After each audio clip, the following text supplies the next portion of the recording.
Find your fun at MGM Northfield Park. Chase DeLauder made a rather impressive regular season debut last night for the Guardians. 3 hits, including 2 solo home runs. He scored 3 times, and Cleveland beat Seattle 6-4. Skipper Stephen Bowen, if DeLauder ever shows any kind of nerves. No, and even, going back to the postseason when he walked in and ready to make his debut in an elimination, and he's just like, yeah, I'm ready. It's like another baseball game. So we're really excited about Chase. Obviously, he had a great spring, and then he rolled it right into game 1. Guardians continue their series in Seattle tonight against the Mariners. Gavin Williams on the hill for the Guards. He went 12-5 last season, 3.08 ERA. We hope to have an update today on Guardians pitcher Tanner Bibee. Left last night's game just prior to the 6th inning. Inflammation in his right shoulder.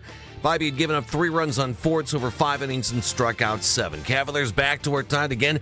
Entertained the Miami Heat. Cavs lost to the Heat on Wednesday night at Rocket Arena, 120-103. Cavs rallied from 21 points down to take the lead, and then Miami outscored them 37-20 during the fourth quarter. Donovan Mitchell led the Cavs in that game with 28 points. There's a chance Jared Allen makes his return to the Cavs lineup tonight. He is currently listed as questionable. He's missed the last 10 games, tendonitis in his right knee. Meanwhile, Jalen Tyson's still out, bone bruise in his left big toe.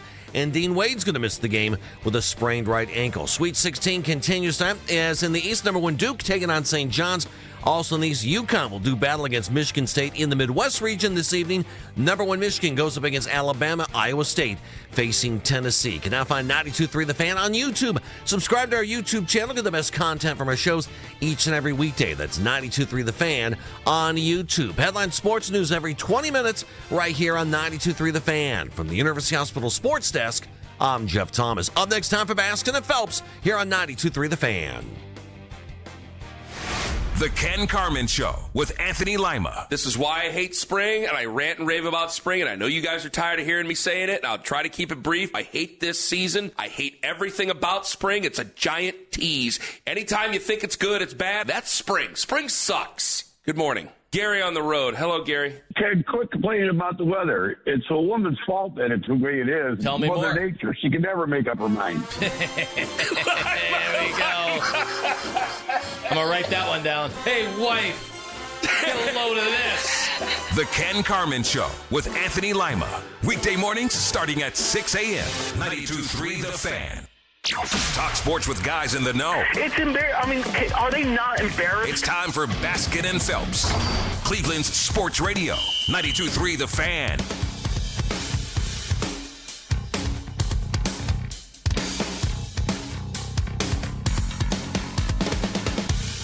Baskin and Phelps, 92.3 The Fan. Jeff is off today. Dan Manigan is in. Hi, Dan. How are you?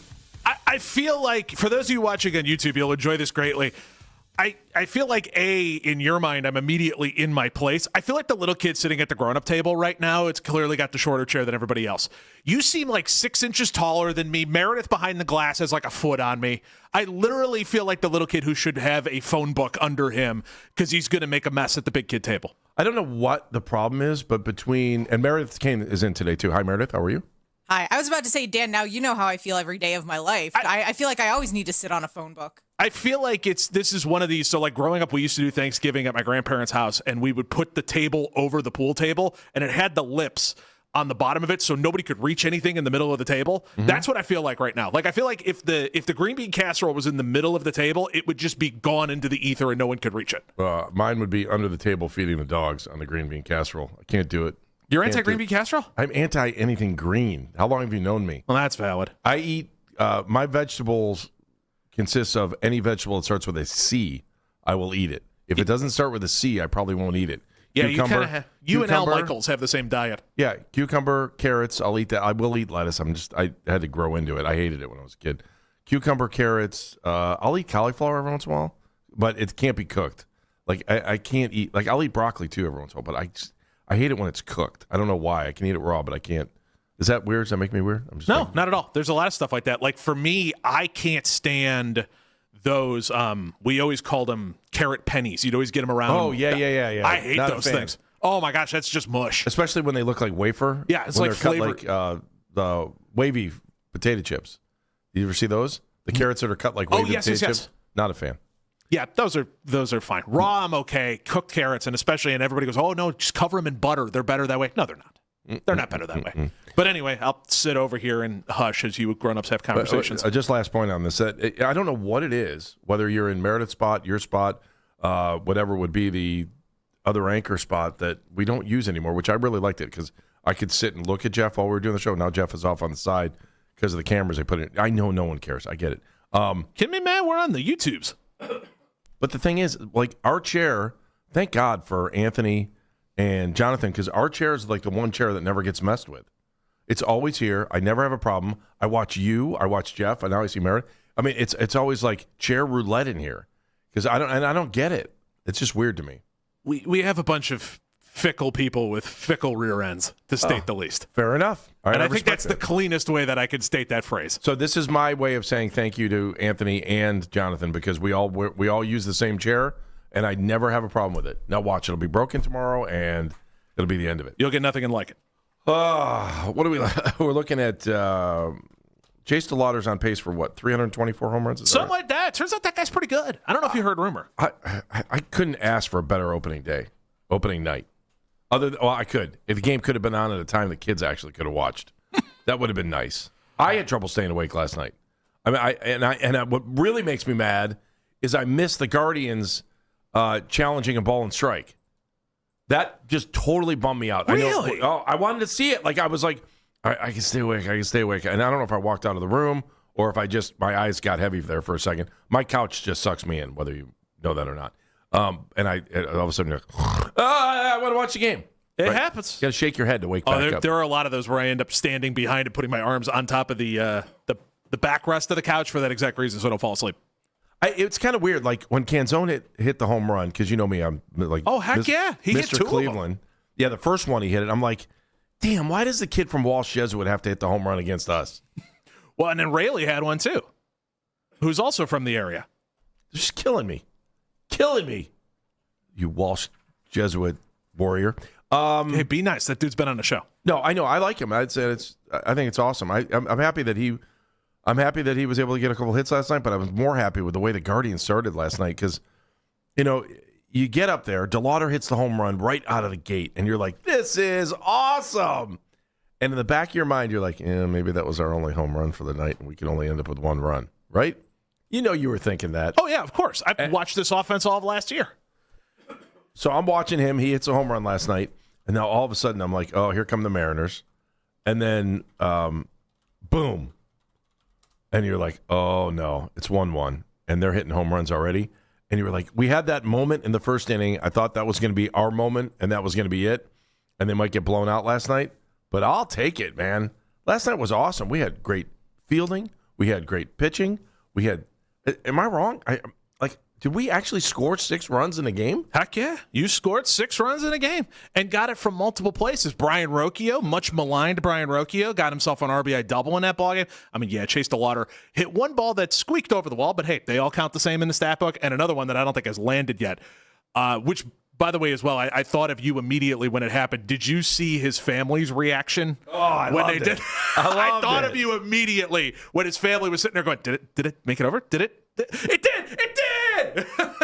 Like, it was so cool watching all of them go absolutely berserk over Why? it. Because I like that story? Absolutely. Because I love watching the families off on the side. That's not an insult or anything like that. That's just truly, like, it crossed my mind. I was like, oh, Baskin's going to be all over this. This is cool. This is so, like, because it brings that whole thing full circle. Cat's in the cradle. I was driving him to Little League practice, blah, blah, blah, blah, blah, blah, blah. You know me too well. We spent listen. Andy, we've spent 6 years together. This is how well you know me that you just called that out. I went to the Monsters game last night. Dan Watson, who's the coach of Grand Rapids, his family was sitting behind us where we were. And Dan played for the Barons, and then he played for the Blue Jackets, and he was in Toledo for forever. And all of a sudden, I'm like sitting, and he's got young kids. They're sitting behind us, and they're the only people in the arena that are wearing Grand Rapids stuff.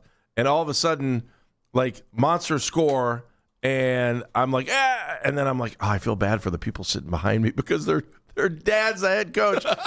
So my son was with me too. So we started rooting for Grand Rapids just when they scored because it was. I still love the Monsters. Don't get me wrong, but I felt bad because we got to meet the family behind us, and that's pretty cool that the coach who's a guy who's one step away from being the Red Wings head coach. Yeah, I mean he lives in Cleveland, so Anyway, that was a good game. I'll talk about that later. No, you're fine. That one. But that's me. Like, I'm sitting next to these people that I'm like, I don't want them to feel like they're alone. There's 4 people in the entire arena last night rooting for the other team. And so I look at it, my son started doing the same thing I did. And I'm like, well, I really don't want, I really want the Monsters to win, but I feel bad for you guys sitting behind me. But I just thought it was cool. The coach from the other team was Clevelander. Anyway, last night, going back to the Guardians Rhys game. Hoskins 3 for 3 with a walk, too. I know. I'm saving it you. It made me feel bad yesterday for what I said. I saved you a seat on the bandwagon. We'll keep saving it. I got my coat and my bag right on top of the seat. No one's going to sit there. When you decide you want to come on, you can join Jeff and me. And Nick Wilson. It's not that I'm not on. It's the story. It's not Rhys himself. It has nothing to do with him. It has everything to do with the organization and the franchise picking up a guy who might be walking towards the 19th hole and trying to get 1 or 2 more drives out of him.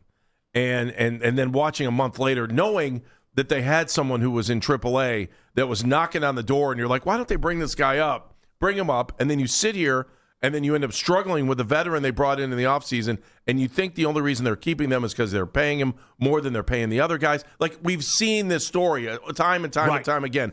This has nothing to do with Rhys Hoskins. I want him to succeed, but especially when I look at the back of the jersey, and it's very close to Baskin when you look at the back of the jersey. That is true. And I saw the skin part of it, and I was just like, oh, that kind of reminds me of. And, sorry. It's very true, exactly, what you're saying. I want this guy to succeed because I think he's talented. And I think he is someone who could come in here and really make an impact on this ball club because he can hit 25 homers, play about league average defense along the way.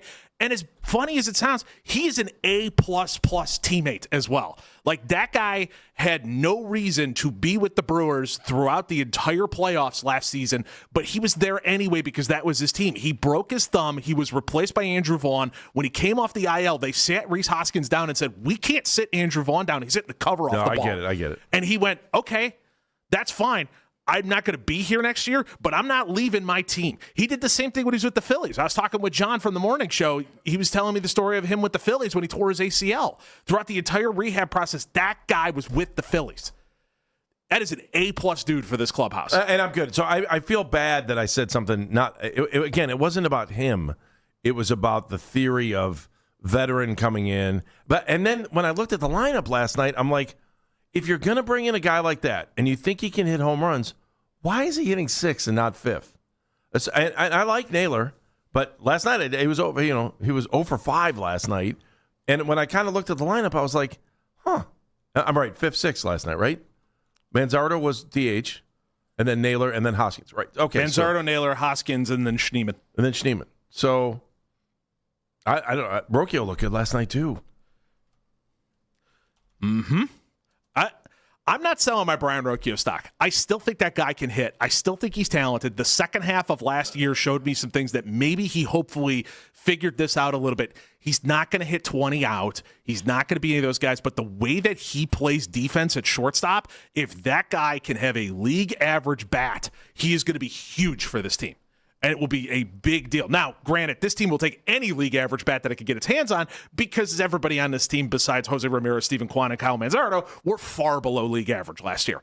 So, like, Brian Rocchio is one of those where if he continues to have good at-bats, he makes that decision really easy. And maybe, just maybe, the Guardians will understand as their entire fan base continues to look at them and treat Gabe Arias the same way you do when your friend is dating a terrible, terrible person and you want them to quit that person because you know they're awful for you, but for some reason they can't do it. And maybe the Guardians will get there with Gabriel Arias at some point, and that'll be your Bazzana replacement. Yeah, well, that's what I kind of feel. Like, I've been thinking, I don't want Rocchio to go anywhere. I like Rocchio. And so if he's going to go anywhere, he's going to go to shortstop. He's got to hit. He's got to. The defense is there, absolutely, but he's got to hit decently enough. He's got to be league average. Here's where he may not. If other guys hit, I mean, you can always hide one guy in the lineup, 1 or 2 guys. Yeah, I mean, who knows what you're going to get out of your catcher? I'd like to get a little more, but out of Naylor. But it's one game. I don't want to overreact. Oh, it's all overreaction theater. It's wonderful. The biggest one though, as well, and we'll probably get into this a little bit later. Tanner Bybee leaving in the 6th with shoulder inflammation. Yeah, it was weird. They went back. All right, let's talk about that. There are other things I really want to talk about from last night's game, which I thought were fascinating. Also, just just the nuances of the game. I kind of want to get in it. If you were into the game last night, you stayed up last night, you want to talk about it, get it off your chest. Like I feel good about it. I want to feel this way after all 162. It's really hard to do, but you're right. It is a little overreaction theater for the Guardians, but it's awesome. When you win, we're good to go, aren't we? We're all good to go. We're going to do that. We're going to talk to Tim May. Chris Easterling's going to join us around 1, trying to sneak in a baseball guest. We'll tell you. We'll make it a surprise for you when we do that a little bit later in the show. 216-474-0092. Baskin and Phelps, Dan Mennigan is in today. Hey, friends, Ken Carmen for Win.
Pharmacy Hospital Sports Desk, I'm Jeff Thomas.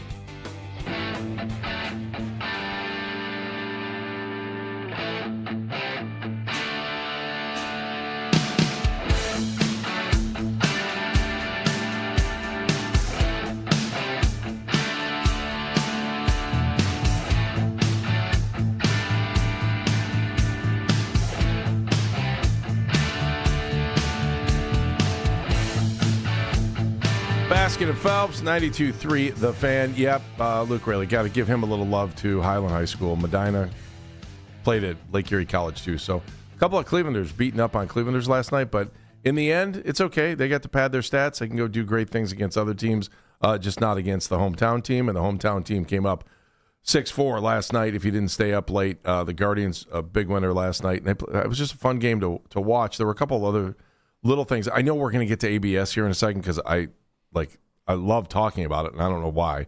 And it's probably only going to be for a week, and then all of a sudden it's just going to be a part of the game. And you know, we're all going to walk around when someone does something stupid, and we're gonna knock on our head and go, I can't get a replay on that. Well, so last year, because they test drove it in spring training. Oh, I know. Last year they were handed, I think it was game suspensions if somebody tapped their head at an umpire during the season last year. So even getting rid of that thought out of these guys' heads is going to be a change of pace. All right, so let's get to that in a second. There's a couple of things I want to talk to you about when it comes to the game. We're going to go to the phone lines, too. 216-474-0092, 216-474-0092. First of all, I laughed at Jeff yesterday when he was like, oh, we got a bunch of guys that can play basketball, too. Did Connor Brogdon not look like he was like 7'2" on the hill last night? The guy is 6'6". He ended up getting the win in last night's game, too. Holy moly. So it's Man, funny. is he tall. I was sitting there yesterday. It was kind of a Randy Johnson feeling I had. I was sitting there yesterday as I was watching the game and tee off when we hit the point accordingly. I'm sitting there playing around on all the nerd metric websites and looking up all of the extensions for all of these guys over all of baseball, which is how far these guys, when they finish, how close the ball is when they release it to home plate. Yeah. Every single Guardians pitcher is like toward the top of that. Like if you look at the top 20 of it, there's like 7 or 8 Guardians pitchers that are right there. Like clearly they are targeting these guys who are tall and long and release the ball closer to home plate than anybody else so that those pitches look faster. I just never really thought about that. Yeah. Well, that was Randy Johnson's thing. Yeah. Is that, that's where you would always hear these guys saying, oh, it felt like he was right on top of me. Like it was the same thing he used to say about Walter Johnson back in the day. With the, when he pitches, they were like, felt like Walter Johnson was throwing right on top of me. Well, it's because you're so darn tall and long. Yeah, it was just so. I'm watching. I'm like, I wonder, are his pants hiked up more than most players? His legs were like ladders. You're right. High socks make guys look taller. But even from the outfield camera when they were shooting, which is camera 2, I think, that when it was looking in, I know TV talk. I'm an idiot. When I'm looking in and I'm like, man, he just looks like he looked like the Jolly Green Giant out there last night compared to the other guys. I mean, Logan Gilbert isn't short either. Logan Gilbert's like 6'5". No. The starting pitcher for the Seattle Mariners last night. The other part of the game that got me was Zabrowski was on guy's nails. Fire last night. Guy's nails. On fire. What was he? Did he face 4 batters last night? Struck out 3? Mm-hmm. And it wasn't like he got the easy part of the order either. I mean, he was knocking down the big boys last night. Yeah, hitting's hard. I would love to break it down farther than that, but I believe it continues to be the most truthful statement going. Hitting is really hard, and especially when you start watching a lot of these guys and you watch a Zabrowski and you watch Cade Smith at the tail end of this. I mean, goodness, even Logan Gilbert's fork ball that he was throwing yesterday, which he calls a splitter. I think it's a fork ball. But the only reason I know that one is because we used to have that baseball as a kid that had all the, you put your fingers here and it was that pitch. But even that thing is unhittable. Like, I don't know how these guys do it, and especially against this Guardians bullpen. I know there were some people who were a little skeptical on the Guardians bullpen this year that it wasn't going to be as strong. I'm not there yet, and I think it's just because exactly what you said. Those guys who can just fling it, it moves all over the place like Bugs Bunny balls, and more than anything else, I just trust the Guardians pitching factory. I've been burnt so many times in saying, oh, no, this is it. They're not going to do it. They do it every year. The Guardians pitching factory has this figured out. I don't understand how, but they've done it. there was one other note that kind of came through the day yesterday, and somebody said it last week that hitting is dead. Do you remember who it was? Somebody said that hitting is dead, and I was like, that might be one of the. I'm like, the season hasn't started yet. There were more teams that scored 10 or more runs than shutouts yesterday. Mm-hmm. The Mets put 11 up against the Pirates. They won 11-7. The Brewers had 2 touchdowns. Nice to take down the Bears. Well, then again, they were playing the White Sox. 14-2. And the Nats, for you, Mayor, 10 points. 10 runs. I'm too basketballed out now. 10-4 winners over the Cubs. Otherwise, there were a couple 3-0 games. Tigers put 8 on the board yesterday. Cards put 9 on the board. Dodgers had 8. Yeah, J.J. Weatherholt hit the snot out of a ball, which was good for Cardinals fans because that's their big top prospect. Same draft as Bazzana, by the way. Big day for scoring runs. Aaron's in Amherst. Hi, Aaron. How are you? Aaron. Hey, Andy, Dan, how are you guys doing? Good. We're great. Man, I got to tell you, after watching the game last night, even if you fell asleep on part of it or you woke up this morning and found out they won, I got to tell you, it was a fun game last night. Good way to start the season off. Absolutely. And I called the other day, Andy, talked to you and Jeff about, I guess, 2 quick points. I don't want to keep you guys, but Chase DeLauder played a young man. I said it the other day. I said, I know he's maybe had a little bit of injuries, but I think he could be special. What's your thoughts on that? Thank you, Aaron. Appreciate it. We had this conversation coming in. I'm like, and then did you hear what Ken said this morning? I might have been on the phone with you. About Lottie Chisenhall? Oh, God. Did you hear that? Did you hear it, or are you just laughing? No, but I felt the disturbance in the force, and I think it was Les Levine turning over in his grave. I understand why Ken said it. Like he's getting killed, I guess, on social media. But he's saying, "Oh, he could be as good as Lonnie." I was like, "What? That's the bar? Like, we can go a little higher." This guy is really, and by the way, really I think Lonnie's a good dude. And Ken spent time with him in Akron, so he's a good dude, really, really good dude. He's really talented. I mean, this guy, DeLauder, is unbelievable. He's a true 5-tool player, and you're going to see it this season as long as he can avoid the nagging injuries that have gotten him in trouble in the minor leagues. I think we're just going to see it. And look, of course, we're all going nuts right now. It's opening day. That's what you're supposed to do when you win the opener. It's everything is so overreaction. Well, you have hope that you're going to go 162. 162-0, exactly. Yeah. And you know that the marathon is about to happen. But boy, having that first, little bit of the race where you look pretty good makes you happy.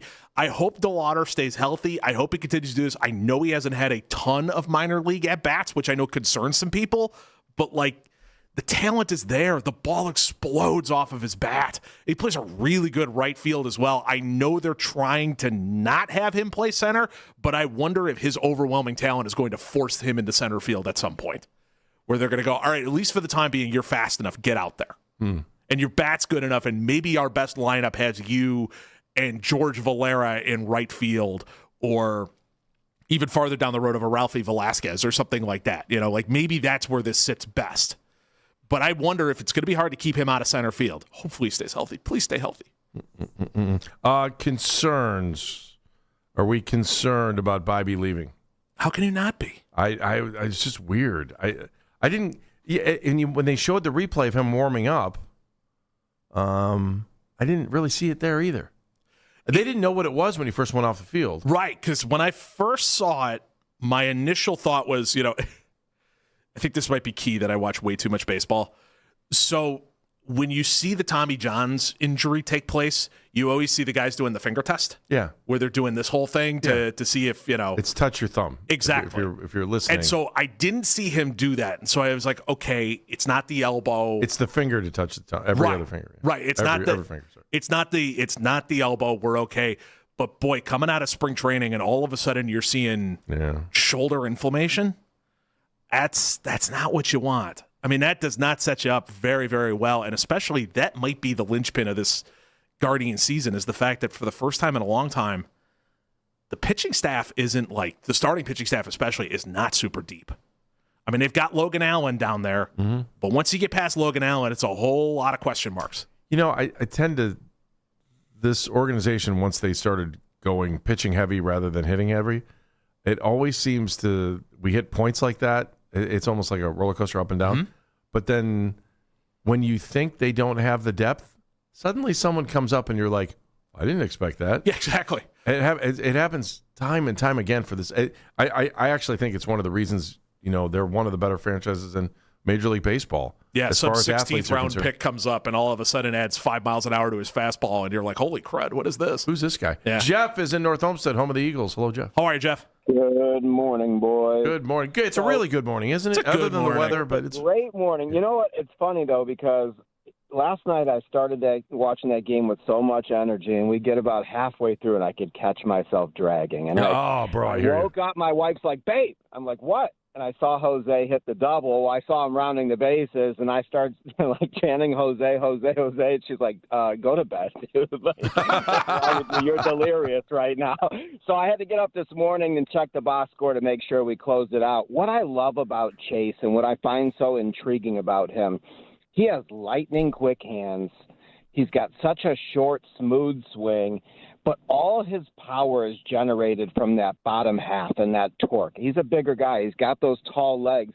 And it reminds me a lot, and I know they're different players, different positions, and I think Chase is a better hitter, but he reminds me a lot of a Richie Sexson with that type of power and that quick swing. So, yeah, completely different comparison than Lonnie Chisenhall this morning. Still pretty funny. What I also found great yesterday was Rhys Hoskins' contributions, and I was hoping Jeff was here because I know Jeff would be talking his head off about Rhys this morning. And I found it so cool to see that, hey, there's some production from a right-handed bat in the lineup.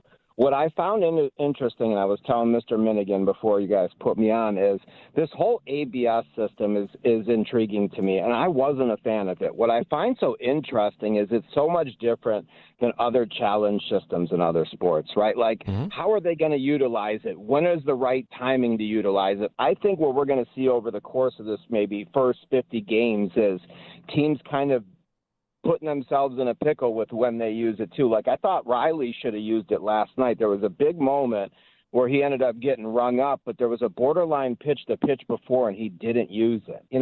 So how are these So Jeff, this is exactly what we want to talk about next segment. We're totally going to dive into the ABS thing because I'm absolutely positively fascinated by it. I know I'm excited the same way you are, and I also know that the shelf life on talking about it is not going to be very long because you're just going to be used to it. It's just like the pitch clock. It's just like, changing of relief pitchers that you don't even think about anymore.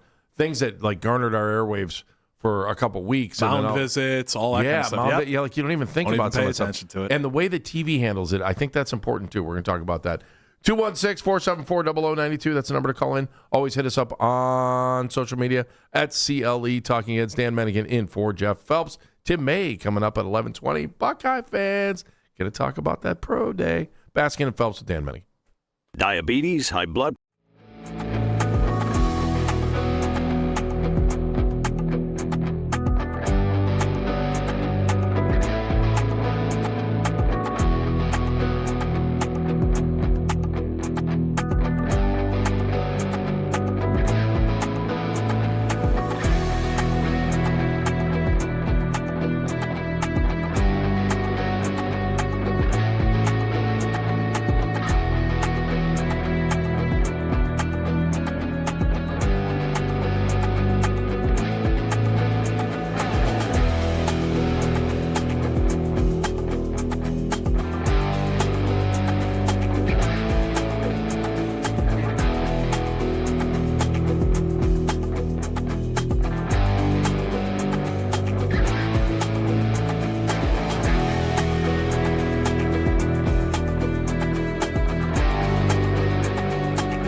Listen to The Fan and Rewind weeknights 11 to midnight. All the best segments from all our shows can always listen on the Odyssey app. Headline sports news every 20 minutes right here on 92.3 The Fan. From the University Hospital Sports Desk, I'm Jeff Thomas.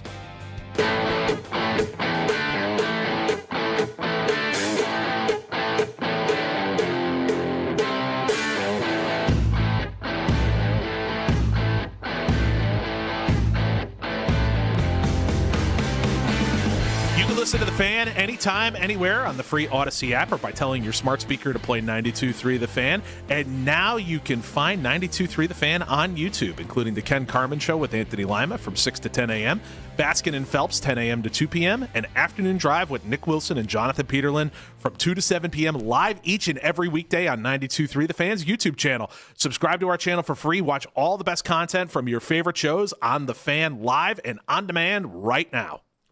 Baskin and Phelps, 92.3 The Fan, 216-474-0092. 216-474-0092. Okay, ABS. Can't wait to get into this because first of all, I'm so bummed. I just nodded off for a second when the Guardians used their challenge.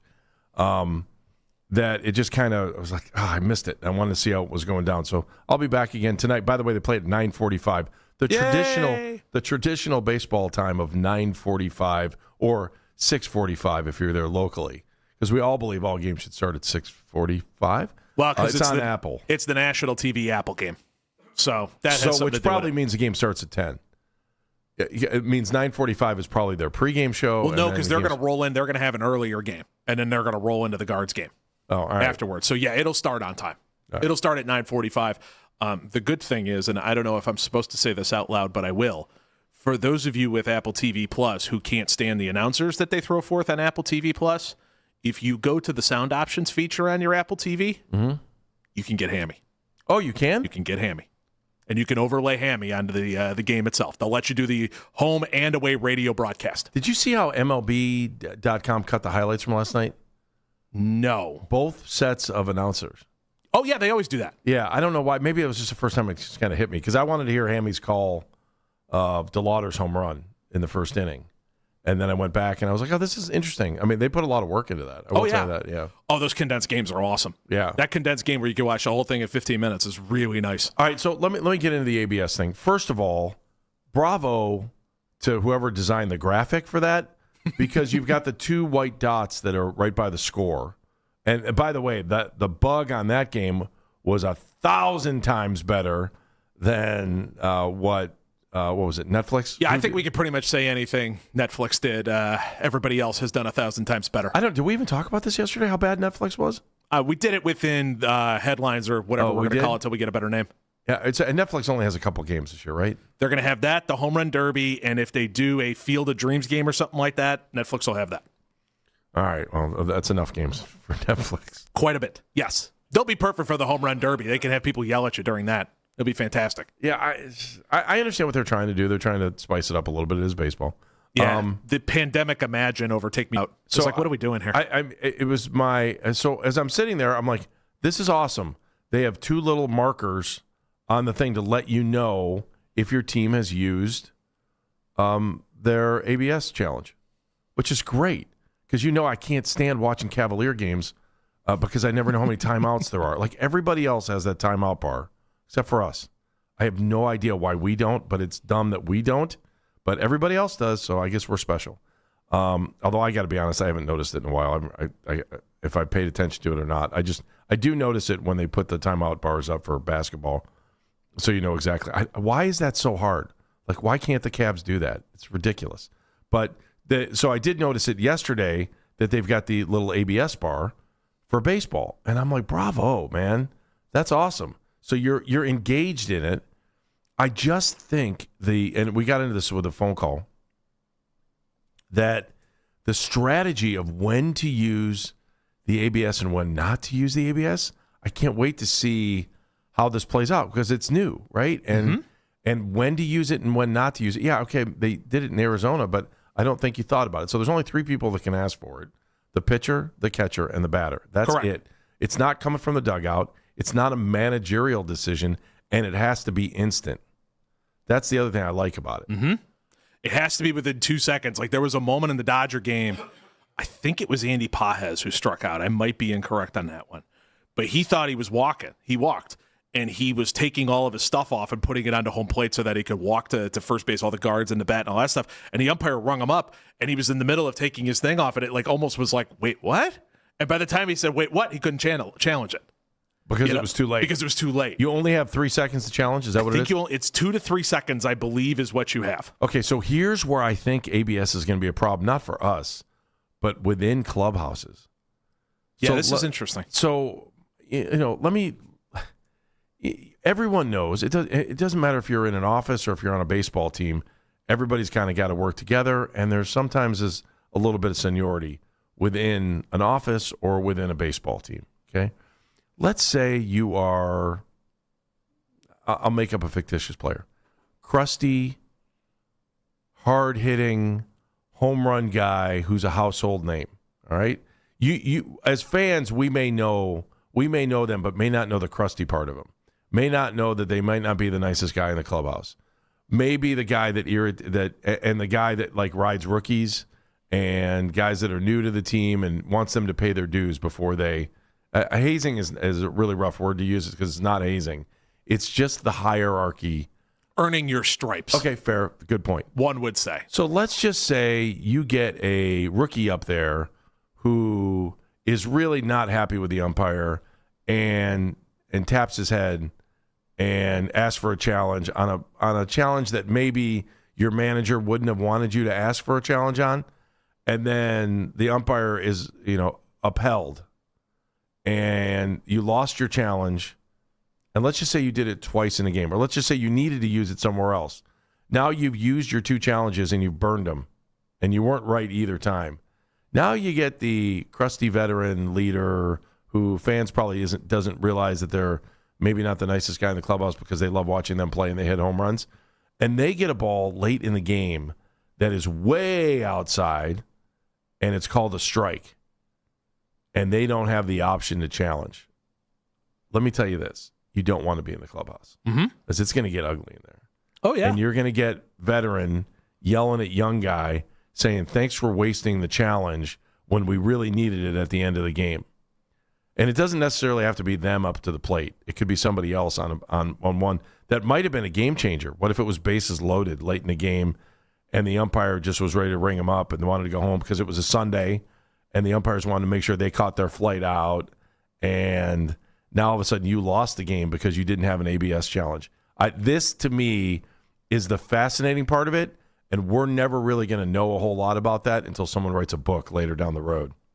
Can you see where I'm coming from on this? 100% yes. So they have been, and I forget which broadcast I was listening to or watching yesterday that was laying this out. I think it was the Padres, but don't hold me to this. Okay. They were saying that their front office guys were telling the players, managers were telling the players. Yeah, like when do you do it? Because 2 inches off the plate. 2 inches off the plate? That's what they're saying. If the call is 2 inches off the plate, tap your cap on that one. So I've got the numbers in front of me. From yesterday. Because there was a point early in the game where I thought it was a ball. It was a ball, but it was called a strike. It was just below the line. It was close. Right. And I'm like, why did they challenge? And then all of a sudden the announcer said, I'm trying to remember which. Maybe was it Rick that maybe said? Maybe it's a little too early to call this. Maybe it's too early in the game to ask for a challenge. Yes. That's some of it, too, is that usage that you're talking about where, like, if it's not egregious, I'm not using it. But when we start getting into the 7th, the 8th, the 9th inning, and it becomes to where we're talking, centimeters, millimeters, that kind of thing off of the plate, and it's a ball versus a strike, that's I think when you're going to use it. I got to feel in early in games, unless it's horrendous, and we all know the names of the ones you got to worry about. It has to be a ball in the dirt. Yes. Or way off the plate and into the other batter's box that they're calling the strike for some reason, or almost hitting someone. That's when they're going to use it until later in the game. My guess would be later in the game, we're going to start seeing exactly what you're talking about, where it's going to be the bigger names where like Jose Ramirez is probably going to have fair game because he's got such a great sight of the strike zone. And also he is one of those guys who you would give that to. I bet you Stephen Kwan's going to be another one because he has such a great knowledge of the strike zone. Do you want day one on the challenge numbers? Yeah, let's hear them. So there were 31 challenges yesterday. Or I should say not, because this also includes Not just yesterday, but it also includes the Thursday game. So we've had 31 challenges to this point. 19 of them have been overturned. So 61% of them have been overturned. If the batter is calling for the challenge, it has been 9 times that it's been overturned out of 16 attempts, so 56%. But the big one is the fielders, who are at 67%. And I could see that being truly the case because I was watching the Brewers-White Sox game. Just give that to me again in a nutshell. So, overall, 61% of the challenges have been overturned. Okay, 61 overturned. 61%. There have been 31 attempts. 19 of them have been overturned, which is 61%. And I'm grabbing all of this from BaseballSavant.com. For the batters, 56% have been overturned for when the batter challenges. That's 9 overturns to 16 attempts. And again, that's only when the batter themselves challenges. Okay. Now, the fielders are 67%. You mean pitcher? So that would be the pitcher, and then what catcher? I saw, and the catcher. And so that was the one that I saw in the Brewers game a bunch of, is that the White Sox catcher was actually the one calling for a bunch of challenges, and he got like 3 in a row that he was right on. Wow. Yeah. And you could kind of tell that the umpire was starting to get like, okay, dude, what are we doing here? But he had such a great knowledge of the strike zone that he was using that as a way to steal strikes for his pitcher. I wonder if we see that with Austin Hedges, because Austin Hedges is kind of that same mentality where he'll steal strikes by framing, but also has such a knowledge of the strike zone that I wonder if maybe that's a guy who gets a little more carte blanche when it comes to using those challenges. I don't know. I just, that's the part that's interesting is the catchers can do it. It's the psychology of the whole thing, though. Yes. It's like, when do we use this? Yes. Who gets to use this? What is the green light for a catcher to ask for it? Yeah. What happens if you go 0 for 2 in a game? Is the manager going to tell you you're not allowed to do it again if you're a catcher?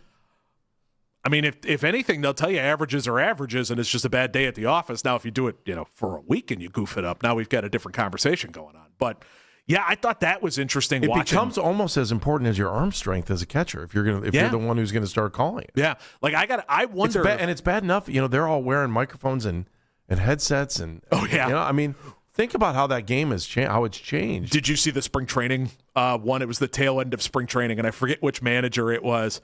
And he goes, the such and or not manager, umpire. And he goes, such and such is challenged ruling on the field, and he forgot to turn his mic off. And he goes, God, I hope I got this right. Oh, the ump said it? Yeah. That's awesome. It was really funny. It was so good. I forget who it was. He ended up getting it right, but you could hear him. He forgot to turn his mic off. God, I hope I get this right. All right, we'll get back into baseball a little bit later in the show. Hopefully a special guest coming up. I don't want to give it away because you never know. People get busy. Tim May is going to join us at 11:20 and Chris Easterling at 1 o'clock. When we talk to Tim May, I'm going to ask him this. I want you to tell me what you think, okay? Is it true when you live here and you get to the draft, you say to yourself, best available player at need, or best Buckeye on the board? And I got to believe that aggravates a lot of people. Tell me what you think. 216-474-0092. Baskin Phelps, 92.3 The Fan. A little bit of news before we go to break. Our buddy Tom Withers, Tanner Bybee's shoulder issue doesn't appear to be serious at this point. The Guardians will reevaluate him today. Cautious approach likely warranted, and if so, it's possible Logan Allen could take his spot if rest is required. So again, our buddy Tom Withers, Tanner Bybee, shoulder issue does not appear to be serious at this point, and the Guardians will reevaluate him today.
how many people are not liking this Cavs team with James Harden on. Well, I'm loving them offensively. Offensively, they are at another level that I think they could have got to with Darius come playoff time. I just think that part of it I'm excited about. The Ken Carman Show with Anthony Lima. Weekday mornings starting at 6 a.m. We are Sports Radio 92.3 The Fan.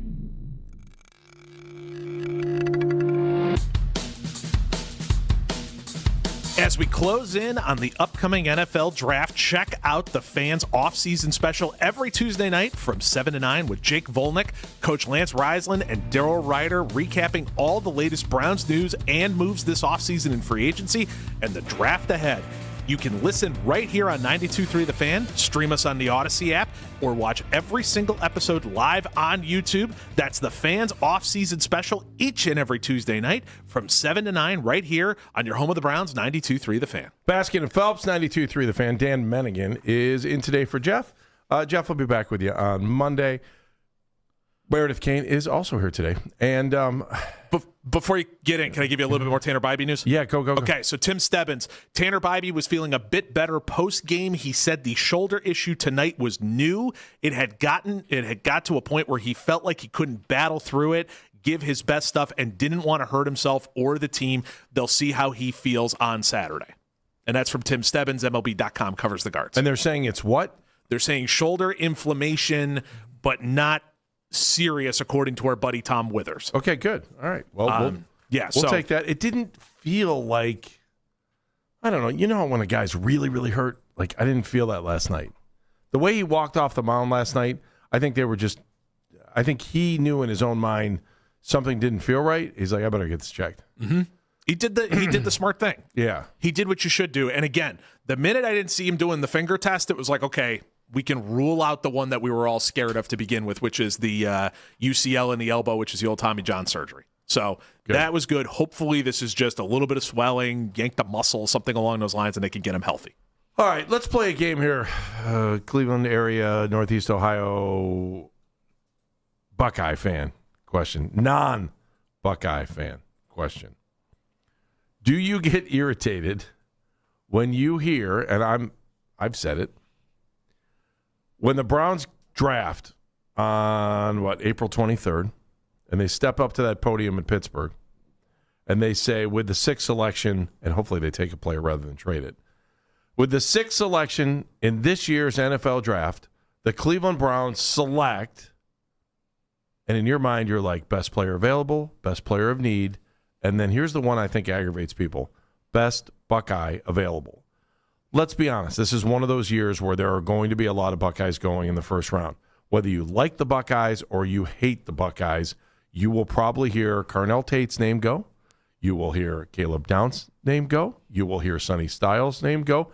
You will hear Arvell Reese's name go. And you'll probably hear Caden McDonald's name go, all in the first round. So I'm asking you, is that a good way to live life? Should it be best player available, best player of position of need, or best Buckeye available? And I know plenty of Michigan fans around here that hate hearing that. They can't stand it. And a lot of people are, you're just being a Buckeye homer, Baskin. I get it. I understand it. I love the Buckeyes. Spent all those years in Columbus working there. Do I love the Buckeyes the same way I did a long time ago? No, I don't. I want the Buckeyes to win every week. I do. But I am also have become one of those arrogant Buckeye fans that I could see not wanting to talk to on a game day. I can see not wanting to talk to during the week, which is bad for what I do for a living, but that's okay because I know there are plenty of you just like me. And it's the arrogance of being a Buckeye fan thinking your team is going to win every game. Every game. You believe it. You walk into the room and you believe your team is going to win, and you don't hesitate that thought. Now, that balances out with the pro teams that we have here in town because I don't believe they're going to win every game. But there is something about being able to hang your hat on a team or a franchise that empowers you the way Ohio State does with football. I don't feel the same way for most of the other sports at Ohio State, but I do feel that way about football. And I think that's what it's like to be a Yankees fan, too. Does it drive you crazy when you hear someone say, best Buckeye available? Dan? Depends on where. So, like, for example, for 6th. If they took Carnell Tate, would you be happy? Because he's talented. Okay. I mean, I am not. That's a 2-for-1. That's a best Buckeye available and position of need. Well, some people would argue Caleb Downs might be the best Buckeye available at that point, too, but that's another argument for another day. Okay. But, like, Carnell Tate, because that's position of need, and, of course, he is a Buckeye. Or if they decide to take Jordan Tyson there, I'm not going to be heartbroken, even though I'm slightly worried about the injuries in the same way Coach Riz is worried about the injuries, a couple other people as well. About Carnell or about who? No, about Tyson. Tyson. Okay. Yeah, he's just had a lot of hamstring injuries and that kind of stuff. The guy's unbelievably talented. Mm-hmm. I would be good with either of those guys there. If they decided to go Carnell Tate, I'm all in. In fact, I'm psyched to talk to Tim May just to get his thoughts on Carnell Tate and everything else. We'll talk to him in about 11 minutes. But, like, I would be fine there. The times where I get annoyed by best available Buckeye are when you start getting to, like, the second round. And I'm in between either, okay, player X or best available Buckeye. Like that one draft, the Michael Thomas draft, was the best available Buckeye draft. Mm-hmm. But every school has those. There's a best available Crimson Tide draft that has happened in the past too. There's a best available LSU Tiger draft that people have had in the past. You could have best available Michigan Defender drafts. I mean, there are some of those where you're in that position, but living life under that exact mantra 24/7 is probably not the best way to do business. Though there are a lot of really good Buckeyes, I just think it's silly if you're going to live life of best available Buckeye at all times when you could then have somebody who might be better. He just happened to be a Tennessee Volunteer, which I know that program hasn't been good in a while, but hang with me. I'm with you. I wonder. Here's the thing I do like. Andrew Berry, and for all those that you say, oh, I can't draft well or can't do this, last year's draft was pretty good. I'll give it to him. With the exception of why they drafted 2 quarterbacks, I have no idea. We'll wonder that until the end of time. He has been much more open to wanting to draft Buckeyes than former general managers were in the past. I'm just trying to think. There was a gap there where they didn't. Just a recent gap, too, where it was like they would stay away from Ohio State Buckeyes and Pittsburgh would draft them, and it would just infuriate me every Sunday. Mm-hmm. Every Sunday I'd sit there and I'd be like, how did we miss on this Buckeye? Mm-hmm. How did they miss on this guy? This guy's playing, and he's playing in Pittsburgh now, or he's playing in Cincinnati. And, like, I just don't get it. I just don't understand it. So there's going to be probably, there, at least from what I'm looking at here, there's 14 Buckeyes who are draft eligible and are in the draft process right now. Mm-hmm. It's a really talented Buckeye team. I think anybody, even if you can't stand Ohio State, I think you can openly admit that it's a very talented Buckeye team. I don't think best available Buckeye is one of those things that fans could say and it looks really good. I don't think you ignore Ohio State. I don't think you do anything like that, but you should play your cards as you see fit. Like, for example, Caleb Downs, a lot of people are going to have him as the best player in this draft. Just overall, no questions, positions, all of that kind of stuff. It's either going to be him or Fernando Mendoza. And you're hearing that all over the place. I don't think you should live best available Buckeye at 6 because the Browns aren't in a position where bringing in a high caliber safety saves them. I think that's more of a luxury position. And plus, I need offensive tackles. I need wide receivers. And there's enough good guys up there that I can justify passing on the best safety or the best player available to go down 2 on my board to get a position I really need. Well, let me ask you this. When's the last time Ohio State didn't have a guy drafted in the first round? You want to guess? Oh, gosh. 1994. No. 2015 was the last time. Really? And Devin Smith ended up going second round that year. He was the 37th pick. Boy, that's been such a pipeline for so long. That's shocking. You can go through it. 16, Bosa, Elliott, Apple, Decker, Lee. All Buckeyes. Pretty good. All first rounders, all within the first 20 picks. Pretty good. 2017, Lattimore, Hooker, Conley. All first round picks. But again, all top 25. The minute we get into draft season, I kind of don't care what jersey you wore because the tape will do the talking.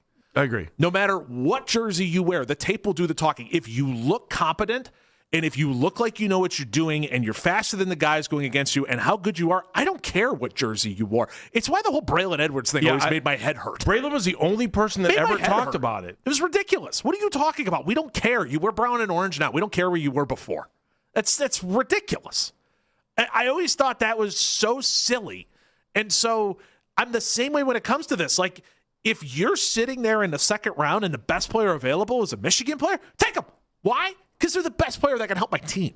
I don't care where you came from. You could play for somewhere in Niger if you would like. If your tape is killer, let's go. Like, that's where I am. Like, it's ridiculous that we're going to play this. What's their mascot? I have no idea. We're not getting fired today. The Niger Vikings? Might be. Okay. I don't care. Like, that's the main thing that comes out of this. As long as the tape is in a position that makes you look like you can help the team and the people in charge know how to best utilize your talents. You know, it's the same conversation we're having right now with Arvell Reese in the first round. There's a lot of people going, well, is he a middle linebacker? Is he a pass rusher? What is he? And he's a damn good football player. And somebody's going to get a hold of that guy, and they're going to unleash him, whether he becomes the best off-ball linebacker in all of football, or they figure out how to turn him into a pass-rushing linebacker like Micah Parsons. I don't know how he's going to end up, but that guy can play. I feel the same way with Stunny Styles. It's like, that guy can play. I don't care where he plays. That guy can play. Bring him onto my team. Let's go. Tim May, all-knowing, all-powerful from Columbus, will join us next. You know him from the Tim May podcast with Clay Hall. You knew him for years from the Dispatch. And he will be known for being on Baskin and Phelps.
92.3 The Fan. From the University Hospital Sports Desk, I'm Jeff Thomas.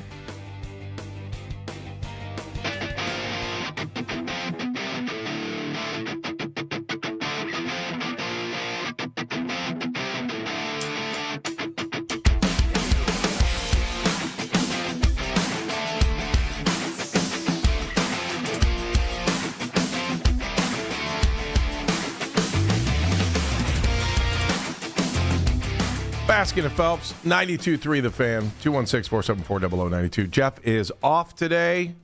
We all know who's in. That's Dan Bennigan. Meredith Kane is also in. And we get to talk a little bit about Ohio State. And I love talking about Ohio State with this man in particular because he is the all-knowing, all-powerful, the great Buckeye wizard of all time.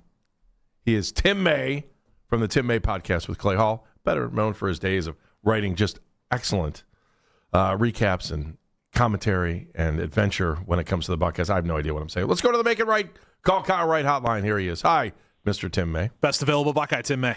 Best available Buckeye. How's it going? I'm a little underwater here.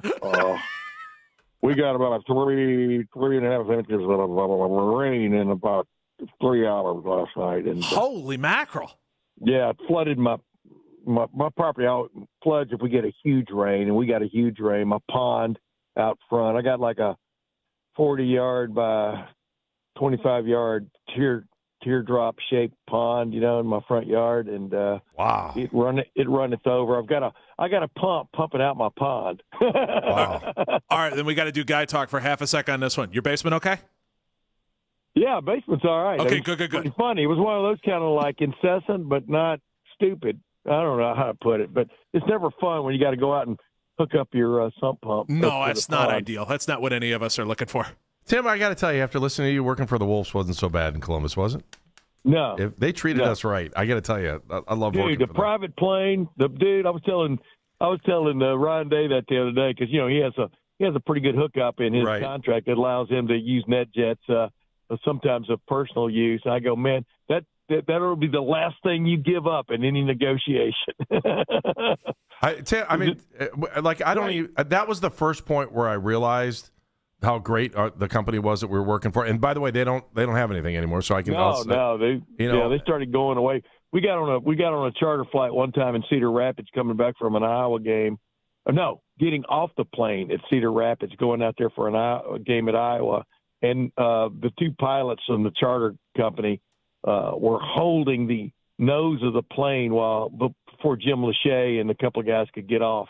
I believe that's what we ended up on until they finally even line item vetoed that.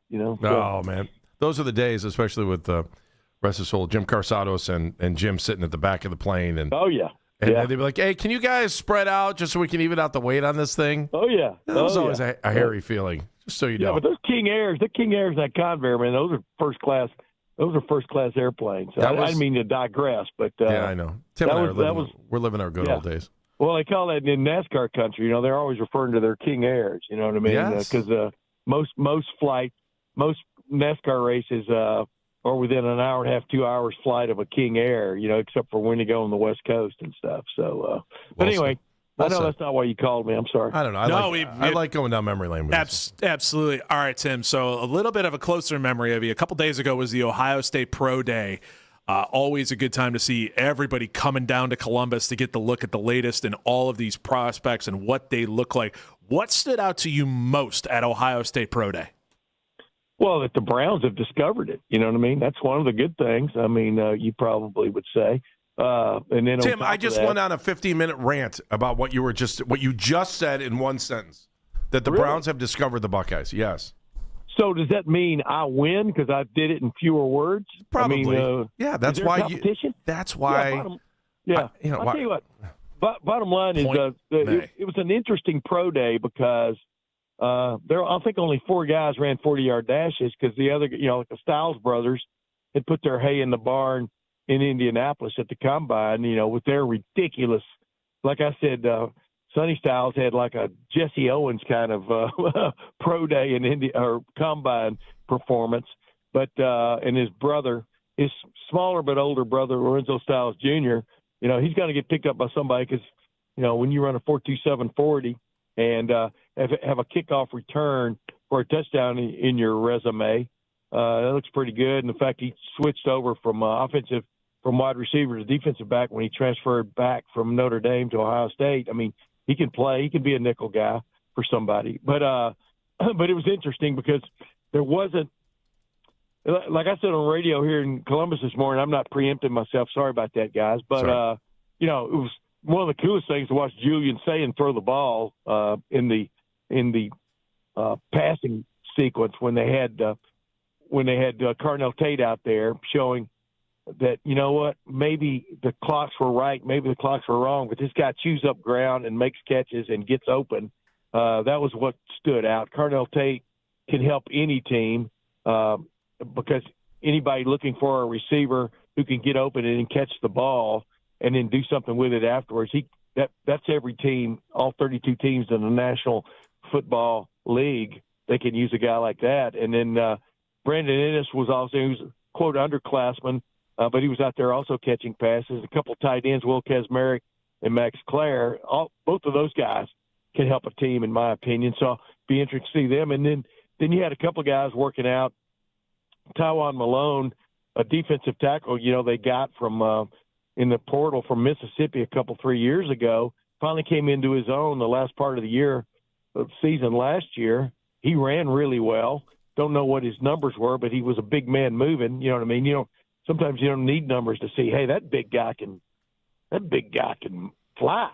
And then Ethan Anianwa, who's no way of sugarcoating it, was a major disappointment from the transfer portal last year, was expected to come in probably the starting left tackle, but things didn't work out for him for spring preseason camp, and he barely played.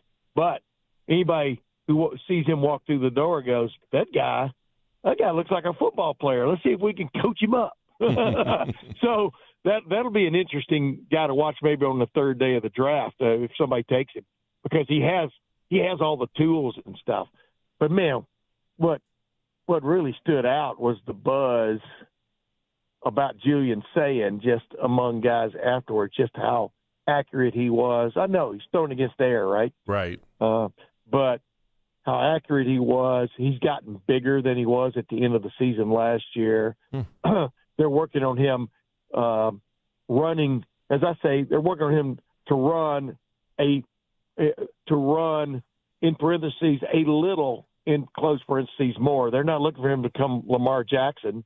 So if he displays a little bit more of that propensity to take off when there's nothing but green artificial turf in front of you, he's going to really help himself. But there's no doubt about the elegance with which he throws a football.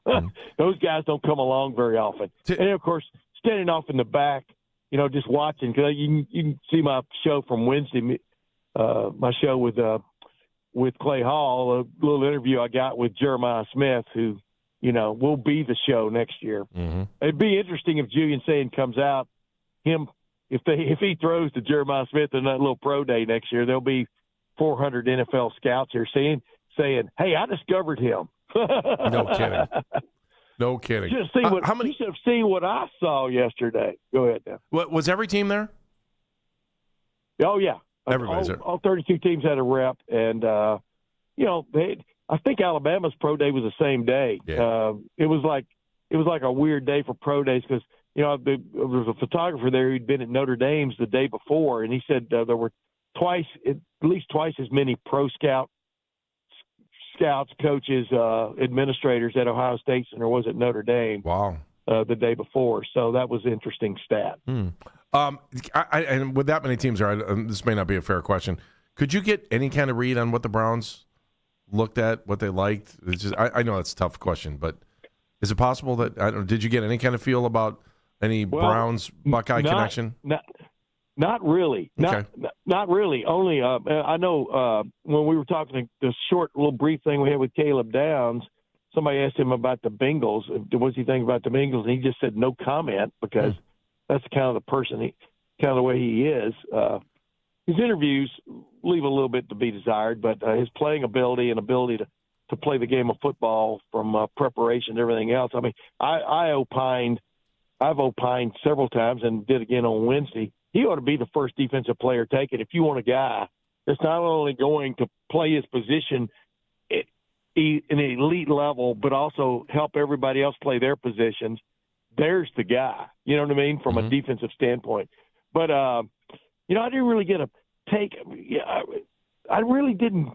It was kind of hard to – I heard some scuttlebutt about the Browns, but it's kind of hard to figure what the Browns are really after. They could use Carnell Tate, for example. Absolutely. And I can't remember what Carnell said, whether he had already visited with them or is going to visit with them. He was up there last week, I think. I believe he visited the Browns. Yeah, that's right. That's what he said. And so I would think they have great interest in him because, I don't know how to explain it to you. He looks wiry and stuff, kind of, especially when he's standing up next to Jeremiah Smith. But he's got good size to him, and he's got great speed. I don't know what happened with the stopwatches and the electronic timing, whether there was a snafu, but at Indy. But he didn't run the 40 because why? Well, why do that again? Because just leave a little bit of mystery. But he's taking visits with a lot of teams. So I would think the Browns would be interested in him just because you need him, Don't you agree? He had me at 6'2". That's all I needed to hear. Yeah, 6'2", and he can run. He catches everything you throw to him. It's just crazy that things come up that cause a buzz. Just like the thing about Caleb Downs is the degenerating or whatever ACL. He just kind of laughed that off because somebody just threw that out there, and then a couple of people ran with it without checking on it. And if you watch this guy do drills, he did do drills. He didn't run the 40, but he did do drills. I'm talking about Caleb Downs, and he can play for anybody. The legend, maybe even the UFL. Good luck. Can you imagine? Tell Coach Ginn.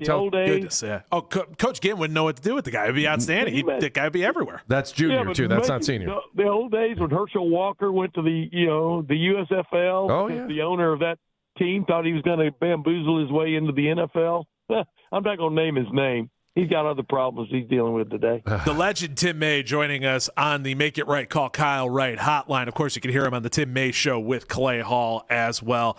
There's a lot of discussion going on, Tim, about Arvell Reese, if he is a middle linebacker or an edge. You've watched a boatload of Arvell Reese. What do you do with him if you drafted him? I don't make him a middle linebacker. I know I've heard a little bit. I make him a guy that may be up on the line on the edge 1 minute and maybe an odd front, or can drop because he can drop and run with anybody. He's that kind of guy. And he's a physical specimen. And, the only reason I was talking about Caleb being the first guy I would draft from a defensive standpoint is just what he offers across the board. I think Arvell Reese, there's ballyhoo about him, but the interesting thing about the ballyhoo is he going to be what is he going to be? I guess more. What is he going to major in the NFL? Is he going to be that tweener guy that you do use, like Matt Patricia used him? On the line 1 minute, coming off the edge the next, roaming into the middle. All kinds of ways you can use him, but in the NFL, you almost end up having to have a major, right? You know what I mean by a major. Yeah. And what will he fit? But he clearly, athletically, wow. And he came into his own last year. That's what was cool about watching him. It was kind of like Mike Vrabel got drafted by the Steelers. They didn't know what to do with him. He goes to the Patriots under Bill Belichick, and he knows what to do with him and lining him up, dropping him off, zone blitz things, all that kind of stuff. And next thing you know, a couple of drafts later, everybody's looking for the next Mike Vrabel. When in fact, he was a misfit toy coming out of college. Yeah. You think about all the ways he was used in the pros, even way more than he was ever used at Ohio State.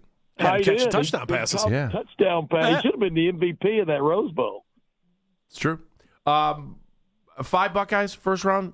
I don't think Max Clare goes first round. I didn't even mention Caden McDonald. That's the guy that will make it 5, probably. You never know what's going to happen on draft night, guys. Y'all know that. No, I know. Just watch Draft Day, the movie. But actually, that movie was more real life, I think, than people gave it credit for. But you always got to throw a love story in there, which messed up the original Top Gun, for God's sakes. Major League. Yeah, Major League. Man. Oh, yeah. Yeah, I just That watched love that story the other day. so tacked on. What the divorce attorney, the guy, Corbin Burnson, where he knocks out Charlie Sheen. Anyway, who knew, right? But Caden McDonald, he didn't do any of the running, but he had one of those great, positional workouts. And the cool thing about him is he was screaming when he was doing his moves and stuff, which was cool. But Caden McDonald is the guy who really just, wow, he trimmed himself up last year, didn't really lose weight, but made, fattish into muscle-ish, if you follow my drift. Oh, I live it. Was the best. The other way. And I thought he was the best defensive tackle, and especially in the middle of the field, the A-gap dude, which are more rare than big-time quarterbacks.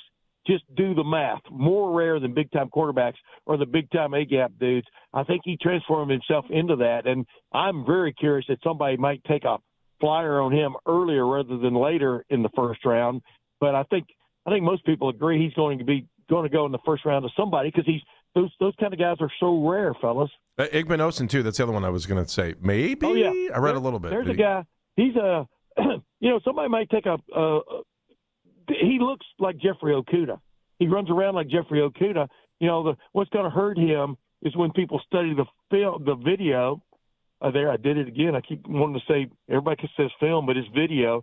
When you study the video, if it could just keep him from using his hands, because he's right there. He's one of those guys that can mirror people, and he's a big dude. I mean, a tall dude. And those guys, those rangy corners that can run and pretty much mirror the wide receivers, meaning his move, he makes that move, I make that move almost the same time.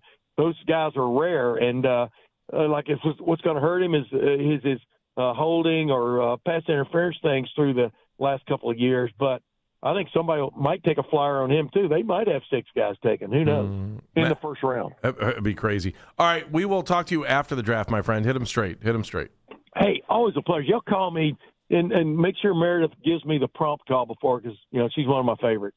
All right. We can She's do that. Smiling. Oh, we're in Augusta in like 2 weeks, my friend. We will be talking. Oh, yeah. I know, man. The Azaleas will be blooming, or at least zip tied to them. There's a lot of buzz in the air about a lot of things in golf, so that'll be interesting. That conversation. All right, that's our next adventure with Tim May. Tim, thank you. Good luck with the pond. Always a pleasure, fellas. See you later. Thank you, Tim. Make sure you listen to Tim on the Tim May podcast with Clay Hall. He's the best. That's all I can say. Make it right. Call Kyle Wright. Hotline is where he was. Let's do a 2020 because Jeff Thomas loves Fridays. 92.3 The Fan, 2020 Sports. This 2020 Sports brought to you by MGM Northfield Park. Visit MGM in March for the Pick Your Paradise drawings to win free play or cash towards a vacation of your choice.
run the routes.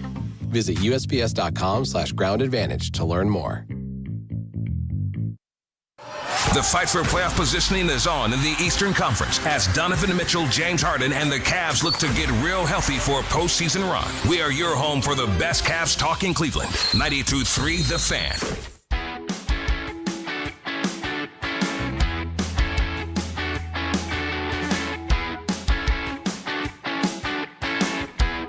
Cavs, Miami tonight at home, 7:30. I'm always impressed on how they're able to flip an arena. I think that's something we just. It is amazing.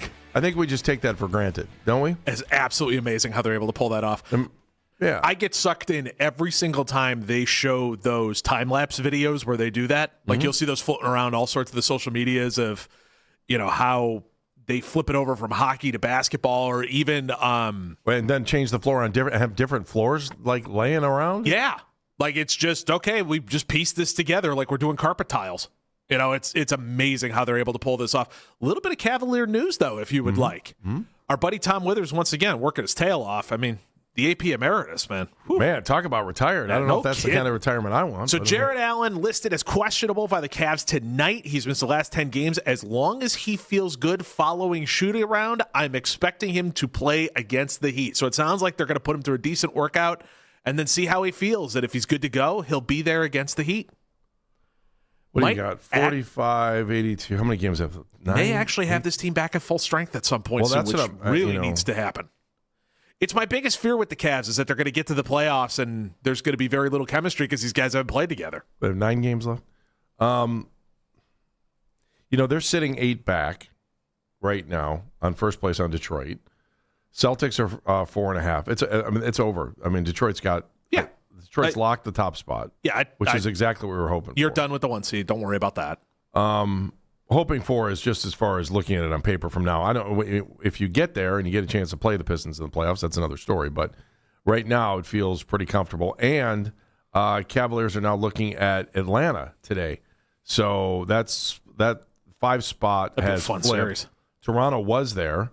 They're now 12.5 back. Atlanta's now 12 back. So now you're looking at, if the playoffs started today, what would it be? Cavs, Hawks, and then if they were lucky enough to win, they would play the winner of the Pistons, whoever's left from the play-in, the lowest seed from the play-in. They would be left playing them. And then you'd get to that second round, and you'd be looking at Detroit and the Cavs, and then anything would go after that if you get to the Eastern Conference Finals. That Cavs-Hawks series would be a lot of fun. Jalen Johnson is really good. My goodness. Hawks been playing good ball, too. One of those, if you're bored, we're flipping on. I just want to see Jared Allen get back on the floor. I want to see him playing with, the guys that came over during the trade deadline. Can we just get everybody on the floor and get a couple games to get ramped up here? That's my thing. I think we're going to feel a lot better once Allen's back out, as long as he's healthy, right? Right. You want to see everybody out there, and I want to see, especially because you're going to get down to crunch time and you need to get some kind of chemistry together when it comes to the playoffs. And I want to see what this thing looks like when you put your 5 best players on the floor, including Mobley and Allen, and especially at the end of a game. Does it actually continue to run some form of an offense to find shots, or does it turn into your turn, my turn basketball with Evan Mobley standing in the corner to open up the lane for James Harden to play bumper cars? Like, that's the thing that I worry about, is that this is just going to turn into, okay, you brought the ball up the floor with 2 minutes left, Donovan. It's your turn. All right, your turn, James. You brought the ball up the floor with 2 minutes left in this possession. Go get him. Go into, run into the lane and hopefully run into somebody to get to the line. That's my fear with all of this stuff involving the Cavs, and I want them to get back because I want them to do that and have a runway for Kenny Atkinson to then put the tape up and go, you're not winning the title doing this. You have to have something together at the end of these games. It can't just be one-on-one. Everybody else stand around, clear the paint out, and hope for the best. I want to get into another NBA topic that kind of came up today. And when you look at the NBA standings, there is clearly a line of demarcation. It is right there. And while those might be fictitious, it's very real in the NBA. When you look at the teams that are in the play-in tournament compared to the next team out and the 5 other teams of the 10 teams that aren't going to make the playoffs, it is very obvious. In the East, Miami is sitting 10. They're 14 games back. They have the last spot in the Eastern Conference to get to the play-in tournament.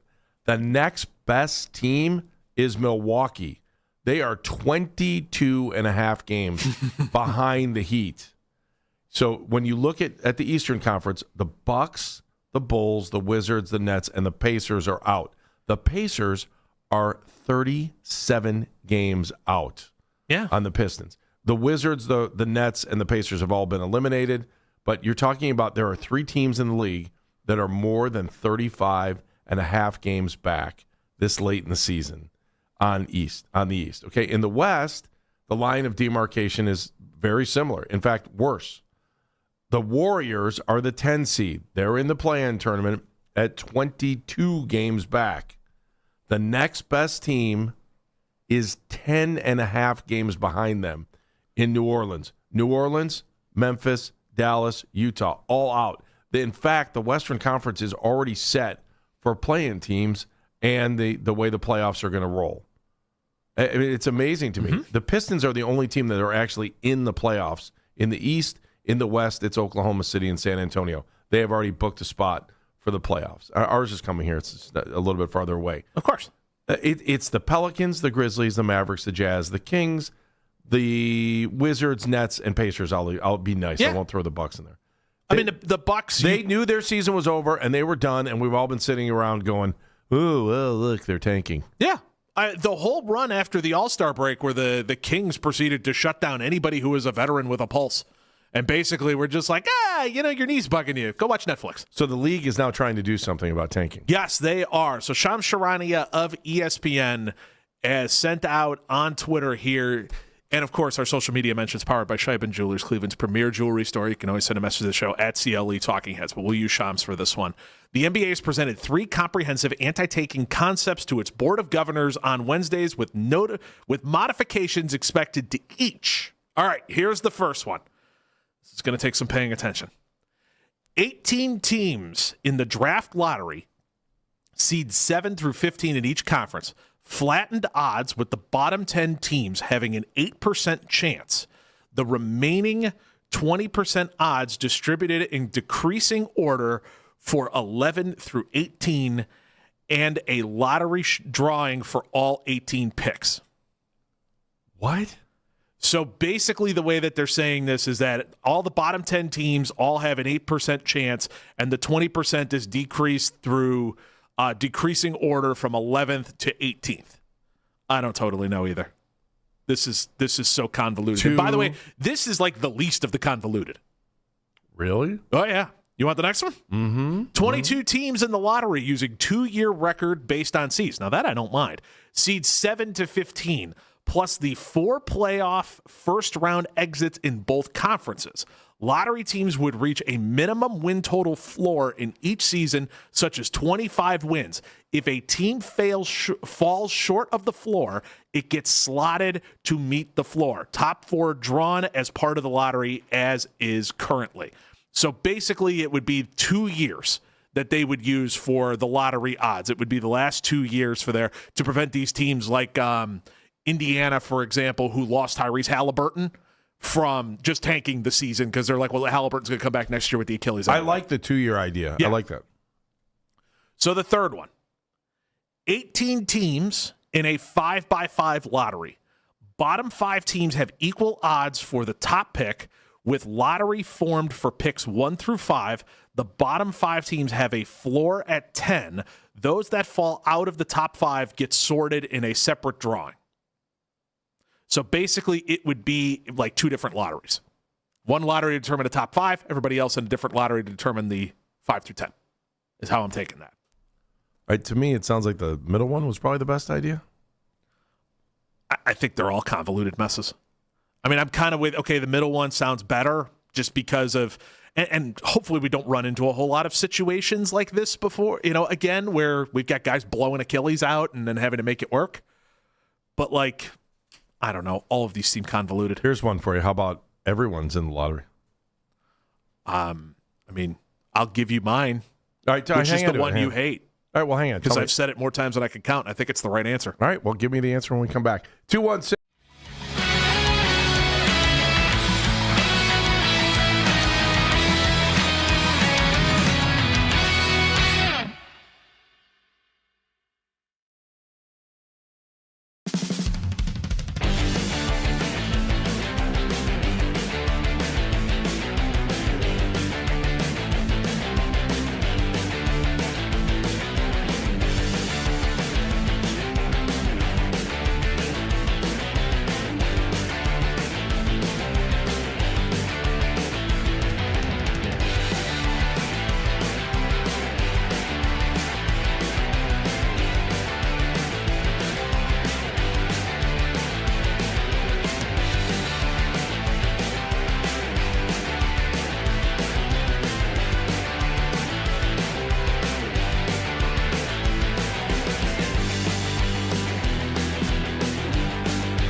Baskin and Phelps, 92.3 The Fan, 216-474-0092. Hope you have great weekend plans, whether you're just sitting in front of the tube and you're watching Guardians or you're watching, what else, NCAA basketball. We didn't even talk about that very much from last night.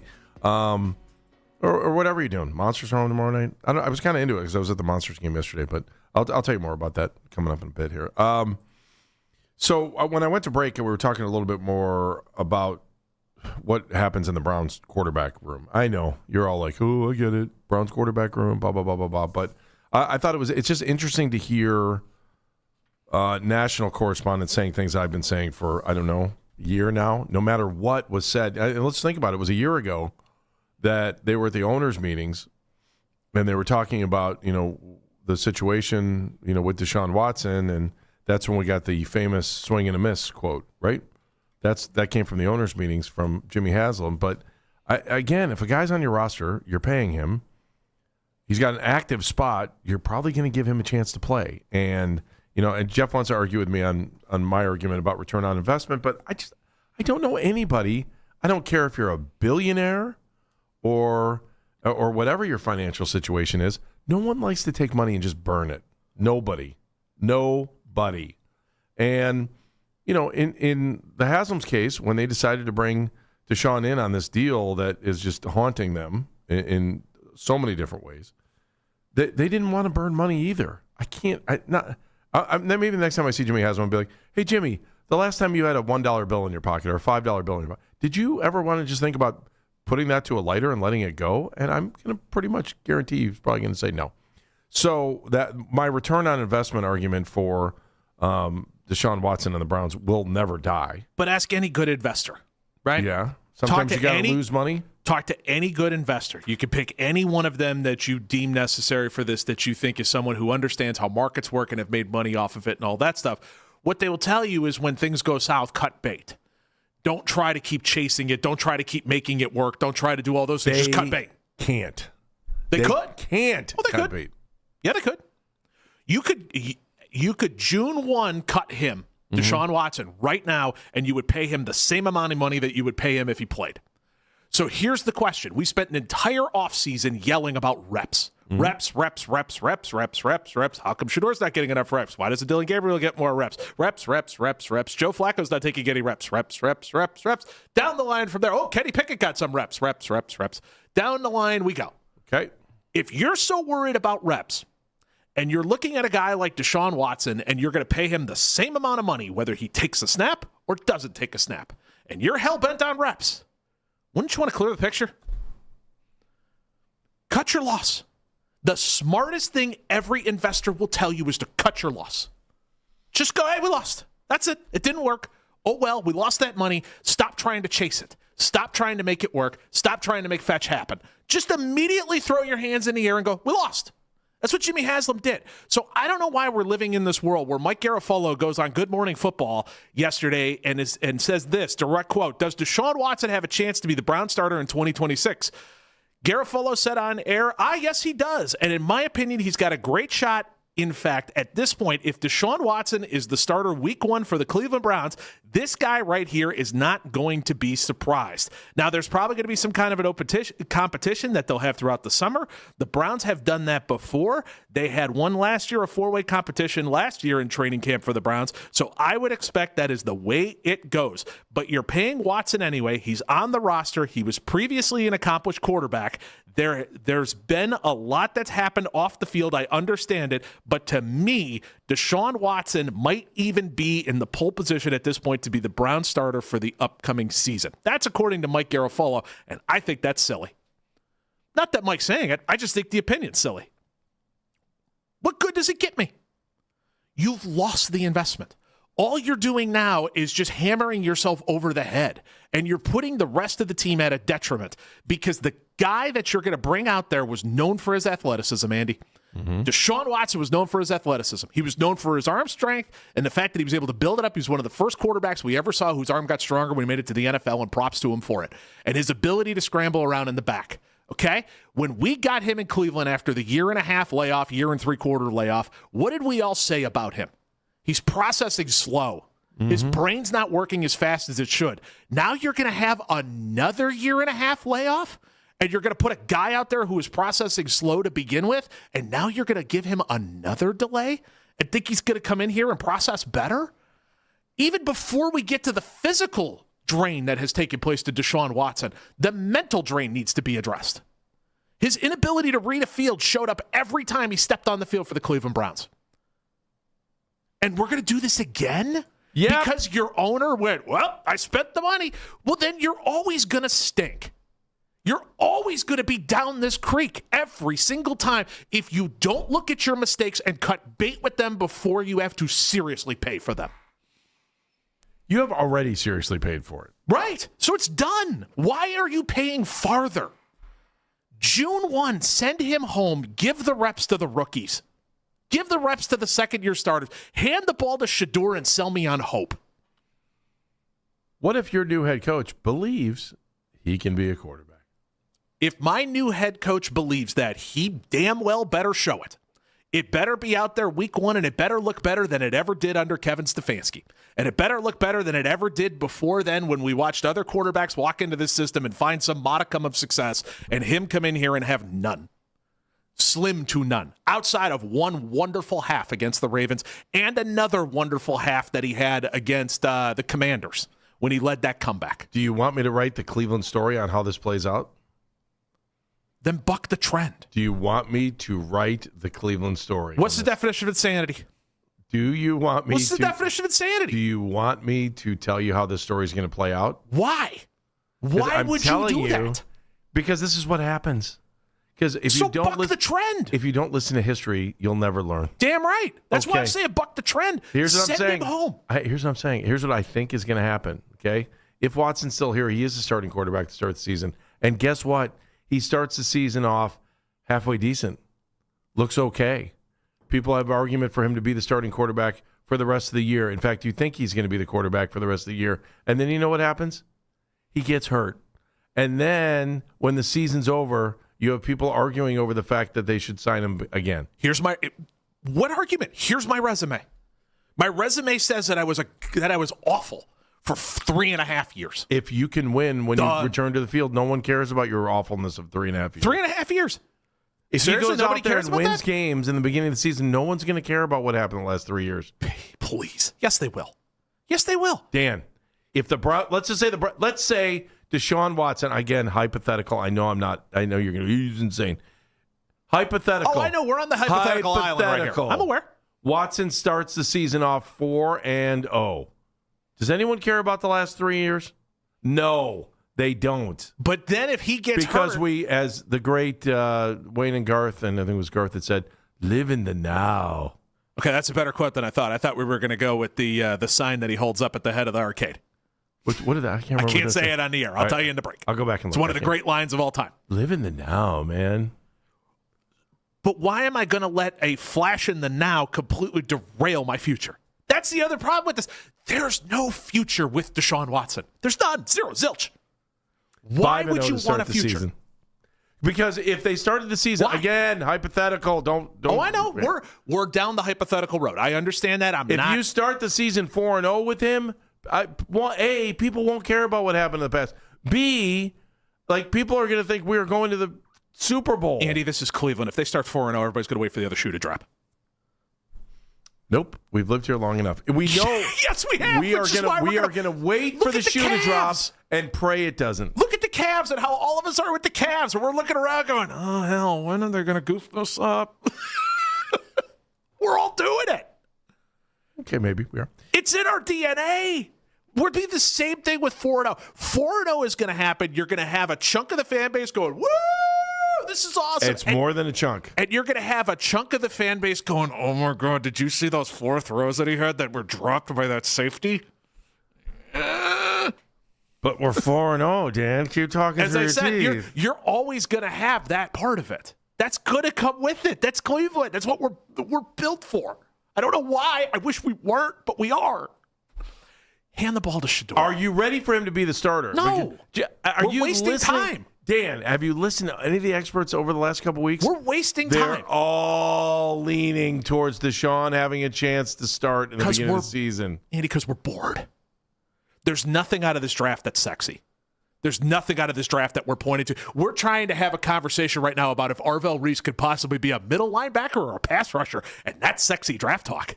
Ooh, baby. No, that's Buckeye football talk. That you can find that on any of the channels. I mean, well, can Sonny Styles go before Arvell Reese? Ooh, sexy draft talk. Like, I mean, that's where we are right now. We're bored. This is a bored conversation that we are in the midst of right now. We're bored. If they run him out there. Are you prepared for Deshaun Watson to be the starting quarterback week 1? If you put Deshaun Watson out there in the starting quarterback in week 1, you are telling your fans we are wanting to waste your time. You're telling your fans, remember the 3 first-round picks that we spent? Remember all the money that we spent? Do you remember all the anguish that we've had and all the turmoil and learning all of these new legal jargons because of it? Well, guess what? He's your starter now, and if he wins, enjoy. Cut bait. That's why. Enjoy. Just cut bait. I watched the Dolphins. You know what you've said to me about Major League Baseball 100 times over the last 3 days? Enjoy. Yeah, I told you. Ignore the sword of Damocles. Yes. Don't worry about the end of the season. Don't worry about it. Guess what? If Deshaun Watson's your starting quarterback and you win a couple games to start the beginning of the season, enjoy. Go back to your theory on baseball, because I'm telling you, he is going to have the opportunity to be the starting quarterback unless A, they cut him after June 1st, or B, they trade him. That's it. He's going to have a chance. I think you're wasting everyone's time. Because, again, I'm not. Least You'd say the team is. With Shedeur Sanders. No. Yeah, you're right. I misworded that. That's me. The team would be wasting everyone's time. Because at least with Shedeur Sanders, I can sell hope. I can at least sell the idea that this guy is improving. I could sell the idea that this guy is in the building. I could sell the idea that this guy is young and is getting better with every single snap and understanding. I can at least sell that fact. And I can sell that fact with the idea that win, lose, or draw, either A, I have my quarterback of the future, he's right here, he's under team control, and he's cheap. Or B, in 2027, I will have my quarterback of the future, he will be under team control, and he'll be cheap. Like, that's the highlight of the Shedeur Sanders thing. Boom, it's right there. It's the best path forward for the sake of this franchise. Running Deshaun Watson out there once again will be a giant waste of everyone's time. Unless he wins. I highly doubt it. You already owe me one lunch. Do you really want to put another one on the line? I don't know. That $3 peanut butter and jelly sandwich is going to crush me. It really is. You mean the steak dinner that you owe Dan Menigan for your bet? I don't remember steak dinner or bet. What are you talking about? Was it a steak dinner? I'm even okay if you don't buy the generic peanut butter and the generic jelly and get the good stuff. Then we're okay. Goober grape? Oh, yeah. By the way, whoever came up with that idea is genius. Come on, man. Genius. Hey, let's put the peanut butter and the jelly in the same jar so you only have to use so you one can do spoon? it in one small scoop. Yep, and one spoon. It's brilliant. One spoon. That's so smart. Meredith? Marketing, man. Underrated? A lot of geniuses. Overrated. Goober grape. Exactly rated. Appropriately rated. It's mid? Are you saying it's mid? No, I'm saying it's it's great. Everybody loves it, which means it's appropriately rated, in my opinion. Really, really quick because we got to go to break. I had a friend whose kids, they bought the Uncrustables because the kids wanted the crust. Yeah. The kids ate out the middle of the Uncrustable and left the crust of it Uncrustable. She was sending me pictures. Not quite sure they should have been able to reproduce. All right. 216-474-0092. Chris Easterling is going to talk some Browns with us, too, coming up a little bit later this hour.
As always, you can listen to this show and all of our local shows on The Fan on Apple Podcasts, Spotify, or wherever you get your podcasts.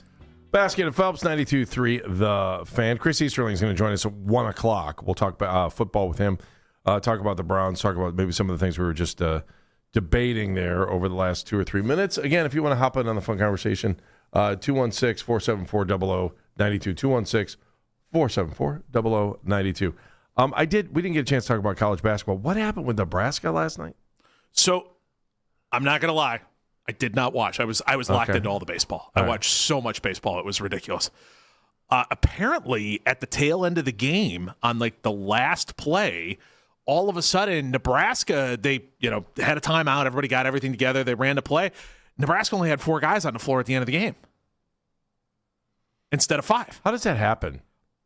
Like, shouldn't the referee look over and go, hey, you only got 4, let's go? You think? The referee should look over to the bench and go, you only got 4, let's go. And then, then the coach has to say, trust me, because it's happened to me too many times. Anyone who has ever coached any kind of basketball, hockey, anything like that is baseball, where you've looked out and went 1, 2, 3, 4. Uh-oh. Tim, get in there. I need you in right. In baseball, what happens though if you start the inning and you only have 8? I don't know. Guy runs off the bench and gets into the game. Yeah. I mean, right? It just happens. Because I've never seen it at any kind of a professional level or even, frankly, a high school level. It's always been Little League, where it's always like, uh-oh, where's Timmy? Timmy's in the bathroom. My favorite is, I love watching T-ball because when you watch little kids play T-ball, there's 100 second basemen all standing there. Yep. And then when the ball comes, they you see who's going to be the ball player down the road because he's the kid that goes after the ball while the 7 other kids back up and standing in the outfield. That one is always good. All right, so here's my question for you, okay? If you only have 4 guys on the floor, okay? You only say for some reason this happens. Shouldn't a player be able to just jump off the bench and get on the floor? Seriously, if you start with 4 and you're the knucklehead team that said, oh, we only have 4, why should you have to check in at the scorer's table?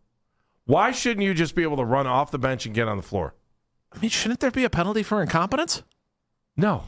It should we should just go, oops. If you only have 4, you should be able to just have the guy. Tell me why you shouldn't. I'd love to hear it.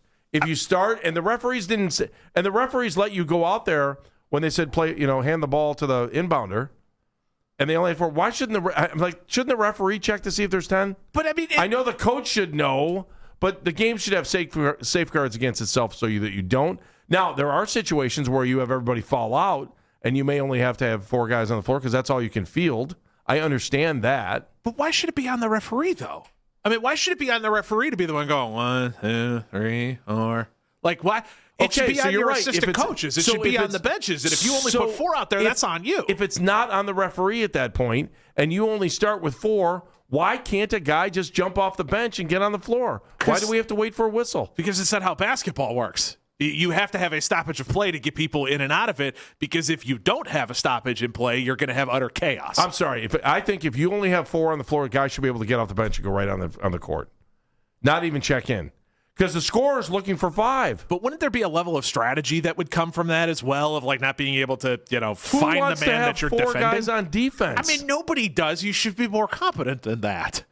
Yeah, I understand the confidence. It should be easier to go, 1, 2, 3. The fact we're even having the conversation is idiotic. Yes. You should have had 5 on the floor to start, and you should have said to the ref, hang on, I only got 4. Oh, and the ref would be like, okay. Fred Hoiberg.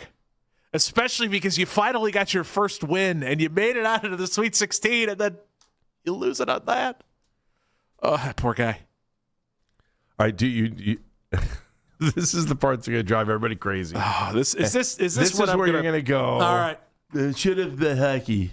That's where it's going. All right. You've already talked enough hockey. We heard what happened to the Monsters last night. All right. I need something that I can spike angrily. Do we have anything around here I could do that with? Do we have a pillow I can punch? Why can't we change on the fly in basketball? Because it would be perpetual fast breaks. Oh, is that bad? Yes. Why? Yes.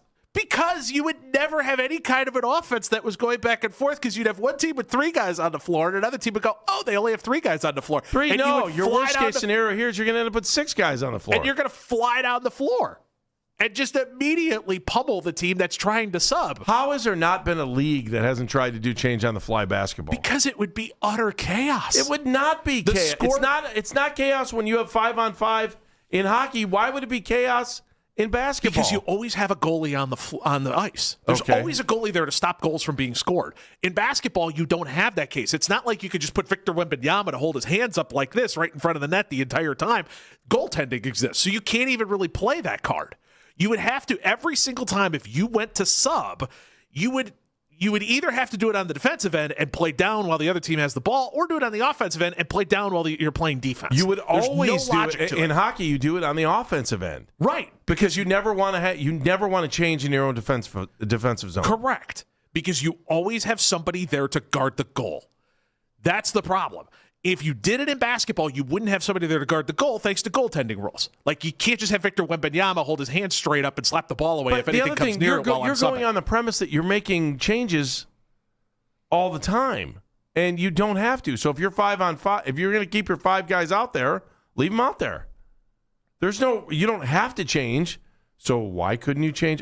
The only logical reason I could think of would be that, let's just say you could change on the fly, but the player had to walk to center court before they could walk into the game. Are we declaring then, too? Do we have to declare? Declare what? Subbing? I don't know. No. It feels like if you have to walk to center court, I feel like there should be like an onside kick moment of, I do declare it is time for me to sub. So let's just say, again, this is all very hypothetical. This we should have just called this Hypothetical Friday. We really is. Hypothetical Friday. Let's say there was a changing box on the sideline. You had to go to the You have to go to the changing box. And then there's a changing room where you could deal with other things.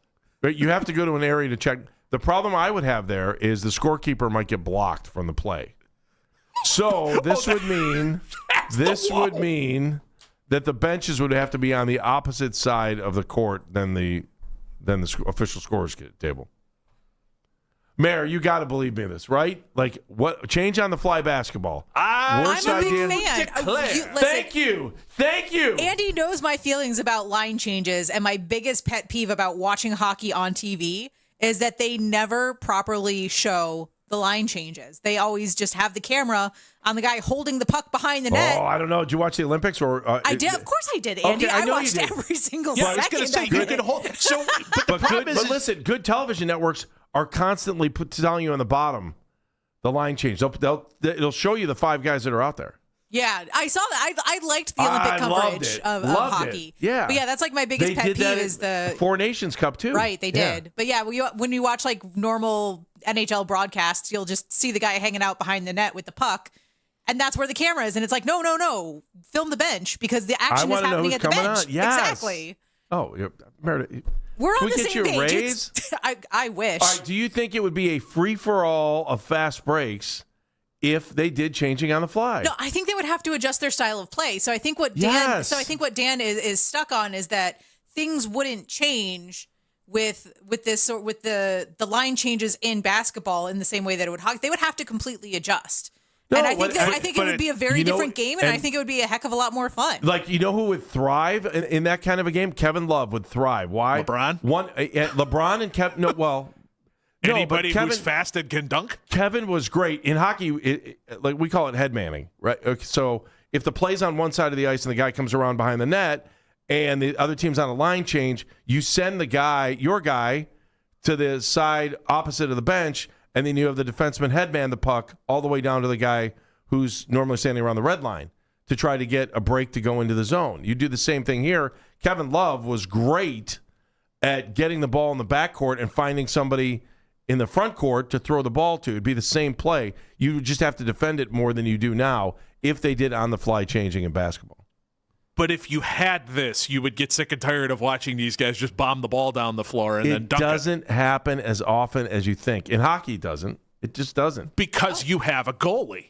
No, I think you have someone that blocks the net. So the problem is, okay, so it's more because, hang on, I just think it's more because of the way they change lines in hockey, whether you realize it or not. You're only subbing 3 and then 2. So you're subbing the 3 up front, the forwards. They try to change, but you're always leaving your defenseman back when you know that there's the opportunity for the other team to do exactly what you're saying. So maybe you'd have to change your defensive philosophy in basketball that in the same premise that the forwards would do one thing, but your guards would always have to stay back and play defense. Now, would there be a size matchup interesting? That'd be the interesting part of it. They'd get blown away, size-wise. And Dan, you're also thinking too much about like the dump and chase, which doesn't really work anymore because that's what a lot of teams used to do, where they would just shoot the puck really hard down the ice and let it curve around the back of the goal. And a lot of times when they do that, if you have fast skaters, the other like this was something that the Capitals used to do all the time in the 2010s, and one of the reasons why they were always getting eliminated from the playoffs is they would do the dump and chase and get beat out for it and lose possession of the puck. What I'm more thinking is you would then, inbound the ball. There would be some kind of a hockey, or there would be some kind of line change or 2 or 3 subs or something like that in basketball. And immediately your point guard would look up and go, oh, they're subbing. Let's go. That's the part that I see. And that's what happens in hockey, too. It's the same thing. Is they're subbing. Let's go. So by the time they figure out, A, what's going on, B, who they have to guard, C, are we in zone or are we in man, anything in between there, now all of a sudden you just got a fast break on your hands. I just think every time you would sub, you would give up points. Every single time. I disagree. I don't think that'll happen. Here's the bottom line. If you only have 4 on the floor, I think you should be able to take a guy off the bench and let him jump on the court. So I don't see any problem with that. And then you're back to 5-on-5. So Nosebleed Dog Pound brings up a really good thought on Twitter. And, of course, social media mentions powered by Scheibman Jewelers, Cleveland's premier jewelry store. The official only stops it if you have too many players in any sport. They do not stop it if you don't have enough. They say that's just on the coach itself. Correct. They don't. No referee is going to stop it for too few. Now, they will stop it for too many and give you a technical foul. But, yeah, you basically are just like. So I'm just saying, can you jump out and just play? You'd have to wait for the next dead ball. I mean, that's how basketball works. Do you have to wait for the next dead ball? I'm asking. You're saying that's the referee question. And again, I don't know. I've never been in that situation before. I'm usually pretty good. We've usually been pretty good about going, okay, 1, 2, 3, 4, 5, get out there. 1, 2, 3, 4. Assistant coaches, everybody in between. All right. Did we solve anything here? No. Other than Meredith and I are right and you're wrong. 2 against 1. Democracy rules. Sorry, Dan. Sorry, I'm just more thinking how funny it would be to have a changing room. Changing area. Doesn't soccer have a changing area where they have to hold up that sign? What if basketball had a penalty box? What do you think? How are you supposed to let people know when to sub if you don't have the sign? That sign's awesome. Yeah, but you have to hold hands, don't you? To come into the soccer, you have to put your hand up. You're talking tunnel? Are you talking coming in through the tunnel with the children? And by the way, the other thing I can't say about soccer, once you're out, you're out. Here we go. Come on, man. Why can't somebody come back in? At least this is better than the rant I thought I was getting. Why can't you come back into a soccer game? Because same thing in baseball. Because it's silly an endurance. reasons. Because it's a game of endurance. Part of it is your ability to be able to run the whole time. Part of it is being in shape. Seriously, let's just say, hey, we should pause the marathon so that everybody can breathe. Nah, that's not the same. That's a different sport that isn't based. Like, I don't understand. And by the way, I love how 15 miles. We go to the bar now. This is why I like high school baseball, because you can re-enter now. Okay. I don't understand in soccer why you can't re-enter at the big boys. Help me, Obi-Wan Kenobi. You're my only hope. What happened, like, back in the day, if Dr. Kamala needed a break, you should have been able to come off and then go back out. Crew fans, I know you love me for saying that. Thank you. Headlines! They're coming next. Baskin and Phelps, 92.3 The Fan.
Want to catch highlights from The Fan from throughout the day? Get over to 923thefan.com or favorite The Fan on the Odyssey app for all of today's headline segments. Headline sports news every 20 minutes on 92.3 The Fan. From the University Hospital Sports Desk, I'm Meredith Kane.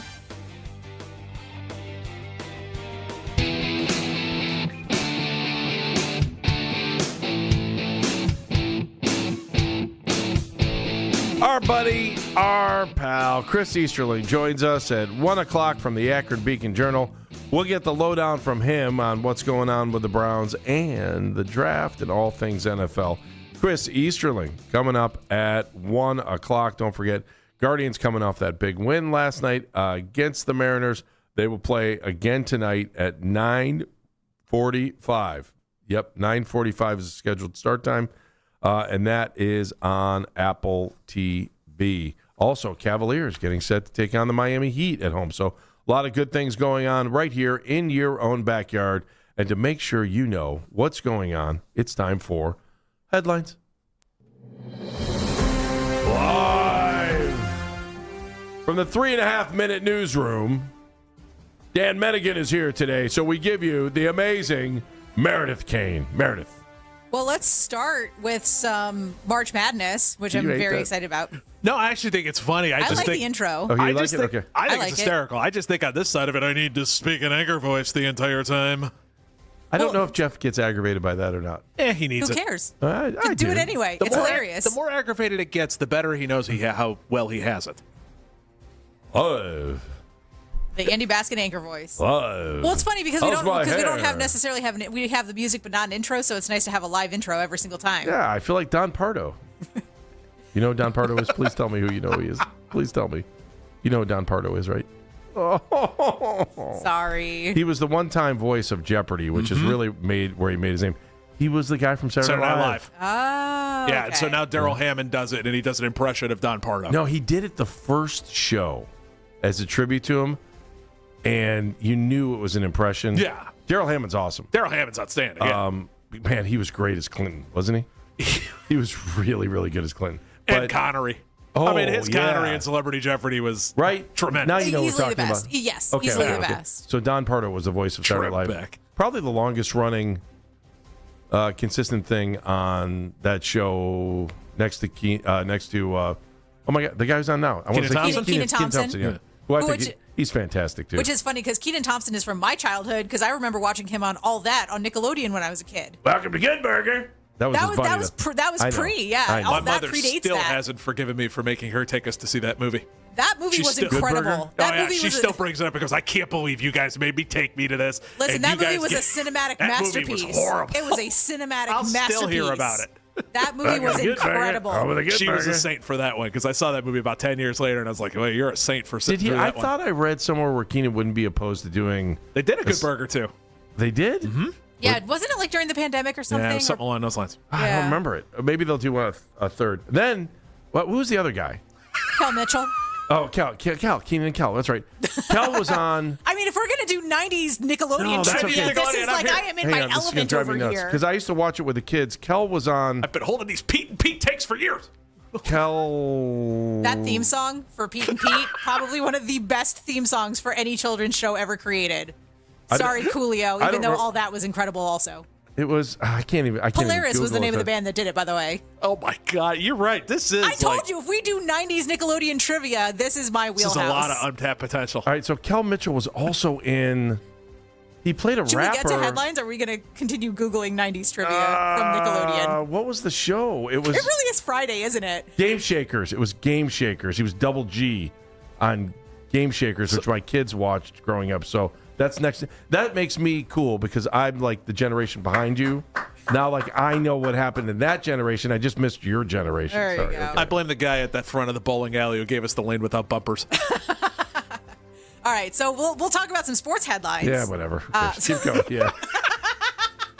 Can we get back to sports? Jeff is freaking out no matter where he is somewhere. I got Harriet the Spy thoughts. Let's go. He is on the... Hey, come on back over here. Jeff is currently listening on the positively free Odyssey app and saying, oh my God. I can't believe how far off the rails they are there. And then he'll come to me and someone will say to him, Jeff, did you hear they were talking about you the other day? He goes, I don't care. I wasn't listening. I never listened.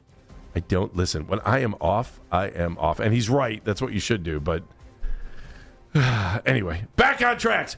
Hardcore sports. Headlines now. Want to talk some March Madness? I know Sure. we were very, very up to our eyeballs in baseball yesterday, as we should have been, because I did not watch basketball yesterday. I only watched baseball because I was very happy to see it back. Mm-hmm. But something really, really interesting happened in basketball last night. So Arizona eliminated Arkansas from the NCAA tournament. And it's not really that big of a deal that a number 1 beats a number 4, but it's the way they beat them. It was a 109-88 victory margin, which is the largest margin of victory over any team coached by John Calipari in the NCAA tournament. So fun basketball trivia for you. So yeah, even though Arizona dominated, which you kind of expect that from number 1 seeds, especially now that there's a lot of chalk in these tournaments. Right. But the fact that it was by that much over a team that John Calipari was coaching. I love it. I think Arizona is the only team I have left. So thank you, Arizona. It's really cool. It's a bummer that Alkoff is out, because he has been so much fun to watch throughout this entire tournament. Arkansas's point guard, who's going to go really high in the draft. I think I saw he was the first current in-college player to have his own signature shoe as well. I think I saw that just come down and get a shoe deal out of this deal. Something like that, too. He has been so much fun to watch in there, and it's a bummer that he's not going to be in it. But you're right. You see those margins. Goodness. Defense apparently is optional. We don't do defense. Have you seen the drama over the Iceman trademark? Yes, I have seen the drama over the Iceman trademark. That is it. There are very few things that will truly anchor me.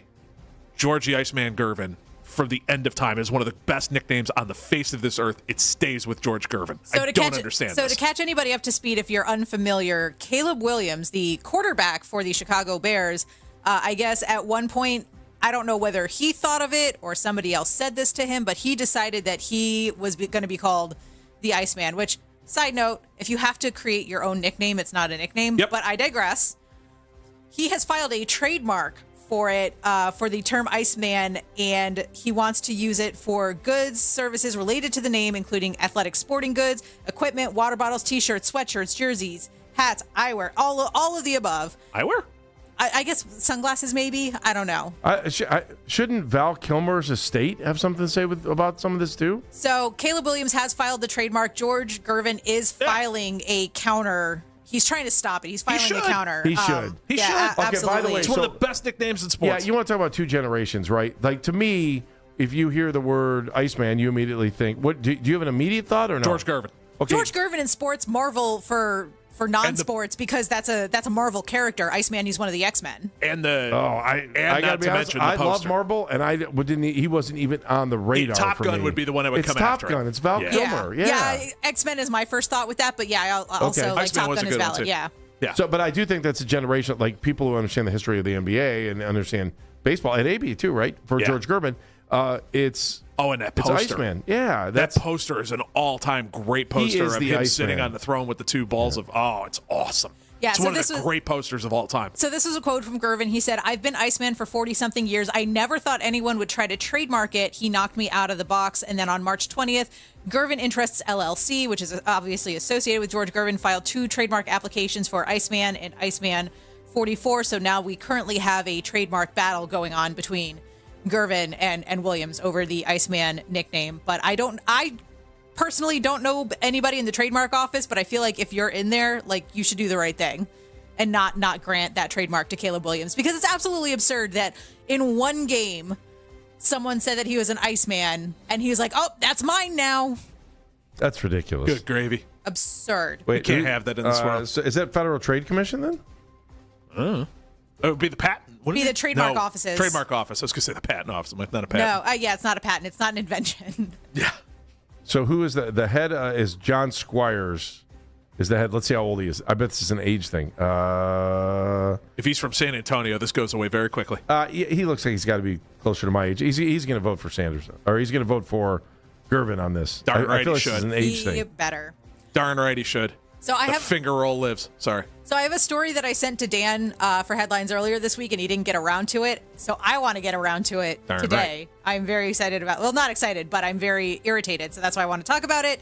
Andy, have you heard of the 999 challenge in baseball? Oh God, what's 9 innings? Nine beers, 9 hot dogs, and 9 innings over a course of baseball. So there have been a handful of ballparks that have actually created a concession stand item where you're supposed to be able to buy the 9 beers and the 9 hot dogs that you can try to finish over the course of 9 innings. One of those teams being the San Francisco Giants. However, this was boots on the ground reporting from SF Gate, the local newspaper in San Francisco. Apparently, the concession stand, which, by the way, costs $55 at Oracle Park. Oh, I got a sidebar story. Just keep going. Only includes 1 beer. What? And the hot dogs are not full-size hot dogs. They're mini hot dogs. So it's 9 mini hot dogs and 1 beer, and they're calling that the 999 challenge.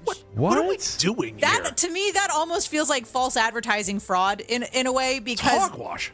Yeah, so I think the idea or the way they're trying to justify it is you got like one of those 4-ounce mini glasses that you're supposed to be able to refill 9 times with the tall boy because they give you a tall boy. You don't get to choose the type. You don't get to choose which type of beer. By the way, they choose there is a specific type of beer. You get it. You don't get a choice. Swill. And supposedly, you should be able to fill up the 4-ounce mini glass 9 times. But the problem is the tall boy doesn't fill it up 9 complete times. So here's where I think they get in trouble. There's no 999 in That's it. It's ridiculous. It's like 9-1. It's like 4 and a half. 991. Yeah. That's ridiculous. Weak. It's really weak. But I think the legal responsibility gets in the way. You know why? Because is that not false advertising? Well, I just think that you would think that 999 is you would buy a beer every inning, right? Or try to at least. I think that's the point, but the problem is most concession stands will close after the 7th inning stretch. Yeah, most. Here's a shocker, Dan. There's only a few stadiums that do have extended sales for beer.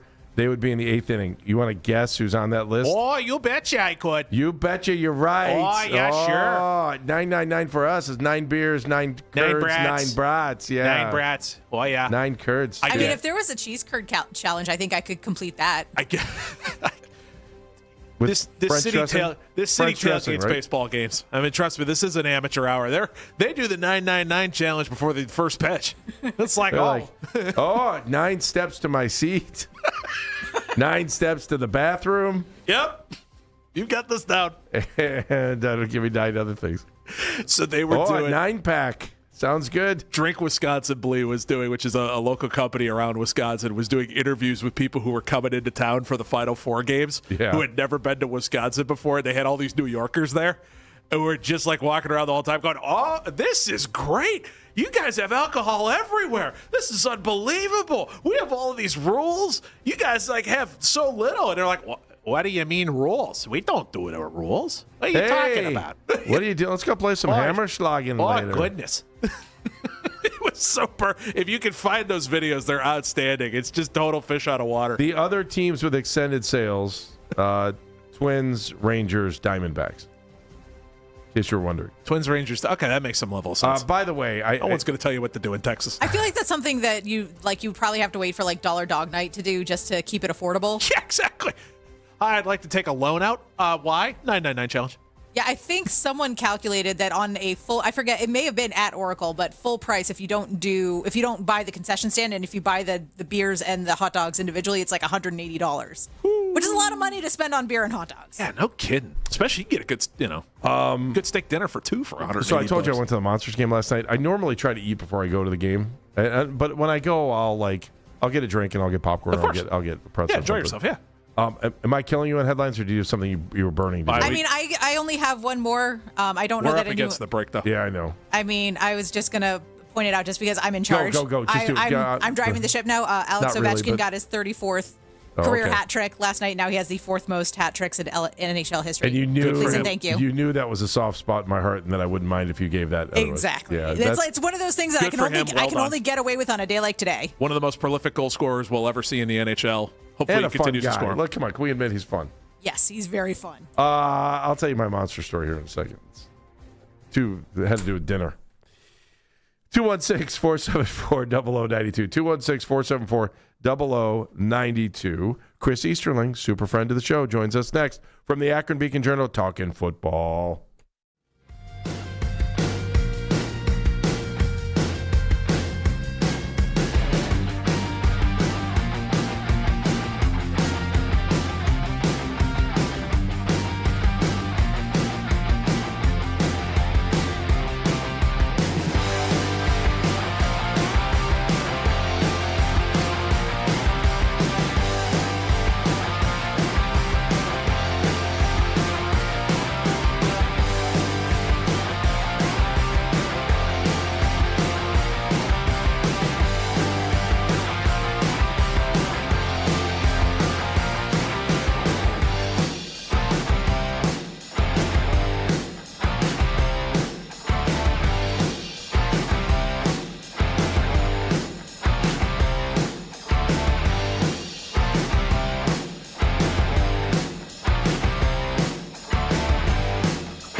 Baskin and Phelps, 92.3 The Fan. I guess Browns could sign someone big in free agency today if they wanted to. I don't expect that to happen, but I guess we could throw that out there.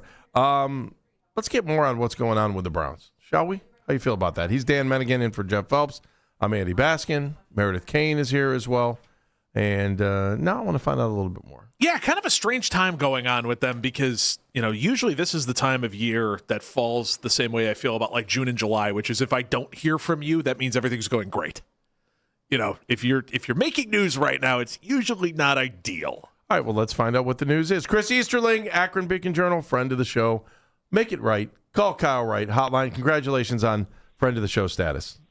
Oh, I appreciate that, fellas. How are you guys? We are good. I'm well, buddy. Thank you for joining us. All right. Let's talk about the Browns here for a second, my friend. It keeps going back and forth on who might actually be the starting quarterback, and then the draft will mess things up, or else they'll bring somebody in, and we'll try to figure out something else. If the season started today, who do you think would be the quarterback? Sure. Without hesitation? No, I think there's going to be a competition. I think they want to see what Deshaun, they want to see the competition play out a little bit, but I guess I'm projecting a little bit also in that because I think you have to look at this short term and long term. If you start Shedeur, you have to find out what you have in Shedeur. You have to know definitively because it impacts 27 and what you do. Because if Shedeur goes out and plays well and shows he can be a capable NFL starting quarterback, then you really don't have to attack the quarterback position in the 27 draft. But if he goes out and doesn't play well, you have to jump in there. With Deshaun, let's ask yourself, what is a successful season with Deshaun Watson as the starting quarterback? Because if he plays well enough that listen, he plays well enough and he wins you games and heck, he takes you to the playoffs it's March and we're dreaming and we'll say playoffs and then what? Because he's a free agent. Are you going to re-sign Deshaun to starting quarterback money, which he would be right to request in the next deal? Or are you going to say, well, it was nice, we finally got something out of it, and are you right back at square one needing to find a quarterback in the 27 draft because you finally got the production on Deshaun when the deal, as he was walking out the door. So that's why I wonder if they take the long-term and short-term play and go with Shedeur just to find out, because if he hits, there's your quarterback on a rookie deal. It's the easiest way sort of out of this, nightmare you're in because of the Deshaun deal. Chris, is there any chance that the Browns decide after June 1 to cut Deshaun Watson because it's the same amount of money that they would owe him whether he played or didn't play, and it would open up more reps for other quarterbacks where you could develop them farther? Is there any chance that takes place? No, I think I think if you're going to eat the money, you might as well have him on the roster because he is. I mean, he is a veteran. Shedeur clearly, I think if in that instance Shedeur is your starter, Shedeur likes Deshaun. Shedeur listens to Deshaun. I just think at that point, if you're going to eat the money, I mean, you're going to eat enough money once he's not on the roster in 20 starting in 27 that you might as well keep him on the roster, keep him around, and heck, you might have to play him even if he's not the starter on opening day because this is Cleveland and nobody starts 17 games anymore at the quarterback position. 3 quarterbacks play every year in this city somehow, some way. Yeah, so Dylan, get the arm warmed. Yeah, no kidding. Chris, you think we're on the verge of seeing Myles Garrett get traded? No. What do you think the contract stuff was about this week then? I think it was, Myles gets his money a little earlier. I think it was the cap stuff. Don't get me wrong. Again, kind of going back to the question about the quarterback, short term, long term. Does it give them the pathway eventually to trade Myles if, let's just say, the offer comes up, the opportunity is there, the things don't align quite right for this team to really get back into contention along the same path as where Myles is in his career? Yeah, I think that's a possibility. I mean, could it happen in 27? Yeah. But at this point in time, I believe what I've heard is that they are 100% committed to keeping Myles, and this was, again, kind of a short-term and a long-term, play to kind of, again, just give yourself a little bit more cap, flexibility, and Myles gets some money a little earlier. So that's for now at least that seems plausible. Now, I was curious, and this is a tinfoil hat conspiracy theory. You look at the proposal they've put forth that is going to get voted on or going to get discussed at least at the owners' meetings next week about expanding out how many years down the road you can trade draft picks. And again, this is, I'm not saying these two are connected, but what if part of that is, hey, look, nobody's going to give you 3 number ones for Myles Garrett if they could only give you the next 3 number ones. But if they can stretch that out, would that be a possibility? Again, I'm not saying that they're connected. That's just, every once in a while, it doesn't hurt to go down the conspiracy road and wonder, are these two things connected? But again, go back to my original answer, no, I do not think Myles Garrett is getting traded in 26. All right, so Chris, I realized as I was reading your story this morning about what's going on with the Browns and you talked about the draft proposal rule change, and the way you wrote about it makes me think that we were separated at birth, because when I first read it, all I could think about was Ted Stepien. That was the only thing going through my mind. I'm like, if you give a team the power to throw away 5 first-round draft picks right away, oh my God, we're going right back to Ted Stepien. And then when you wrote that this morning, I was like, oh my God, we were separated at birth. I am old enough to remember the name Ted Stepien. Yes. But I think it's funny that the only team that's come out and anybody aligned with another NFL team that's come out and said, I really like this idea, is the Rams, and we all know their philosophy on draft picks. So I don't know if that's the best people to have aligned on this proposal, but it is interesting. I'm curious next week to hear, what, have Andrew explain a little bit more what the thought process is, and because there are pros. You can. Instead of 3 consecutive, like I said, with the draft picks, instead of going back-to-back years of first-round draft picks, if you can stagger those, does that make it easier to move picks? So it's just I'm curious I'm a little curious about the proposal, but ultimately I would be afraid of the cons, which is somebody just throwing a bunch of picks away for ultimately a washed-up player or something. I mean, because not that we've ever seen that happen before around the NFL. or amongst local teams. Chris Easterling join us, Akron Beacon Journal, Browns beat reporter on the Make It Right Call Kyle Wright hotline. So the other thing going on right now, Chris, is all of the pro days, and of course everybody is hooked on who is where. How much stock do you think fans should put in on where the Browns are in comparison to pro days, and who among the Browns are at particular pro days? I don't think it's nothing, but I do think it was.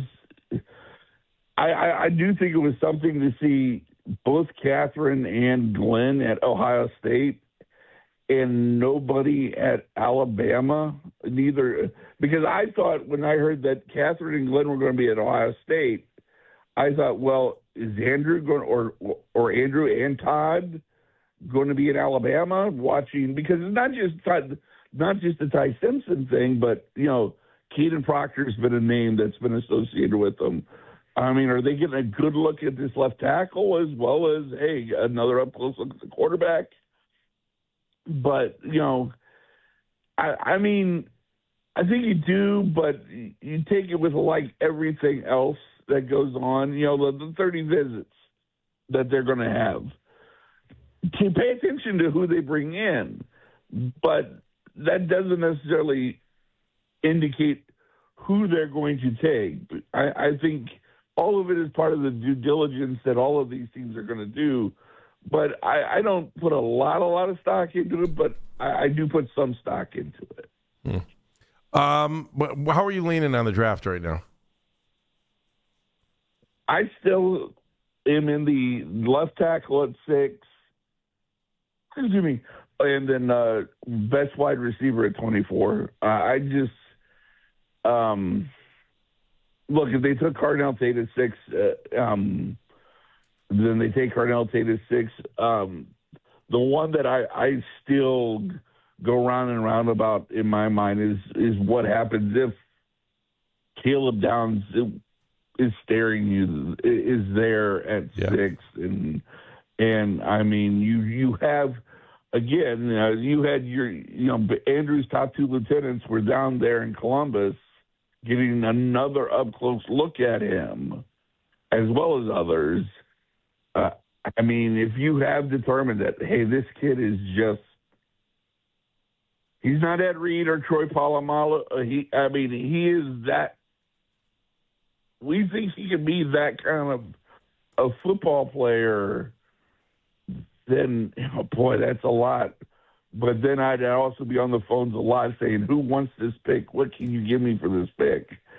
Just save me from maybe myself, because they just need so much help on the offense that, that might be the opening to get a deal where you get another first and you get more picks and, you can help an offense that just desperately needs help.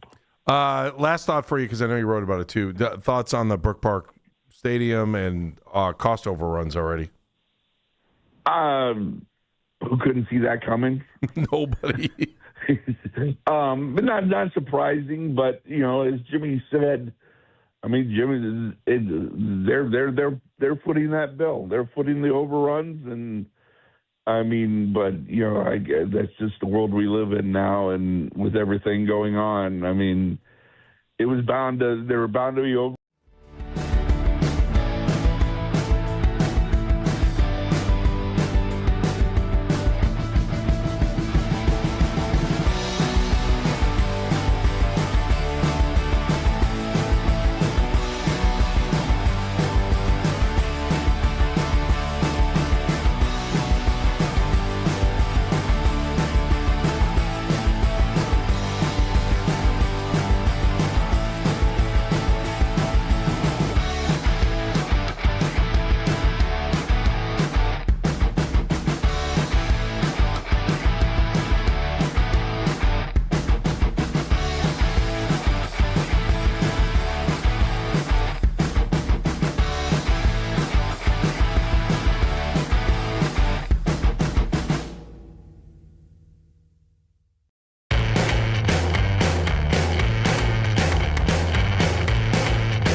segments from all our shows, and you can always listen on the Odyssey app. Headline Sports News every 20 minutes on 92.3 The Fan. From the University Hospital Sports Desk, I'm Meredith Kane.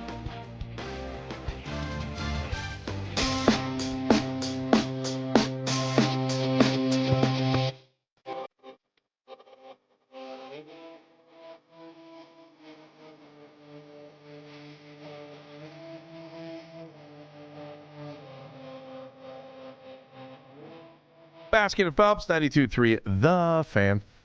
Dan Manigan is in today, 216-474-0092.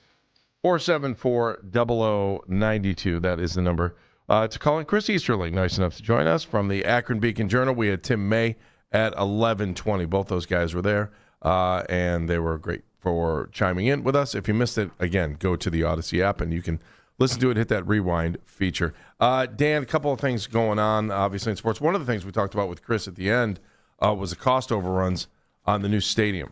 Thoughts on that? The Haslam said they're going to pick up the tab on it. So I just think when I hear that at the end of the day, yeah, it's awesome. They're picking up the tab for it now. I just feel like somewhere down the road, you're going to try to buy a beer, and it's going to be probably $1 more than you thought. Like, hate to say it, but like double burger and fries are $23 in a box. I went to a Monsters game last night. So, but you know what? When you know you're going to pay a little bit more when you go there, I don't know that you have to accept it, but it's just so weird when you go to a game or you go to a concert and like the prices you see, you're just like, man, am I desperate that I want this that bad that it costs that much?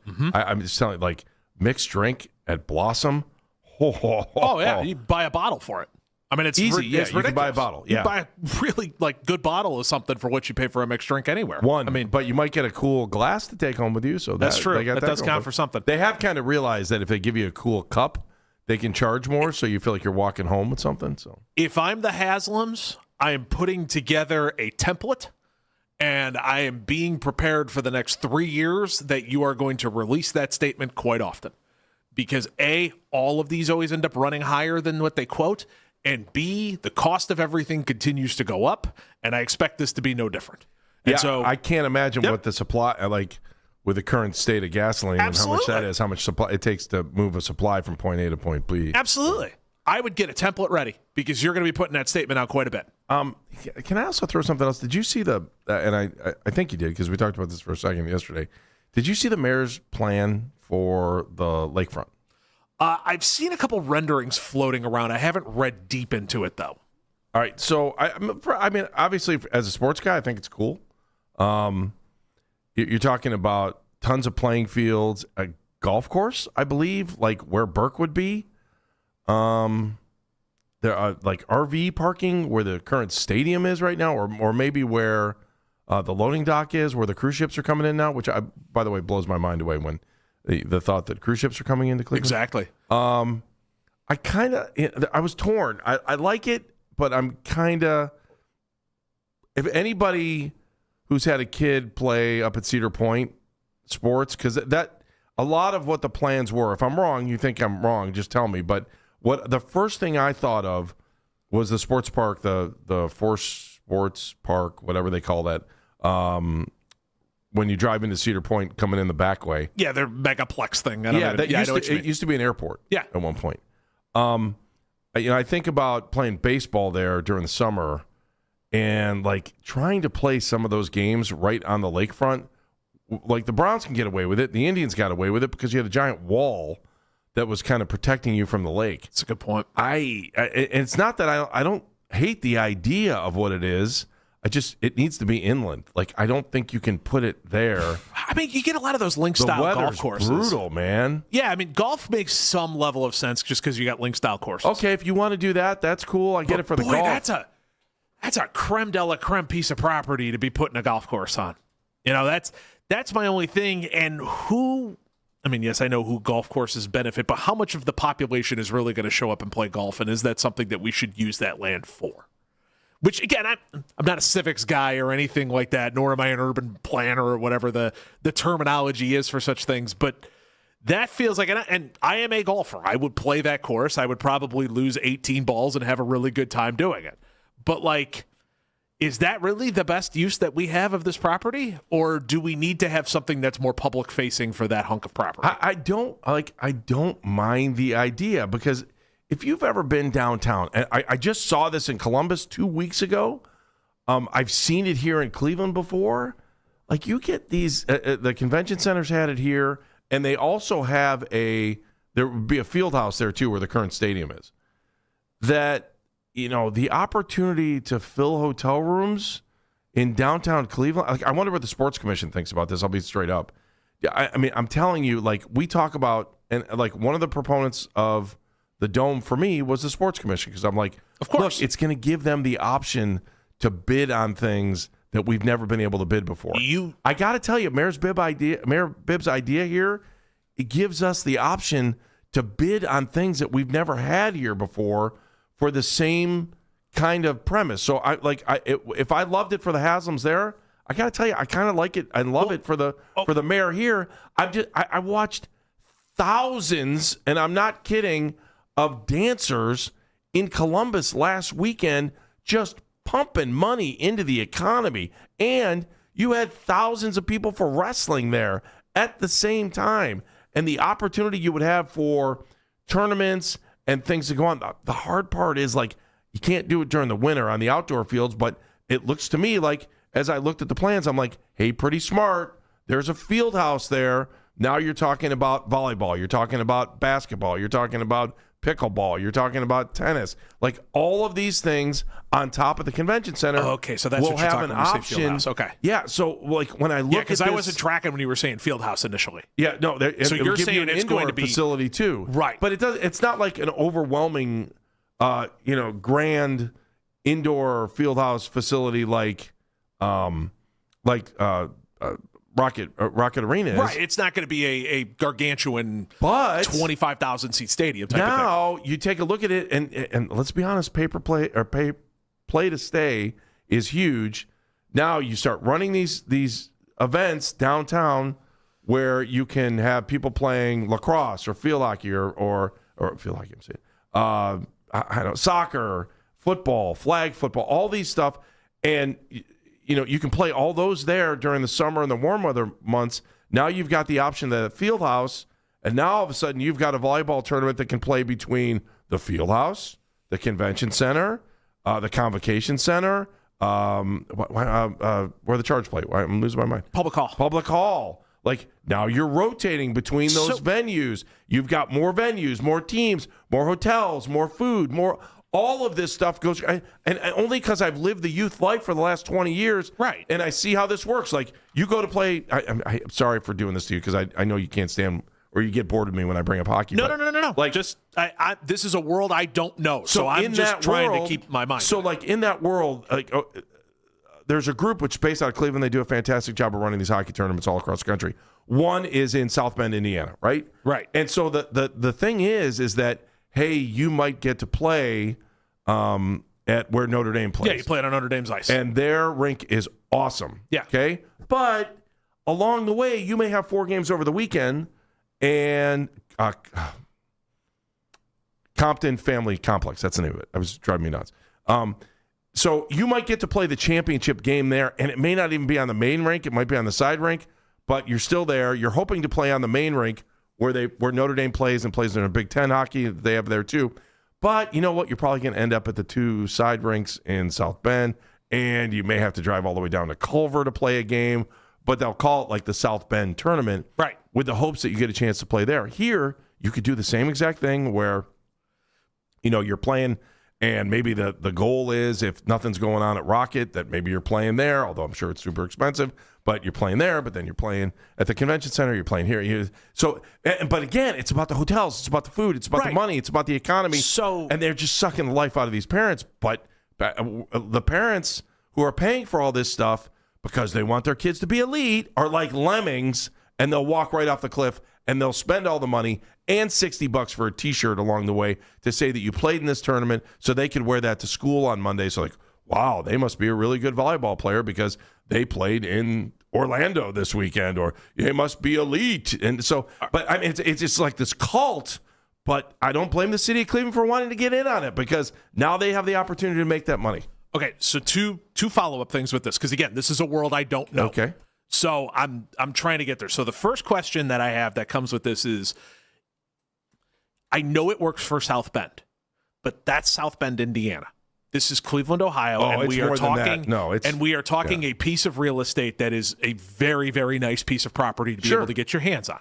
That could be used for a lot of other things that aren't a youth sports type of tournament. So this is the reason I'm asking these questions. I'm just kind of prefacing. I'm looking for the rock hall in this picture too. Are there enough of these kind of tournaments that would take place that would justify having that kind of thing on that piece of property? During the summer, yes. Baseball tournaments, without a doubt, because I'm looking at baseball fields on there too. The question is... Because I don't know of any other city that has that kind of a setup in their downtown. Columbus. Columbus has that in the middle of downtown? Well, Berliner Park is right on the outskirts. Right, it's on the outskirts there where they have it's downtown. Right, but it's not in the middle of the arena district. It's not, over... And I don't know Columbus as well as, I probably should for the amount that I've been down there for miscellaneous concerts and whatnot. Mm-hmm. But it's not like right on the heart of campus or anything like that. That's the thing with this piece of property is it is such a high-end area that you're saying, could you do this somewhere else? If you could take this and move this to the outskirts of Cleveland, I'd be all in. You could sell me on this in a minute. The very first thing I thought of was, this is a really good idea. I like it. Just don't know if that's the place where it should be. Exactly. Yeah. With that piece of property, for the fact that it's going to be on the lakefront, that it's going to be able to bring in whatever, if you want to go Inner Harbor and Baltimore with it, or even if you, dare we say it, go high-end condos to get more housing in there and that stuff, that is a piece of property you can do that on. I wonder if having all these fields and that golf course there would do it. It's interesting to look at the plans because Inner Harbor had the snot beaten out of it before they got in there and redid it. No one was living there, though. Right. I got to be honest. I don't know that and I like the idea of taking the current stadium we have, taking the top off of it, and building apartments around the outside. I didn't have a problem with that, but it's a landfill. Yes. Are you sure you want to live on a landfill? Well, and you're always going to be in the situation that the Browns are in right now with the fact that the foundation is in a really bad shape, which is what's causing them to move to start with. Yeah, but the difference there is you're talking about concrete and limited number of people. I just wonder... we're talking about 70,000 people on one spot. Yeah. I just wonder if... And I know there are a boatload of those tournaments that are out there that can do all of those things. I just wonder if that is a downtown Cleveland prime piece of real estate property that you would want to do that on, or if that's something that you would be better off doing 10 miles, 15 miles out of the city. No, you mean in the city, but without... But again, I'm not... As much as I sat here and said I wanted a dome, I really wanted it downtown. I did. Well, we all did. I understand. For some reason, the city of Cleveland got themselves into a really crummy situation. And what would have made me a lot happier is if the city of Cleveland could annex the land where the dome is, but whatever. This is all over. I'm not talking about it. Again, the three of us in this room had this figured out for years and years and years, and the city of Cleveland did not call us, even though we were available. Well, we also... For a mild convenience. But it's also easy to talk about stuff when it's not your money. And a mild consulting fee. I like the concept. I do. There's a lot of really cool things about that. I'm just not sure about the site. But again, for the same reason that you might like the dome to give you opportunities to do things in this town that we've never done before, I think the mayor's plan gives us the opportunity to host and keep the people who are here 12 months out of the year. It's too good of a piece of property to do that with. That's my only thing. But what are we doing with it now? We're landing airplanes on it. Exactly. But now we have an opportunity to do anything with it, and it feels like we're taking a really fine cut of meat and making chop suey out of it. 216-474-0092. Is he right? I hope you're not. I hope you're not right. 216-474-0092. Baskin and Phelps, 92.3 The Fan. He's Dan.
Dodgers, Astros, and Padres. Want to catch highlights from The Fan from throughout the day? Get over to 923thefan.com or favorite The Fan on the Odyssey app for all of today's headline segments. Headline sports news every 20 minutes on 923 The Fan. From the University Hospital Sports Desk, I'm Meredith Kane.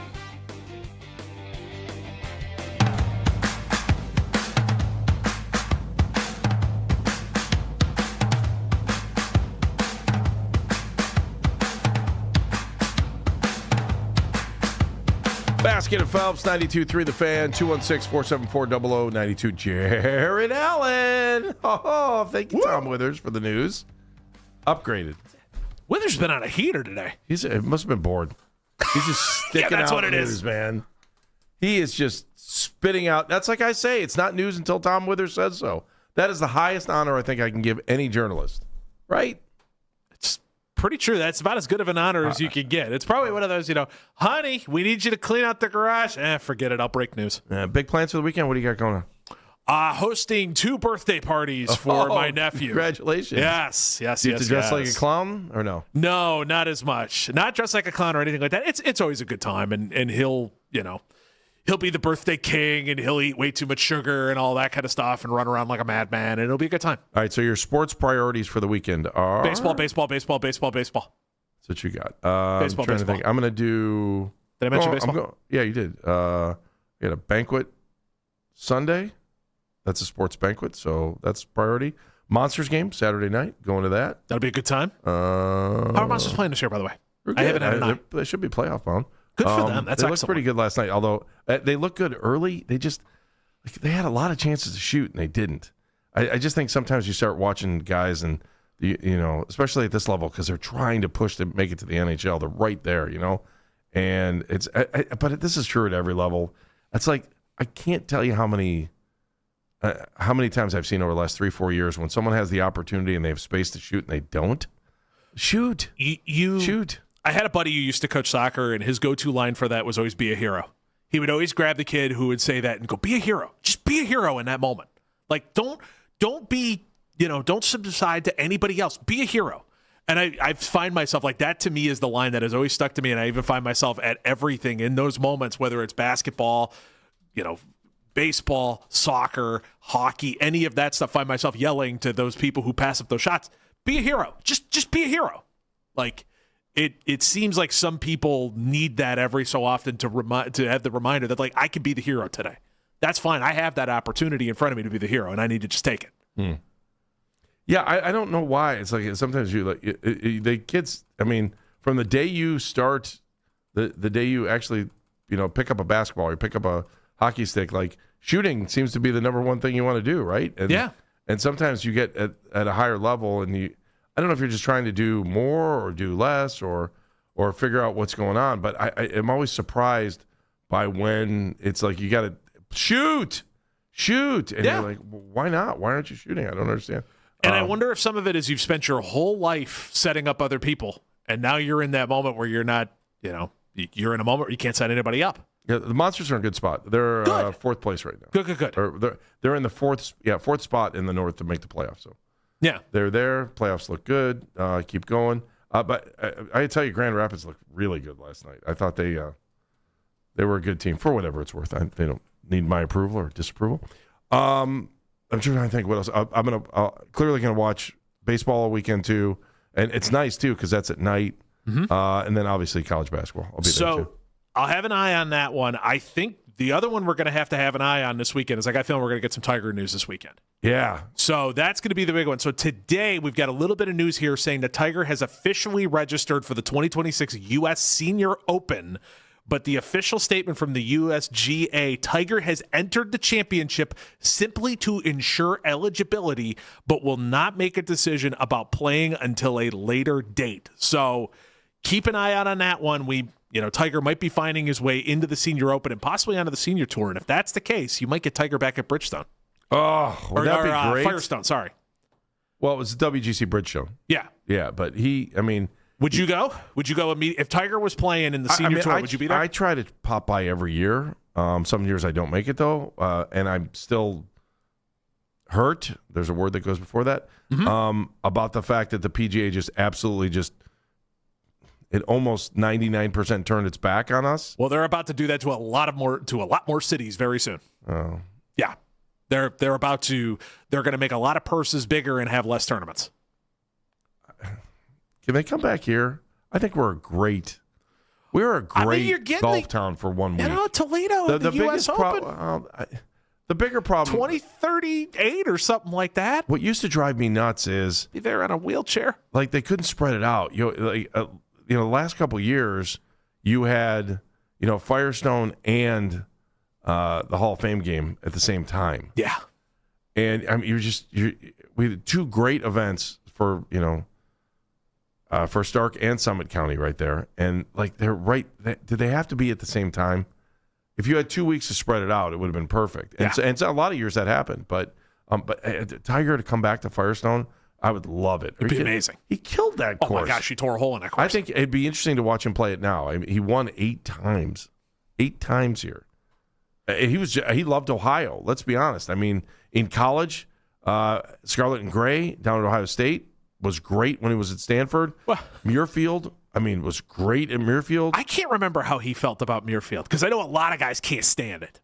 A lot of guys are not the biggest fans of Muirfield. I hope Jack's not listening because he will be super mad at you for saying that. No, it's a known fact. I mean, people have told the media all over the place, and it's nothing against Jack. It's just it's a beautiful course. Gosh, if you ever get a chance to go down there and walk that course, you'll love every last bit of it. It's made for television. It's like walking in a beautiful garden with a golf course in the middle of it. He won the Memorial 5 times. Yeah. I know he's always had success there, but I know a lot of guys, because Jack will trick that course up. A lot of guys don't like how Jack tricks the course up. Next to my favorite golfer, Rob Moss, he's probably the best player that's ever. Well, I shouldn't say that. Jack played here. I can't I was going to say that Jack Nicholson guy's pretty darn good. I mean, that's a great argument. A Jack Nicklaus guy was pretty darn good. He was pretty good. Jack was the measuring stick for Tiger forever. It was always, how many majors does Jack have? I'm this many away. Jack still has the mark. So. Still has the mark, and sadly, if Tiger drove a little bit slower and did a lot of other things differently, we might be having a different conversation. All right. The last word goes to Andy, and we got about 30 seconds. Go ahead, Andy. How are you, man? Gee, thanks a lot for the 30 seconds. Anyway, real quick. Bro, I got to get off the air before the afternoon show kicks us off. You got first 30. Go ahead. Go. Okay. But anyway, real quick, I was going to mention about how Fedor called out Kenny Atkinson. I was glad he did because of how he said last game, I like the spirit, the fight when he called out his team defensively. Secondly, I loved it. We did too. Jeff and I both said the same thing. Go ahead. Sorry. What do you guys think about playing Dennis Schroeder with Donovan Mitchell and Harden at the same time? That's crazy. And putting the ball in Schroeder's hands. Not a fan at all of Schroeder. And I know we traded Hunter, but for Ellis, who's an unrestricted free agent, Schroeder signed for $15 million a year for the next 2 years. Mm-hmm. I'm not happy about that one. So you didn't mind playing against him, Schroeder? Then, Schroeder's a bulldog. I kind of like having that kind of bulldog mentality. Tell you, Andy, can I pass judgment after the playoffs? Yeah, you know what, you can. And last thing. The Cavs organization has let down Evan Mobley. His routine, his mechanics, his approach to free throw shooting is abysmal. Mm. All right, Andy, thank you. Hey, have a good weekend, man. Thank you. I wonder if this just ends up being a loss year for Evan Mobley. You get that with these guys every so often, where these great players all have a lost year. We were all ready to judge this team at the end of the regular season last year. Let's wait until after the playoffs. Yeah, we'll see where it goes from there. Let's hope they go Easy for enough. a while. It's time to wrap things up for the week. We ask you, why am I smarter? It's brought to you by QC Kinetics, the leader in regenerative medicine. In pain? Give QC Kinetics a call. 216-770-5488. 216-770-5488. Meredith Kane.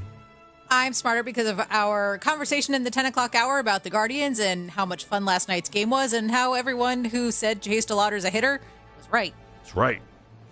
Dan Madigan. I'm smart for a conversation on what to do with the Burke Lakefront Airport and the idea of you selling, basically going, hey, we could put these fields here in this field house and all that stuff and be able to profit from it. I would have honestly never thought of it in that manner, or if there were enough tournaments to do it, and I guess there is. So I'm smarter today because I know Chase DeLauder is on pace to hit 324 home runs this year. 324. I mean, come on. I wish Guardians are on pace to go 162-0. Let's go, right. baby. Yeah, come on, guys. Let's get with the program on this. No, I love the way I felt about the Guardians today when we had the opportunity to talk about it. I think you feel good about them, too. Let's hope that this is a successful road trip before they come home next week, where the temperature is supposed to be in the 60s with a 20% chance of rain. I leave you with the weather, and I leave you with this. Have a fantastic weekend. Have fun. Not too much fun. Don't get in any trouble. Don't end up behind bars or anything like that at the end of the weekend. And please, if you've had a few, hand the keys to somebody else. He's Dan. She's Meredith. I'm Andy. Thanks for listening. Jeff's back on Monday. Be a hero. Be a real hero. Be an organ donor. Lifebank.org. See ya, Cleveland. See ya. Afternoon Drive gets you closer to the weekend. Next. And that's the show. This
was not big-eyed. He comes into opening day, and for him to come up, get a home run his first, and then get us the insurance run. He's worked extremely hard. He's a very talented player, so fun to see him have a night like tonight. You can book it. Game number 1 goes to the Guards. They win 6-4 here in Seattle. The big bat of Chase DeLauder. He turned in a night to remember. Not really. I mean, it's cool, but come back and get a win tomorrow. It's the Afternoon Drive with Nick Wilson and Jonathan Peterlin on Cleveland's Sports Radio, 92.3 The Fan. The show is back, and the Guardians are going 162-0, baby. We've got the NFL offseason rolling along. Chance for a get-back game for the Cavs against the Heat after that disastrous, some say season-ending, loss on Wednesday night. And then second half of a back-to-back that didn't really matter. Nobody really cared about. And I think I've ran out of ands, actually. A lot of things happening in sports. It's a Feel-Good Friday. It's an F-Off Friday. That open, courtesy of Guardians TV and Mac Robinson on the board. Yes, we salute you, Supreme Leaders, so you don't cut us down in our prime for indolence. I'll get there eventually. The point is, we got Jake Murrin on the producing today, and of course, manning the 92.3 The Fan YouTube channel. If you're out there, if you're watching us, as our guy Ace told me he watched today, I bumped into on the street, go ahead and subscribe to 92.3 The Fan's YouTube channel and like our videos. We do like to be liked. Seeing our guy Zach on there, seeing our guy, oh my gosh, I'm going to forget the second name there.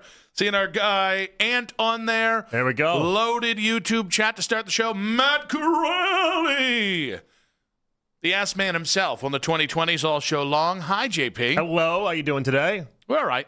Good. I'll take all right. Yeah. All right for a Friday is nice. Trying really hard not to do the thing where, as a middle-aged man, that I get very, very, ruthlessly upset about how stupid the weather is, because I'm just sick of 30-degree temperatures. But other than that, the sun's out. Yeah, Huh? well, life can't always be just Anthony Lima back rubs. Am I right? Well, unless you got some money. You know? Just saying? No, I don't know. Saying you get some money and get those I don't Anthony Lima. think Baskin paid anything for it. I think it was a free service. Well, that was more of like a respect thing. Oh, is that what that was? Yeah. First one's free if he respects you. And then Lima charges what do you think Lima charges for a back rub? Well, how do you think he pays for that house in not with back rub money. I don't think that's through back rub money. What about front rub money? Jeez. I don't think that way either. I'm going to be on the record. I don't think he's doing any rubs. Front or back for any amount of money. You could do both. It's a double. It's worse now. I guess he just does it for free, so it's not you're not even getting paid for it. Maybe it's a lost opportunity. It's a lost leader. Like when never mind. The point is, it was fun last night. That was fun. Baseball's back. How late did you stay up for this one? So I missed the first Chase DeLauder home run in the first inning by about 5 minutes because the girls had come home. And so I was distracted. And so I was like, I got to wait till the next Chase DeLauder at bat, which was in the third inning. It was his worst at bat of the night. Yeah. Yeah, he popped out, and he knew he missed an opportunity to have another hit because he mouthed the naughty word there. Mm-hmm. And then Hosey batted, and then I was like, all right, I think I'm going to fall asleep now. And I watched the rest of the game this morning on the rewind, where the recap or the rerun. And then I watched Chase DeLauder have great at-bats in every other at-bat than the one that I actually got to watch in real time. Interestingly enough, I was putting my daughter down to sleep. She gets to bed a little bit later than most kids her age. And we're doing this thing now because she's had a little bit of a sleep regression herself where I'm staying in the room with her. And so being the good dad I am, I just pop in the AirPods and then I have the game on my phone, right? So I'm watching the game on my phone as I'm sitting there just waiting for my daughter to fall asleep and so then I can leave the room. And up there on my phone with the internet, sometimes it cuts in and out. And so he hits this ball that I think is going to go and it might be gone and then you see it kind of go over and then it shows the family and the family is just sitting there and it paused on the family not knowing whether or not it was gone and there's like a 7-second reaction of me being like, why aren't you celebrating? He clearly hit it out, do something, as my TV is just, or my phone is just frozen on that moment where they didn't know what to do and didn't know if it was gone or not. There aren't too many things that I'm a sucker for in sports anymore because working in this medium has definitely beat it out of me. Watching a family watch their kid, their brother, their whatever play in his first big league game and have big moments will never get old for me. Oh, and the broadcast was right on it, too. Like, yes. It was like their director, whoever's doing the directing there, could not have gone quicker to the idea that this ball was hit deep, and then boom, there it is right on the family. Like, he hadn't even touched first base, and it was on the family and trying to get their reaction. Now, I did notice that every bit of conversation or reaction to last night's game was equally tinged with, I know it's only one game, which I think tells you how Twitter has ruined sports because everyone knows they're going to get at least one tweet about it's one game. It's one of 162. There was a lot of fun last night outside of the Tanner Bybee shoulder inflammation, which he insists he's fine, but I don't believe players because they lie. But no, I mean, it was a great game. DeLauder having that game is the thing that gives you hope. Right, that's what you're looking for. If you're a Guardians fan and you're not kind of sure where the offense is going to be, you're not really sure where the bullpen's going to be, you're looking for hope, and last night gave you those signs of hope. I mean, hell, even Rocchio with that rope down the line there to bring in the runs in the fifth inning. But like DeLauder specifically, the guy we've all waited to see for 3 years now, it feels like. He looks healthy. He knocked the living daylights out of the ball. Even his worst at-bat last night, which is in the third inning, which I saw, was still actually a good at-bat. He just missed the pitch that he wanted to hit. Like, that's the kind of thing that, like, the best part of the relatively slow news cycle to start the season is that you can kind of savor a really fun first game like I think everybody is today. I know. What's interesting, though, is the baseball world is reacting so much to the people that didn't perform yesterday, right? It's Paul Skeens blowing up. It's Aaron Judge in that Netflix game on Wednesday night going 0 for 5 and getting the golden sombrero. Logan Webb looking pretty bad. Bryce Harper going hitless at the plate. The big dumper, Cal Raleigh, last night 0 for 3, 3 strikeouts. Like it's funny because the only thing people have to react to after game one is all the negative. But what's funny about it is that within the Chase DeLauder discussion, I think we were kind of expecting to have a mixed bag results.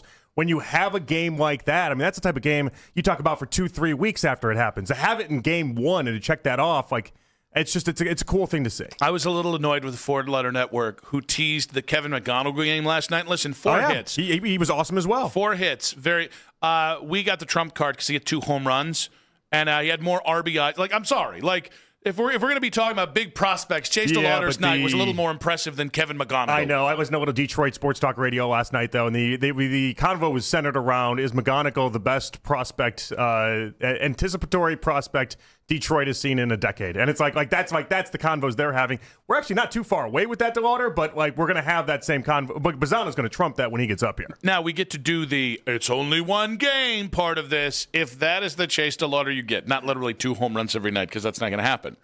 But if you get a legitimate 2-hitter, and we're talking 275 to 290 hitter, and maybe 30 to 35 home runs, guys, we're going to be able to watch the offense. It's going to be watchable. And I think you will see, as long as Hosey's healthy, I think you're going to see tangible jumps for both Stephen Kwan and Hosey. I mean, hell, they have Hoskins hitting 6 last night. Hoskins had a great game last night. Great game last night. The double he had down the line was the hardest hit ball he's ever had in his big league career. Really? It was wasn't it 112.6, something like that? Hardest one entire career.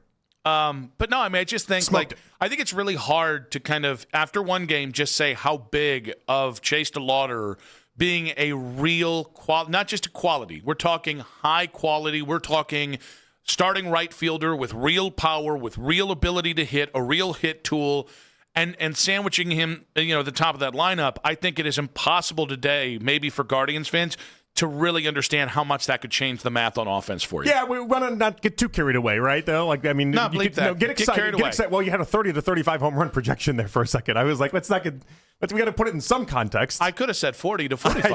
I think getting carried away is saying I think he's going to hit 50 home runs this year. I think Fangraphs projections had him at 15 home runs this year, and so one game, and now all of a sudden we're 30 to 35. He's on pace for 324 home runs. Yes, he is. Those nerds are so far off base. They're just wrong. That's all that is. 15? Oh, that's cute. Like, clearly he's going to do more than that. It was a great opening night. I had a lot of fun with it. I don't know that I love their home run helmet, though. Oh, no, you're not going to be that guy, are you? I just think it's a lame one. Why? What do you mean, why? Why is it lame? Did you see what it was? I saw it. It's a Medieval Times helmet. What does that have to do with the city at all? Like one of the cool things, like the Seattle, they got their Triton. The Pirates just did one. It's like a steel worker's helmet. Do we have any connection to? You're looking at me like we got a connection to medieval times. No, I think we have a connection to those kind of helmets, though. If you look at the Guardians of the City, they appear to have some sort of headgear on. Who's to say it's not a medieval times helmet? Is that what they're going for? Yeah. You think so? Why is it? Well, by the way, why can't it just be connected to the individual players in the locker room? I don't know that I wanted to like put on a mega pierogi or something like that in order to make me happy. It seemed like it was forcing it a little bit too much for my taste. Didn't love the home run helmet. All right, you tell me.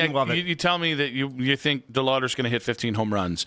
No, I told you Fangraphs thinks that. You co-signed it by bringing the brakes a little bit out of the 30 to 35 thing. I said 30 first. So I low played it there. I slow played it at 30 and then just added the 35 for fun. And yes, I will stand on the that home run. The home run celebrations with the helmets, not the greatest thing that baseball's ever done. Not the great. I don't love the trend. You're right. We should just go back. Don't love the trend. They shouldn't even make eye contact after home runs. It's a medieval night. Night helmets. I don't want clapping. I get it. In Arizona, they all went to the Medieval Nights Fest. I watched the broadcast. I saw where they got it from. Have you ever been to medieval times? Yes. They had them just outside of Illinois. And you still have this negative attitude about it?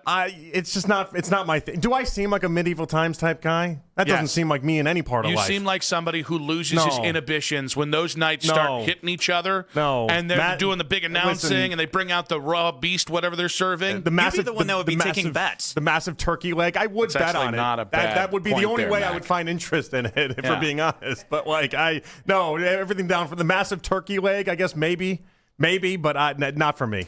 Not my deal.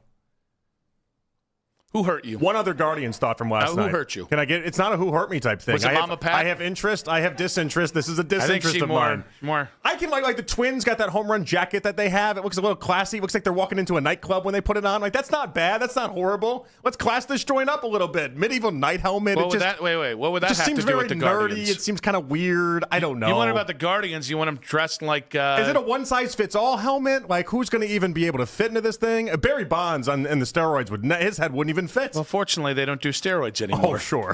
Oh, sure.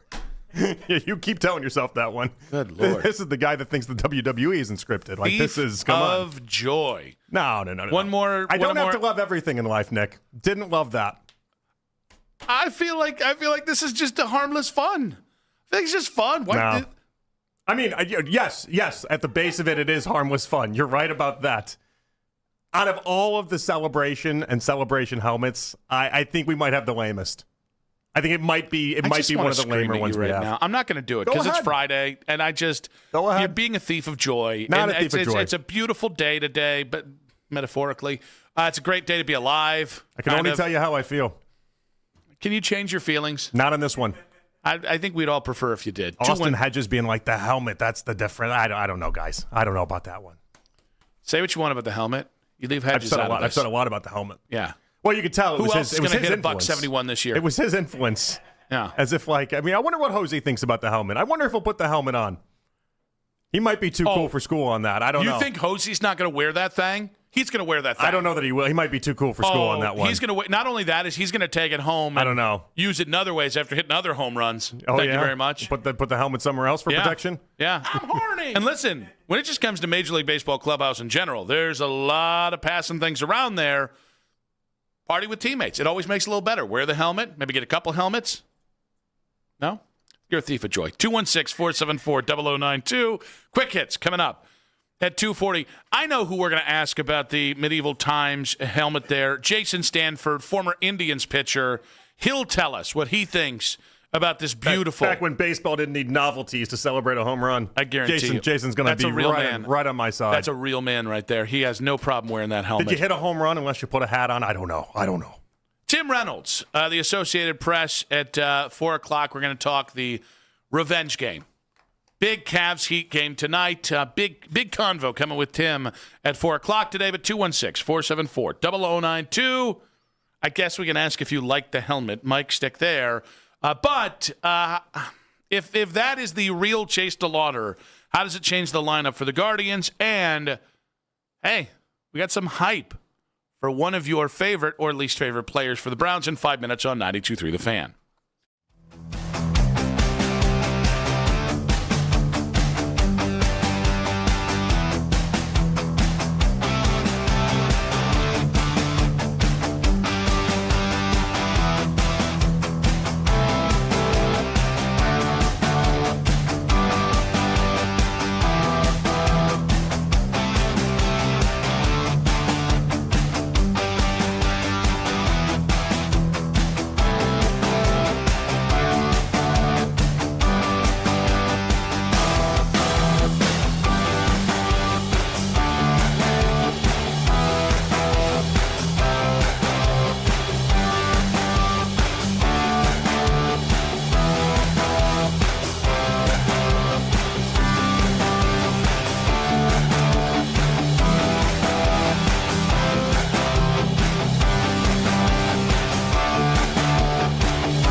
ethos.com/protect. That's ethos.com/protect. Paid spokesperson. Time spent on application may vary. Online health questions required. You can now watch The Fan live on YouTube. Catch The Ken Carmen Show with Anthony Lima from 6 till 10 a.m.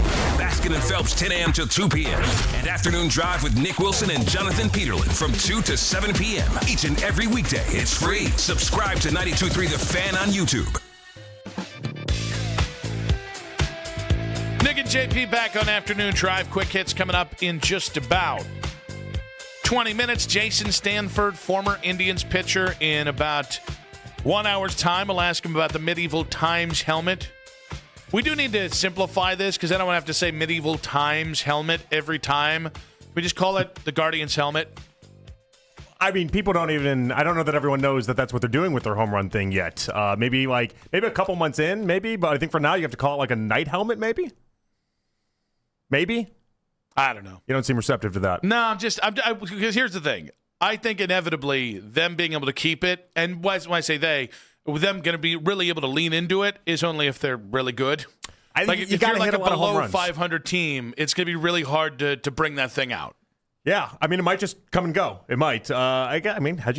He's trying. We haven't had. You've seen all these teams across baseball. This is why they brought him back. They've all done it. Yeah, but this is the $4 million difference right here. This is nobody else could have taken them all to Medieval Times and been like, "This is it, guys. I got it. The night helmet. That screams Guardians. Let's do this." I want to get to the win for Shedeur, but Mike in Cleveland's been waiting patiently. Mike, yay or nay on the Guardians home run celebration Medieval Times helmet? I have an idea. Uh-oh. We love walleye and perch.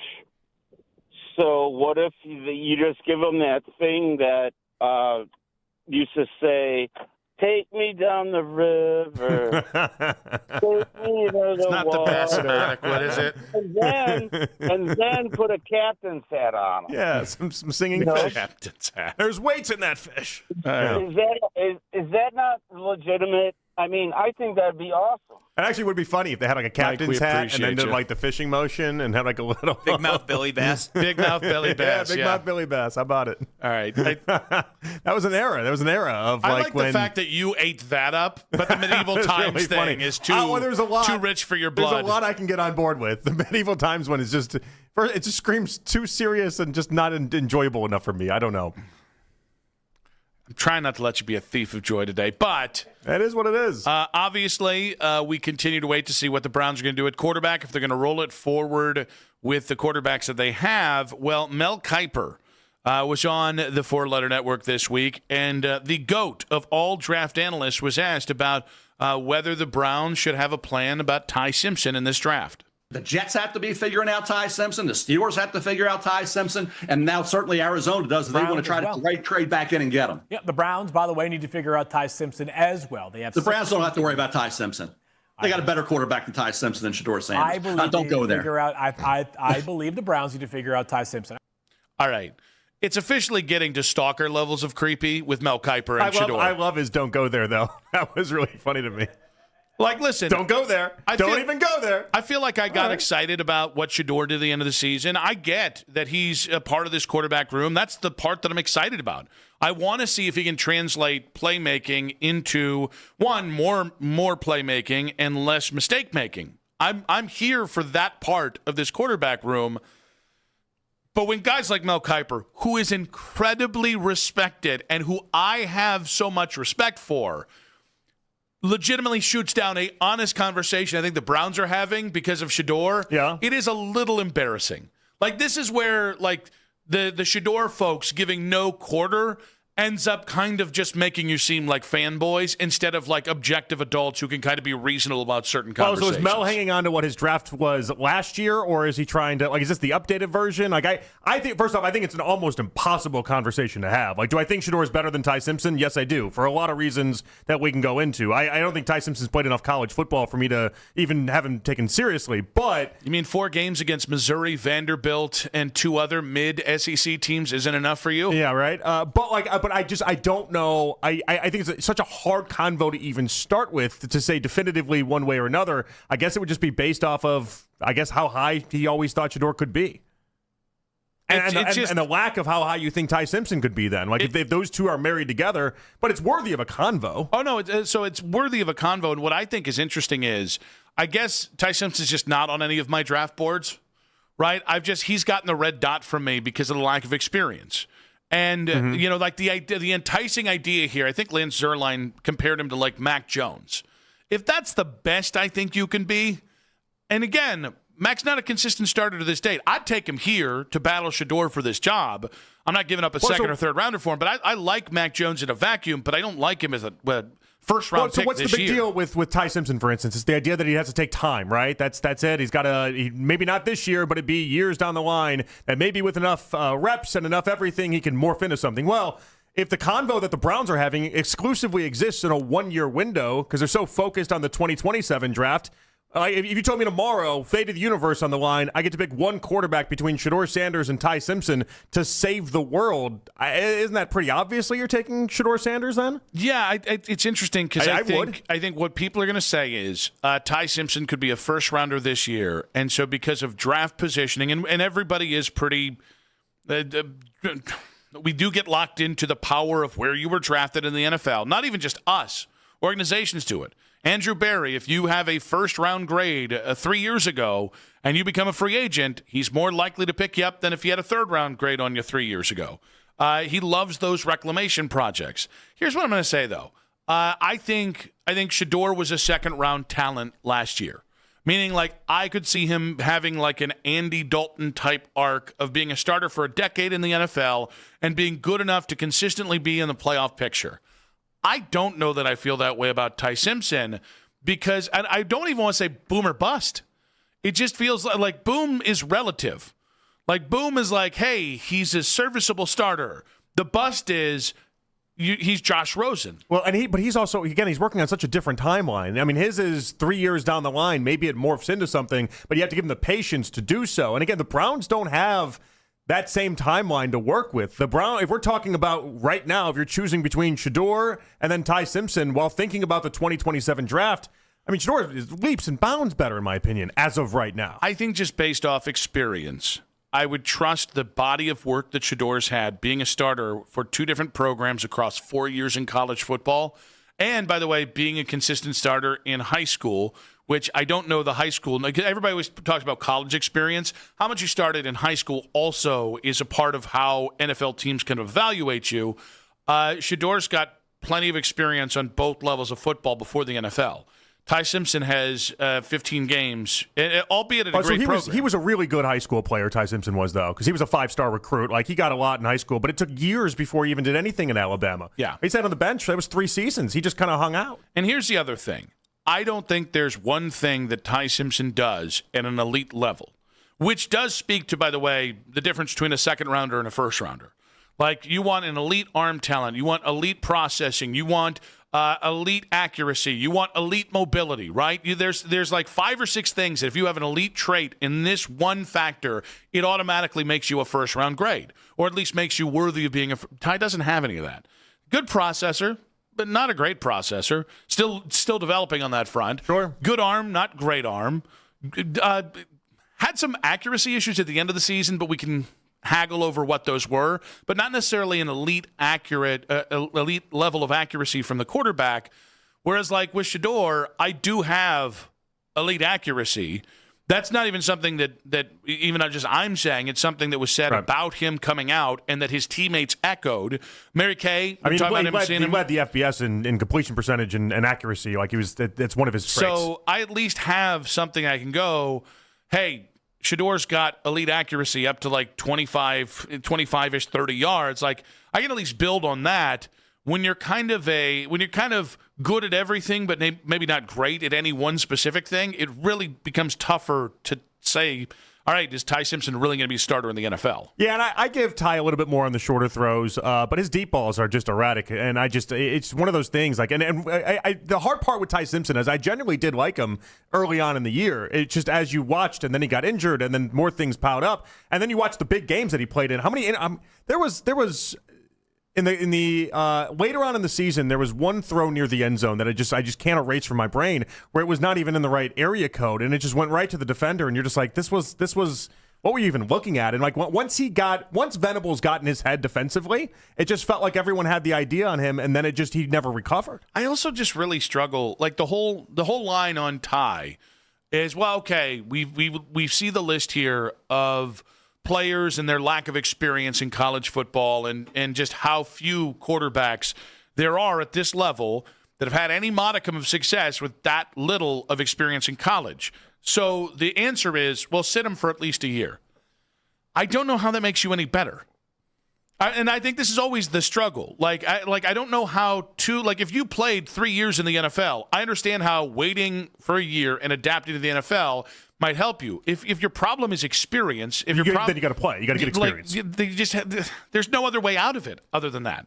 Yeah, you got to get experience. But again, the whole point then is if the Browns are just working in 2026 and we don't have this long runway, then Shedeur has got to be the answer there if you're going for the better quarterback to at least compete day one. And Ty Simpson, if you take him, that's Daryl keeps going down this idea that you're married to him and you're out of the 2027 class. I don't know that I necessarily buy that. But if you have Ty Simpson, you're not judging him off his rookie season because no one expects him to be anything. 216-474-0092, a defensive Mel Kiper saying, don't go there with Ty Simpson. I love the energy. That annoys me. The hairspray was at it. That's a grown man.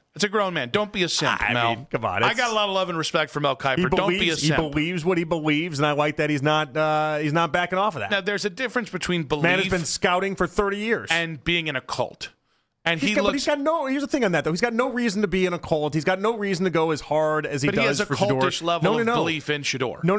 He's got a belief based off of 30 years of being the number one draft guy to ever do it. Or he's friends with Deion. Maybe his judgment is off. I don't know. You tell me. Oh, you think this is a Deion friendship play? Do I think that he knows the family? He went for 3 days on ESPN as hard as you possibly can, Louis and has continued on Louis that. Riddick is a friend of the Sanders family. Not just because he's friends with Deion, though. Come on. You don't put your reputation and everything on the line because you're friends with somebody. I don't think Mel's reputation, although if he continues to simp for Deion. You got people like yourself that are talking like this. He put a lot on the line and going as hard as he has. Is he going to lose his job over this? Is this what's going to retire his ass? Because I don't think it's on the line. No, but it's one of those things that people remember for the next 15, 20 years. Is it going to keep him out of the ESPN Hall of Fame? What was his think about it. He's had how many different quarterback takes that we think about and kind of bring up to recall every now and again? And his legacy's just fine. His legacy's fine as far as us thinking about him with an impeccable 30-year stretch. But there's people like yourself that'll be like, oh, he sold out for Deion. You don't have to do that. There's no reason for him to sell out for Deion. I think he cares so much about getting this stuff right, he would never let a friendship get in the way of that. There's no way. That'd be like you letting a friendship get in the way of your takes on the radio. You're not going to do that. That's insane. If you did, I would think less of you. I think Mel Kiper is. 216-474-0092. No. I think he has a bias. I don't know why he has a bias. It's a little weird. It's a little weird at this point to simp this hard for Shedeur Sanders. You believed his statement that Shedeur is better than Ty Simpson right now. No, I didn't. I have a different opinion based off actual reasons other than whatever trip he's on. I cited specific stuff why I like one over the other, and he's just, no, don't even go there. Don't even go there. The don't even go there was weird. We can all admit that was weird. But I think you're underselling how weird that clip was. I don't know, man. I just think he's done this for so long. Why? I don't know why this would be the one quarterback that he's like, oh, because I'm friends with the dad. I'm just gonna go ahead and just say things. It just makes no sense. We don't know that he might not have other things. I think he genuinely believes it, and I think that's why I think he's looking at the world of why aren't you guys seeing this? What are you guys missing that I'm seeing? And I think that's where he's living. 216-474-0092. Is Shedeur better than Ty Simpson? Quick hits in 5 minutes on 92.3 The Fan. Summer's on the way. Be ready to hit the road in your new RV from RCDRV.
is manageable. Use the symptom checker on identifyepi.com and talk to your doctor. That's identifyepi.com. Sponsored by AbbVie.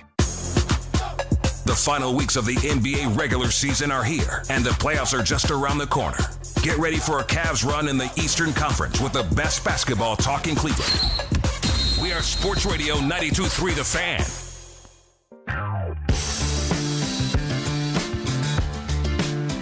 Jason Stanford, former Indians pitcher, coming up about 40 minutes. We'll talk about opening day for the Gardos. We'll talk about Chase DeLauder and his big night. But if you missed a moment in our show, use the rewind feature on the Odyssey app, powered by Integrated Restoration, your local experts in water, fire, and storm disaster restoration. Let's go ahead and get to quick hits. From the latest news and rumors around the sports world Angel. to the sound bites you need to hear. Hurry. It's Quick Hits. Well, Hamilton star Christopher Jackson had the honor of singing the national anthem before the Mets and Pirates game yesterday. So proudly we hailed, were so gallantly streaming. All right. That was more brisk than I thought it would be. That courtesy of NBC. Did you want the whole national anthem? Is that? Well, I thought you'd get the third line, so you would understand. To know that was something was off there. So is that just sounded like a guy reading or singing the national anthem. Is flubbing a line in the Star Spangled Banner worse than just being off key or shrill like Roseanne? No, way worse to be Roseanne. Way worse to be one of the people that can't sing. This is easily. If this wasn't opening day, nobody recognizes this or pays enough attention to make this go viral. Oh, I think it gets tweeted out. It got highlighted because it's opening day. I think this is the type of thing that you can swiftly move past. I like the fact that Christopher Jackson it came out and was like, I've sung the national anthem a bunch of times. This won't define me. And I was like, well, it might end up defining you, but I like your attitude. What, did his brain just fall asleep, or what happened? Like, he's just done it so many times he just lost focus? I kind of think that might be a real thing. Because if anybody's been on stage knows, if you've done something enough times, you go in autopilot essentially. Yes, exactly. You skip a line, and then everybody kind of looks at each other like, "Did you just skip a line?" Now the funny thing is, I don't know that it didn't feel like he realized in real time that he flubbed a line. No, because he wasn't paying attention. Yes. That's the funniest part about that. Like, it's opening day, and he's like, he's so unbothered because he's done so many performances that, and I do respect that from like a performance standpoint, the idea that he's so unfazed by the gravity of the moment because he's done so many big-time performances that he's like almost sleepwalking through it, but you got to be better. I knew every time I flubbed a line, and there was always that second after where like you come out of autopilot and you look at other people on stage as if to say, I just flub a line. And then there's a distinct look when somebody knows you screwed up. There's this distinct look of yes. And I don't know how it is, but everybody communicates the same way, of like a wavelength of, hey, idiot, that's not what you were supposed to say. But there are times when we do this radio show where you'll say the wrong name or something and not have an awareness to it. And like I think he was more in that. Comparison. Very good comparison. I think he was more in that. You're basically a Hamilton star. I don't know what to tell you. Many people have said it. Nebraska coach Fred Hoiberg. I like Fred Hoiberg. I don't know anybody that doesn't like Fred Hoiberg. Is it because you grew up a Chicago fan? It probably has got a lot of influence into it. Yeah, that's. Wait, is Fred Hoiberg not for the 2001 Bulls? Is he not as beloved as I have him in my mind? No. This might just be a me thing. Okay, this is exactly what you said. This is me growing up in Chicago. That's all that is. I'm like, of course, everyone loves Fred Hoiberg. Who doesn't love Fred Hoiberg? You're like, nobody loves Fred Hoiberg. Most people and I'm just like, don't think of Fred Hoiberg. That's not okay. My bad. This would be like me saying... I got great reverence for Fred Hoiberg. It's like me saying everybody likes Bob Sura. Yeah, I got great reverence for Fred Hoiberg in my mind. So anyway, it's Iowa, Nebraska.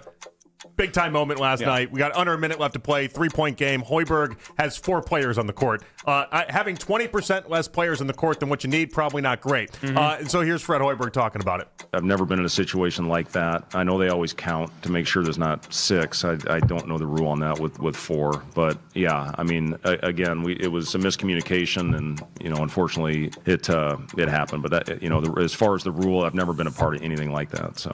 Now, in my head, I was going to go after beloved figure Fred Hoiberg because I feel like a lot of people are giving the old Peterlin pass today and being like, well, at least he owned up to it.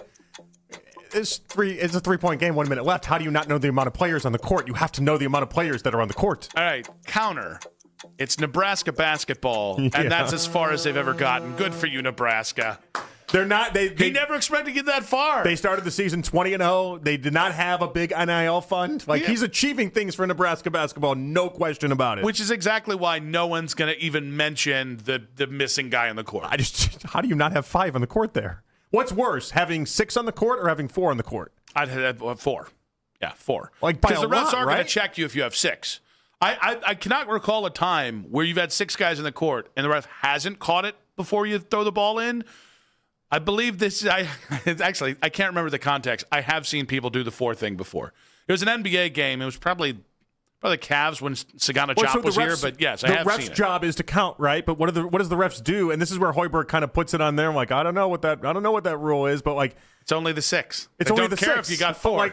If you're the ref and you're like 1, 2, 3, 4, oh, guess that sucks for them. Pretty much. I guess that's not great for those guys. If you got a hundo spot on it, yes, you do. Let's play this out.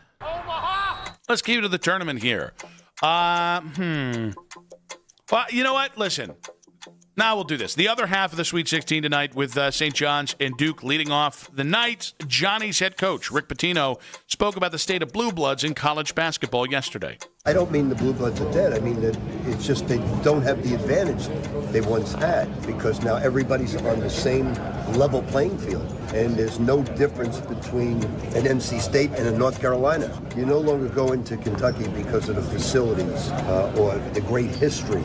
You're going there because you want to play for that coach, and obviously your contract is very good. So it's the same as pro ball. There's no difference. All right.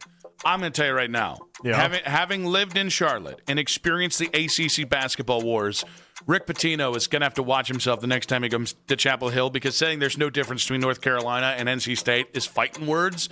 But do you agree with the overall sentiment? I feel like that was a recruiting pitch for himself more than it was anything else. Okay. Like St. John's has a good history, obviously, but it's not Duke, it's not North Carolina, and I wonder if maybe that's what that was. Of we've leveled the playing field, and now anybody can get anybody. And so if you're talking to a recruit, it's who cares about Jordan wearing a North Carolina jersey and the Tar Heels title? That doesn't matter. We have the same facilities they have. We have the same this, and this. And I just think that was one big recruiting thing. I mean, I think this isn't just a college basketball thing. I think the amount of money in college athletics, specifically football and basketball, I don't think the prestige of Alabama has the same pull if it comes with $50,000 less than Ohio State, and vice versa. Ohio State has 2 kids in their defensive line that spent 2 years in Alabama and directly transferred to Ohio State, and are now saying that the Big Ten has bigger, faster players than the South does, or the SEC does.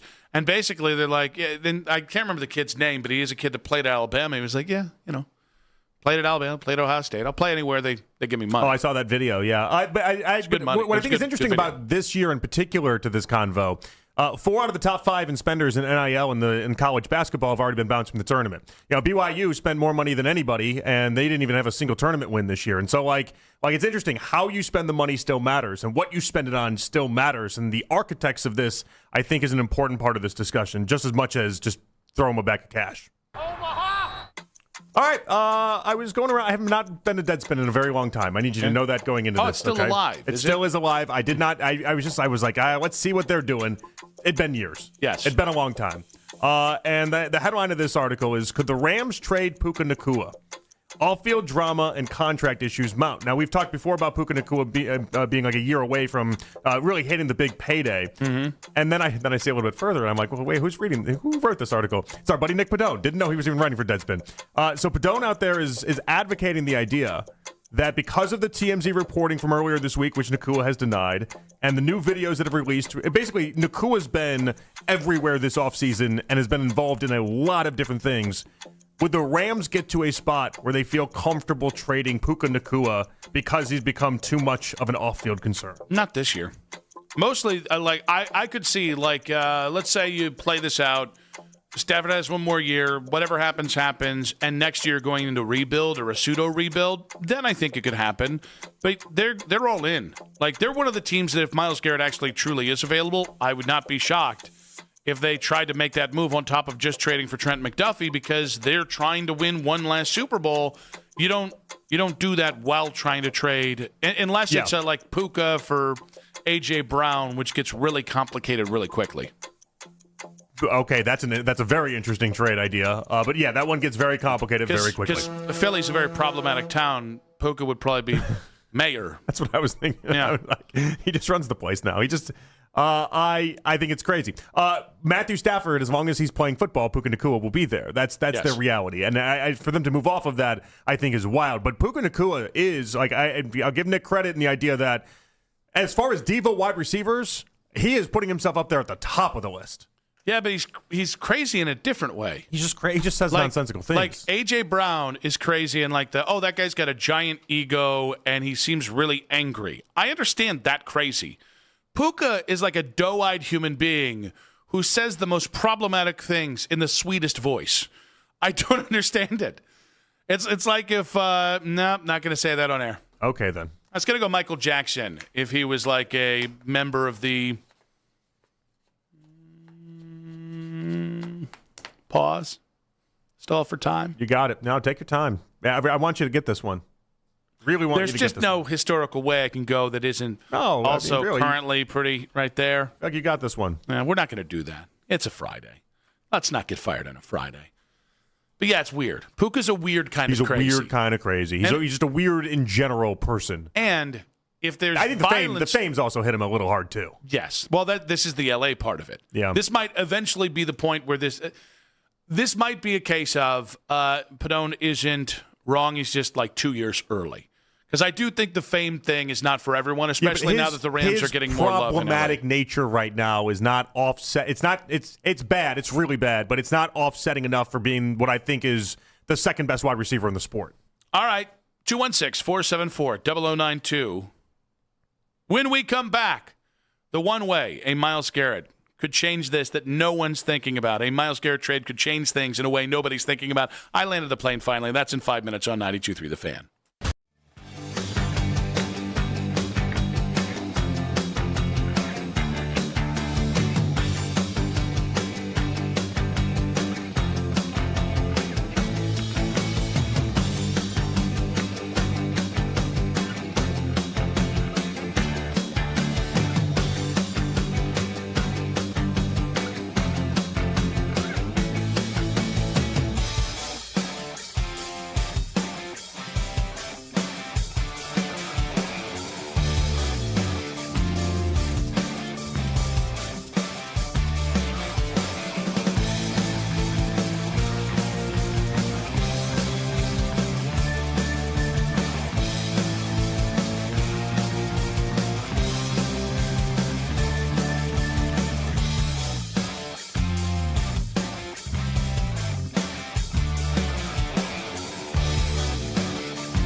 9 with Jake Volnick, Daryl Ryder, and Coach Lance Reisland. Headline Sports News every 20 minutes, right here on 92.3 The Fan. From the University Hospital Sports Desk, I'm Matt Corrali. Want to talk Cavs at 6 a.m.? There's only one place to go. The Ken Carman Show with Anthony Lima. Weekday mornings starting at 6 a.m. 92.3 The Fan. It's the 3 o'clock hour on Afternoon Drive. Have some Senka. You can listen to The Fan anytime, anywhere on the free Odyssey app or by telling your smart speaker to play 92.3 The Fan. And now you can find The Fan on YouTube, including The Ken Carman Show with Anthony Lima, 6 to 10 a.m., Baskin and Phelps, 10 a.m. to 2, Afternoon Drive. Nick Wilson, myself, Jonathan Peterlin. We go from 2 to 7 each and every weekday on The Fan's YouTube channel. Subscribe to our channel for free. Watch all the best content from your favorite shows on The Fan live and on demand now. Nick and JP back on Afternoon Drive. Jason Stanford, former Indians pitcher, coming up in 20 minutes. We'll talk about Chase DeLauder, who is trending right now on social media. Still from last night? Still from last night. Cool. And when you have a late night game, there's a lot of people that like get up in the morning and then are like, whoa, he did what? Which is basically going to be our existence for the next week or so because we're all West Coast late night games. I just think him trending is cool because baseball players that aren't, Aaron Judge or Paul Skeens don't tend to trend much. And even I know Ken got roasted for the Lonnie Chisenhall thing today. Yeah. Man, it got 70,000 views. I know that's not the end all be all, but it's a good amount for a baseball clip. For a baseball clip, that was pretty cool to see them have a very nice clip there. So kudos to them, even though we'll get into that Lonnie Chisenhall thing at some point. Say, now you're going to break bread right before you're gone for a week? Is that the idea? No, I didn't think so. I'm going to break something about 6 o'clock tonight, but not bread. All right, good. All right. This being said, the natural reaction to the Myles Garrett contract adjustment has happened because there's a segment of Browns fans like myself that just don't want what this might signal to be true, which is the Browns have at least an understanding, cracking the door open, as it were, to trade Myles Garrett in the near future. That could be before the draft. It could be this summer. It could be this trade deadline, right? And so I've watched people try and bend over backwards. And from a fan perspective, the best I've got is, well, the Browns said no. They said they're not going to trade him. And it's like, oh, honey. It's just flimsy. Oh, and I do. It doesn't work. I get the sense that the Browns are frustrated that nobody believes them, that they don't want to trade Myles. And there's something, oh, honey, about that, too. It's like, you guys boast and pride yourselves on nobody knowing what you're going to do. So when you do that and then surprise people a lot, good or bad, no one's going to believe you when you say things. Yeah, that's not how this works. And also something they couldn't avoid either because the restructuring, how they did this with the contract, it's like the date was going to hit. Yeah. They couldn't just sneak this one in or under and then get away with it. That wasn't going to work. And then Jason from, what is that, OTC, Over the Cab, put out what I think people have clung to the most, which is, they want to modernize Myles Garrett's contract. And they gave a precedent for how the Eagles do contracts. Yeah, and they looked at Howie Roseman and then obviously Andrew Berry's brother being a part of the Eagles. This contract was signed a year ago. And they didn't have to do it for 2026. Yes, you wanted to modernize it, you could have just done it for 2027 and 2028 and then just kind of made that what you do. I totally get that. You didn't have to do 2026. So it just does feel like a lot of I don't want to trade Myles Garrett. I'm very annoyed at the suggestion. I think the Browns are being the Browns about this, and it's frustrating to me. This being said, this is the one thing it could signal. And so right now, I have no discernible reason why they did it that isn't they want to open the door for potentially trading him. And I think that stands, all the kind of Browns counters to this or whatever they put out through fans or media or whatever, nobody's buying it, right? And I'll be very surprised if teams aren't calling Andrew Berry from now until this year, until this summer, because I also think the word that is going to that they're going to fall back on if they do end up trading him. For now, so far, they continue to use kind of conditional language on the idea of trading Myles Garrett, and every report, Mike Garafolo on the NFL Network said, for now, or no, he said right now. And then I think it was Schefter yesterday in the clip said so far. Mary Kay said did the so same far. Thing. Yeah, it's like, okay. It feels like a little bit of verbal sleight of hand because they're not going to do it until June 2nd. It's the worst magic trick imaginable because it just lets them then have the opt-out of, well, we weren't planning on trading them. And then when they trade them for 2 firsts and a third, they're like, well, we just got a Godfather offer.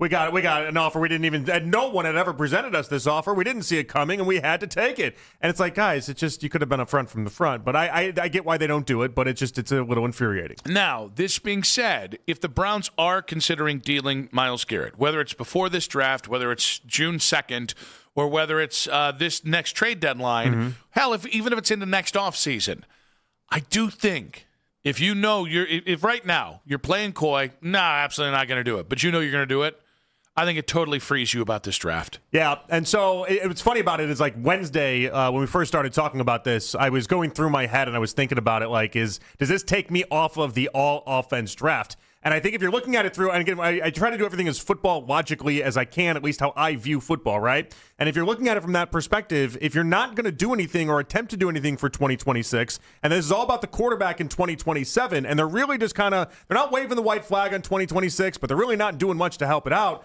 then why are we focused to just offense only? Yes. Like if you're thinking from a football perspective, and again, this has layers because it's playing with the idea that you trade Myles and then maybe even you trade Denzel, but you're worried about the future more than you're worried about anything else. So if you're not concerned about 2026, then it really could be and should be best player available. Yeah, and like I mean like literal best, not even like best player at key position. I mean best player available. If Caleb Downs is your highest graded player at 6, if you're going to trade Myles, once you trade Myles and Denzel, the thing you're going to have to build back is elite talent.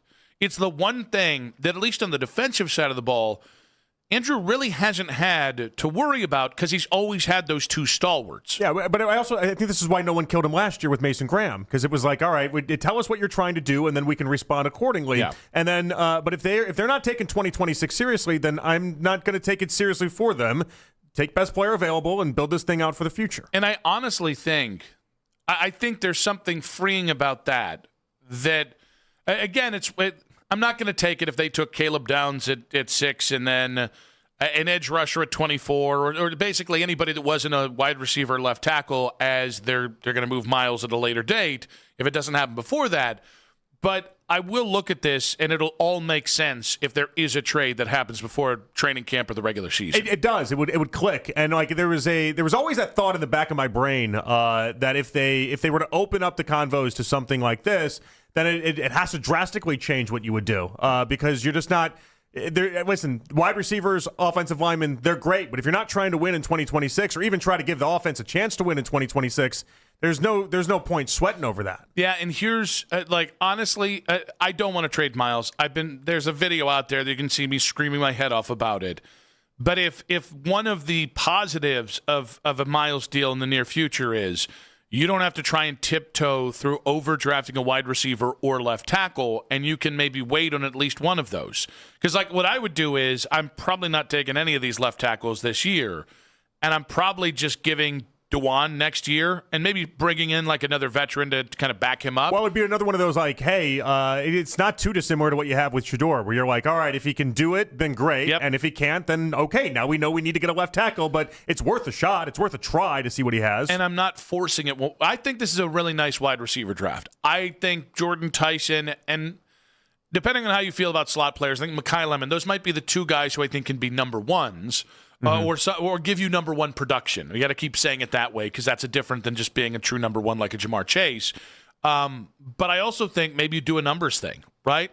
Hey, instead of taking one at 6 and 24, we'll take maybe Chris Bell at 39, and we'll take another wide receiver at 70 or with that 4th round pick. Just seeing if you can get maybe a surprise player, somebody who has good value and just turns into something. So what you're describing, they're still going to do something offensively. They're still going to I would think the focus would be if you're going for 2027 and the quarterback out of that draft, you're still going to try to have as much as you can lined up until then. There's just not the same urgency to make sure that you have the offensive lineman and the wide receiver and every single part of the offense figured out and squared away. It just doesn't exist at the same rate. It just takes pressure off the situation. No. I like your way better. I was going to say pressure. There's still pressure here. The whole point of what scares me about drafting, being the left tackle and wide receiver or bust crowd, is it's already hard enough to draft.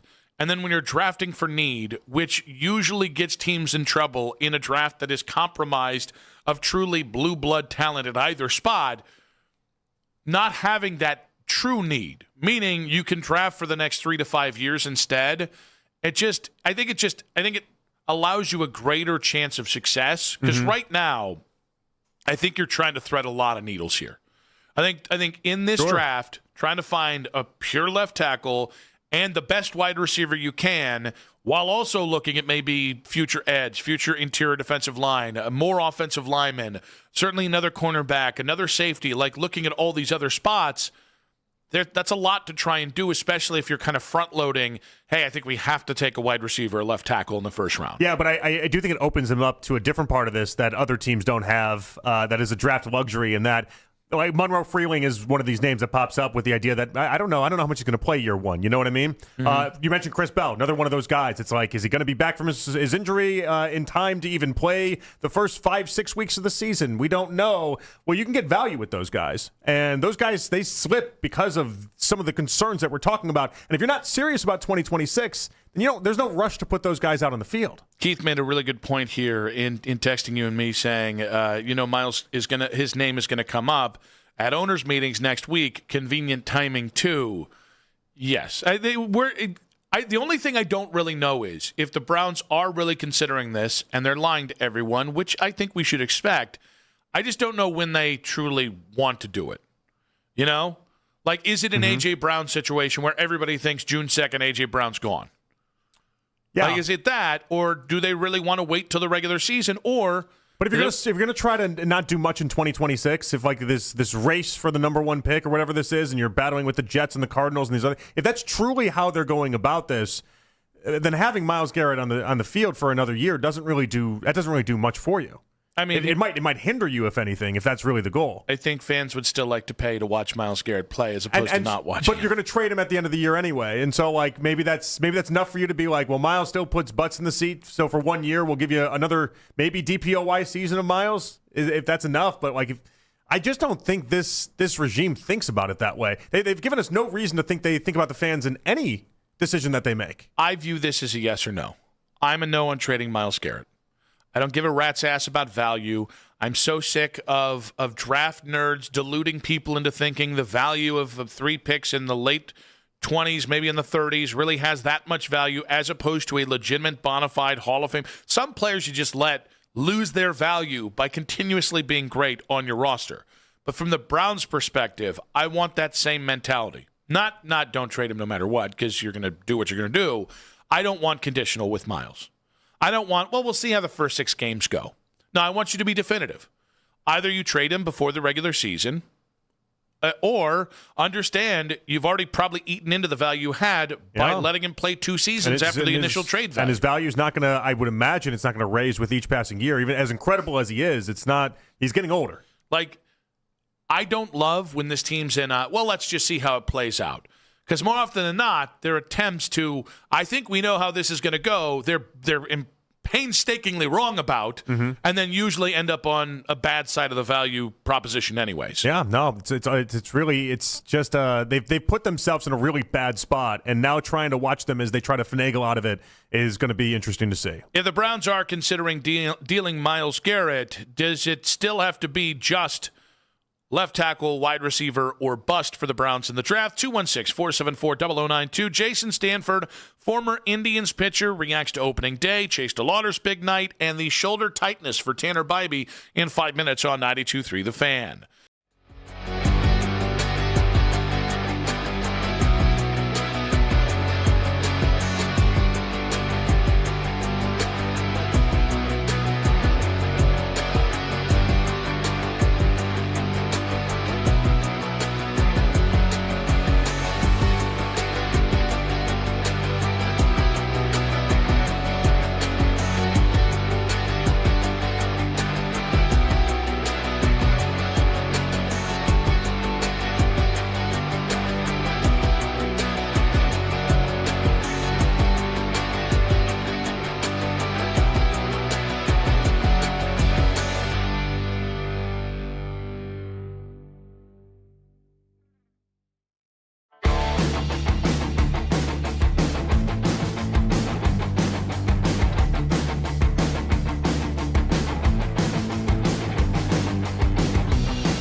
10. Former Indians pitcher Jason Stanford joins Nick and JP next. Headline Sports News every 20 minutes right here on 92.3 The Fan. From the University Hospital Sports Desk, I'm Matt Corrali.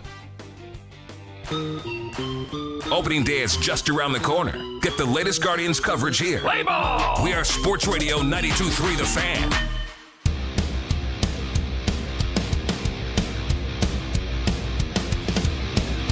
Back on Afternoon Drive, Tim Reynolds of the Associated Press coming up at 4 o'clock. We'll talk Cavs Heat Part 2 this week, but the Guardians back last night. It was a beautiful night. Two home run night from Chase DeLauder. Tanner Bybee solid through 5 innings, although he did depart in the 6th inning with shoulder inflammation, and we got to see what many are calling the coolest thing ever, the Medieval Times helmet. Many people loving it. People have named it. I'm trying to look at this. What have they named it? I was stalling for time. However, it's Sir Longball.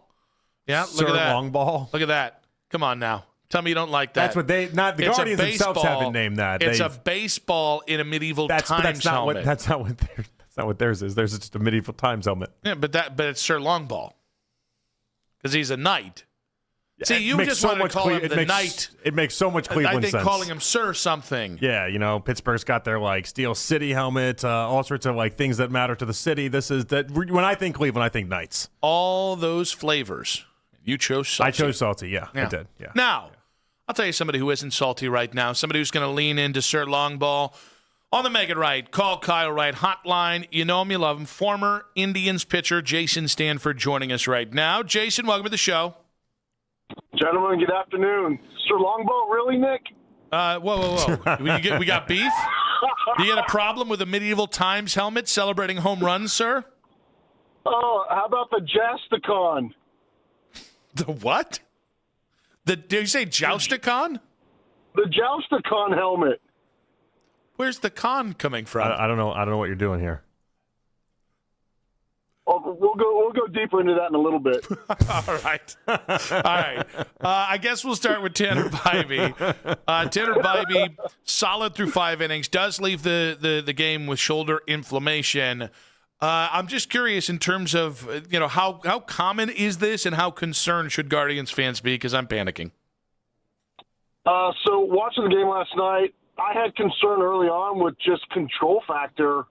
Not as sharp as we're accustomed to seeing Tanner. I know it's his first start of the year. I know it's opening day, so you've got some butterflies and some jitters. But as the game prolonged, he battled, I will say that, but just did not look like the normal Tanner. And then sure enough, I read today that, he's pulled out of the 6th and shoulder inflammation. And with knowing the Guardians training staff very well, they're going to take precaution on this because he's supposed to be their workhorse. All right, tell us what you saw with DeLauder last night. We can't stop buying into the hype, obviously, but it is just one game. Tell us what you saw. One game? We saw them all spring do the same thing, and for me, I love this kid. I think he's going to be a phenom. He is big. He's athletic. As long as he stays healthy like everybody talks, I think the guards have something in the making that can finally allow Jose Ramirez to not, I'm not going to say ever panic, but carry the load on his shoulders consistently. You've got, Kwani at the top. You put Chase in the 2-hole, which I love. I love that position that Steven did right there. And then you've got Jose. So those top 3 guys immediately, can really get it started. And then if Kyle Luzardo comes back and does what he did with 27 bombs last year, now you got 4 guys in the lineup that you've got to be very leery of consistently. But I love Chase. I think it's a great young player and a top prospect in the future for the guards. Jason, we had somebody on the station compare him to another former Guardian. I think JP and I both come up with comps for Chase DeLauder if he can stay healthy. Is there a player that Chase reminds you of from your time watching baseball? Who? Don't say Lonnie Chisenhall, by the way. That's not a popular answer right now. Not even close. Look, I love Lonnie Chisenhall, too. Great guy, good teammate in the clubhouse, but not even close. Chase yesterday, you watch his 2 home runs, he takes a half swing. It looks like my golf swing when I shank it, and then it goes 500 feet. You know, like, it's the best swing that I've seen right now. He doesn't have to take full swings. He's so stinking strong. And I go back to the game when they were in Arizona against the Diamondbacks just recently, the last couple exhibition games. And he hit that one to dead center. And I was like, holy cow. I was like, if everybody could swing like Chase, I mean, we'd be leading home runs all day long for every year moving forward. So in terms of somebody that is like Chase, I'm going to say more of like a Chase Utley type of swing, but Chase Utley had less power. Okay. All right. Very fair. Let me ask you about better Rhys. than Lonnie Chisenhall. Yeah. Let me ask you about Rhys Hoskins. Great signing this offseason. I think it went under the radar. A lot of people don't realize he is a very good clubhouse guy, but then it also, you know, the guards were looking for that guy from the right side to help offset everybody else. And I think, yes, he goes 3 for 3 yesterday, right? So everybody's ecstatic. Oh, my goodness. But when you watch his at-bats, consistency, he's been in the clubhouse with teams that have consistently won, that have gone deep into playoffs. You're always looking for that type of atmosphere, and I think the Guardians front office, scouting department did a really, really nice job in this signing. All right, one of the guys that I think, because of the way he played in the second half at points last year, that has a lot of hope for this year is Bo Naylor. And the hope is if you can just get just a little bit more power, a little bit more contact from him offensively, you put that with what he can do defensively, that's top 5, top 10 catcher. And one of the conversations that's come up is just how much work he's put into defense, maybe at the expense of offense. I'm just curious if you can give us insight into why there's, specifically for catchers, there's just so much damn work that you almost have to choose between being a truly elite defensive catcher and being a really, really good offensive catcher. Well, the insight I gave Andy Baskins off the air multiple times for this, and I'm sorry that I gave it to him first before I gave it to you guys. I apologize. So you can get on his tail on Monday about that. But when you look at catchers at the big league level, for me, it's always defense first, control your staff, make sure that they're doing what they're supposed to be doing, and then give me some offense. And, yes, second half of the season, he changed his stance a little bit. He kept his head quiet, a little bit more quiet than normal. And he was able to see the ball and drive the ball to the gaps. When you have a young hitter that's able to do that and start to learn his body, you're going to get really good production out of him. And that's exactly what he did in the second half. So if that trend can continue into the regular season, we already know that he's very good behind the plate. He does a wonderful, wonderful job with Carl Willis and the rest of the team and the staff, especially the bullpen guys. You know, it's been fun to watch his growth, you know, and watch the maturity factor come into play this year. What Nick's getting at, I've been trying to really figure out whether or not the ABS system is going to impact catchers, because it's not, to me, it's not pitch framing, it's pitch cheating is what it is. You're working hard to try to make sure you frame these pitches to fool umpires with ABS in play, and this will be obviously a bigger deal when you have the automated strike zone completely, but with the ABS in play, that skill that a lot of great catchers like Yadier Molina have, and I think Bo Naylor has some of that as well, it does kind of go away, so in turn you won't practice it as much. Well, I think over the last probably 10 to 15 years now, catchers have been taught to work from ground up and then kind of stick it, you know, so you're pulling up the pitch that way.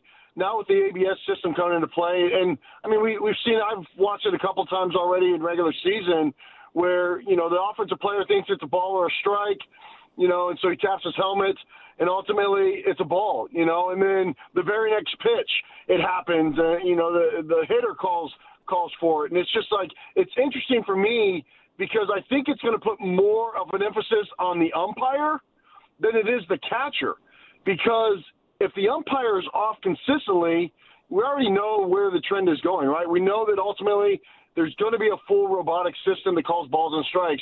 But for the time being, the catchers are still going to be able to get away with some things because of the way that they're taught.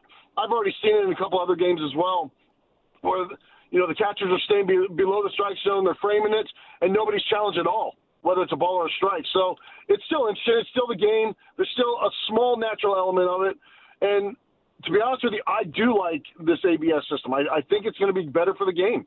Yeah, we saw it last night, oddly enough, like on a Bo Naylor pitch. The pitch was It was one of those where it's like, you have ABS, you could have challenged this, you would have been right in the challenge. Everything is shown you afterwards, you would have been right, but not everyone's got the green light there. Yeah, and it's tough because as a hitter, you're so in tune with the strike zone. As a catcher, you know the strike zone. And then when you have the umpires, certain umpires call high strikes, certain umpires call low strikes, certain umpires will give you the corners. So it's interesting, and you don't want to utilize your ABS challenges early on in the game, and then you lose them, and then you don't have them late in the game. All right. I do want to get a big picture view on you here because I know you also love football here, so I'm sure we can ask you a Myles Garrett conversation or a question or two. Just big picture, where do you see this Guardians team going this year? Well, again, I think they have all the makings of having a strong team again. I mean, look at what they did last year to get into the playoffs. Unbelievable run, historic.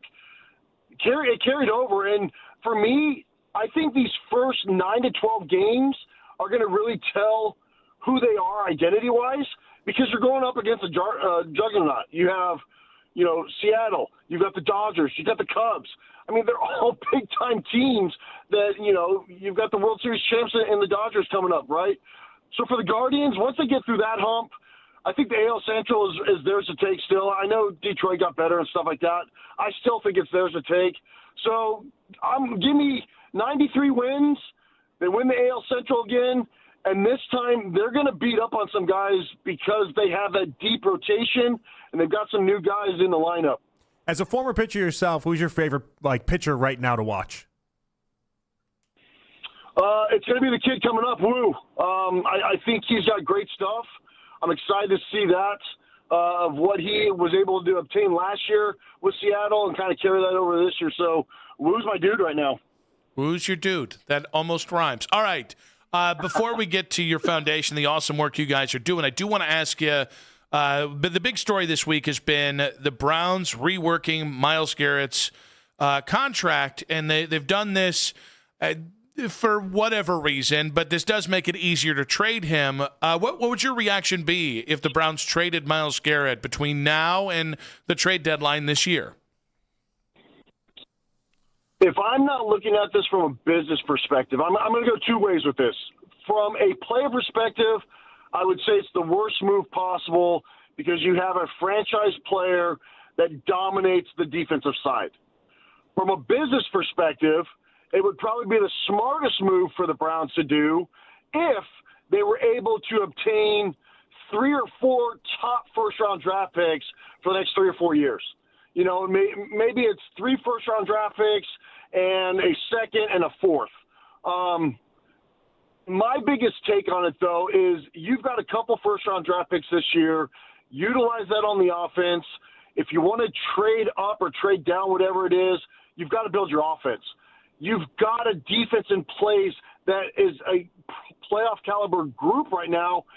There's nobody that could fill the void or gap if you unload Myles Garrett right now. All right, buddy. I did say we're going to get to this Frontline to Field Foundation. This is your foundation. What can you tell us about the latest work you guys are doing? What you got coming up? Well, thank you for allowing us to talk about this. We're excited continuously. Vanessa and I have been working our tails off for the last 18 months to build this. And we finally have some really cool programs for our veterans and first responders in the area. We partnered up with Little Mountain Country Club for the next 2 years. We're going to be rotating every week to allow them to go out and golf. So week 1 will be, firefighters. Week 2 will be police officers. Week 3 will be veterans or active military. It's on our website. We've got QR codes. It's all posted all over social media. But that's a really exciting program. It's called Battle Buddy Golf Program. So like I said, Little Mountain has allowed us to join up with them. We've also got our golf outing June 12th at Little Mountain. Last year we had 16 groups. We'd love to add to that. It's going to be an exciting time. It's a Friday afternoon. So if anybody's interested, go to our website, look at that. And then finally, we've got a country bash. Nick, it's down by your area. It's down in North Lawrence area. August 14th. It's called Boots and Badges Country Bash. We've got a country band coming. We're going to have food trucks there, again, to recognize our heroes that protect us daily. Jason, so great to hear the work you guys are doing at the Frontline to Field Foundation. Always great to have your energy, your positivity, but maybe not your, home run helmet labeling skills. Maybe not that one. Hey, that's what happens when you're a pitcher trying to be funny, right? I am not a hitter, nor do I ever want to be a hitter. It is way too hard when you've got pitchers like me that are so darn good and retired. All right, buddy. Be good. Thanks, Jason. Thanks, guys. Jason Stanford there. Former Indians pitcher on the Make It Right Call Kyle Wright hotline. We love Stan. He's always great to have with us. We do have a big story coming out of the world of golf. I swear it is a big story. It involves Tiger Woods. We'll talk about it in 3 minutes on 92.3 The Fan.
Wish your life came with a warning app? That dog does not want to be petted.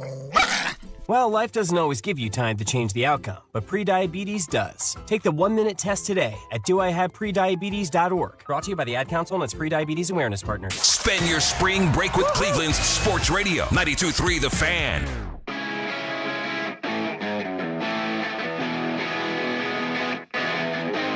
Tim Reynolds of the Associated Press coming up in just about 20 minutes here. Nick Wilson, Jonathan Peterlin back on Afternoon Drive.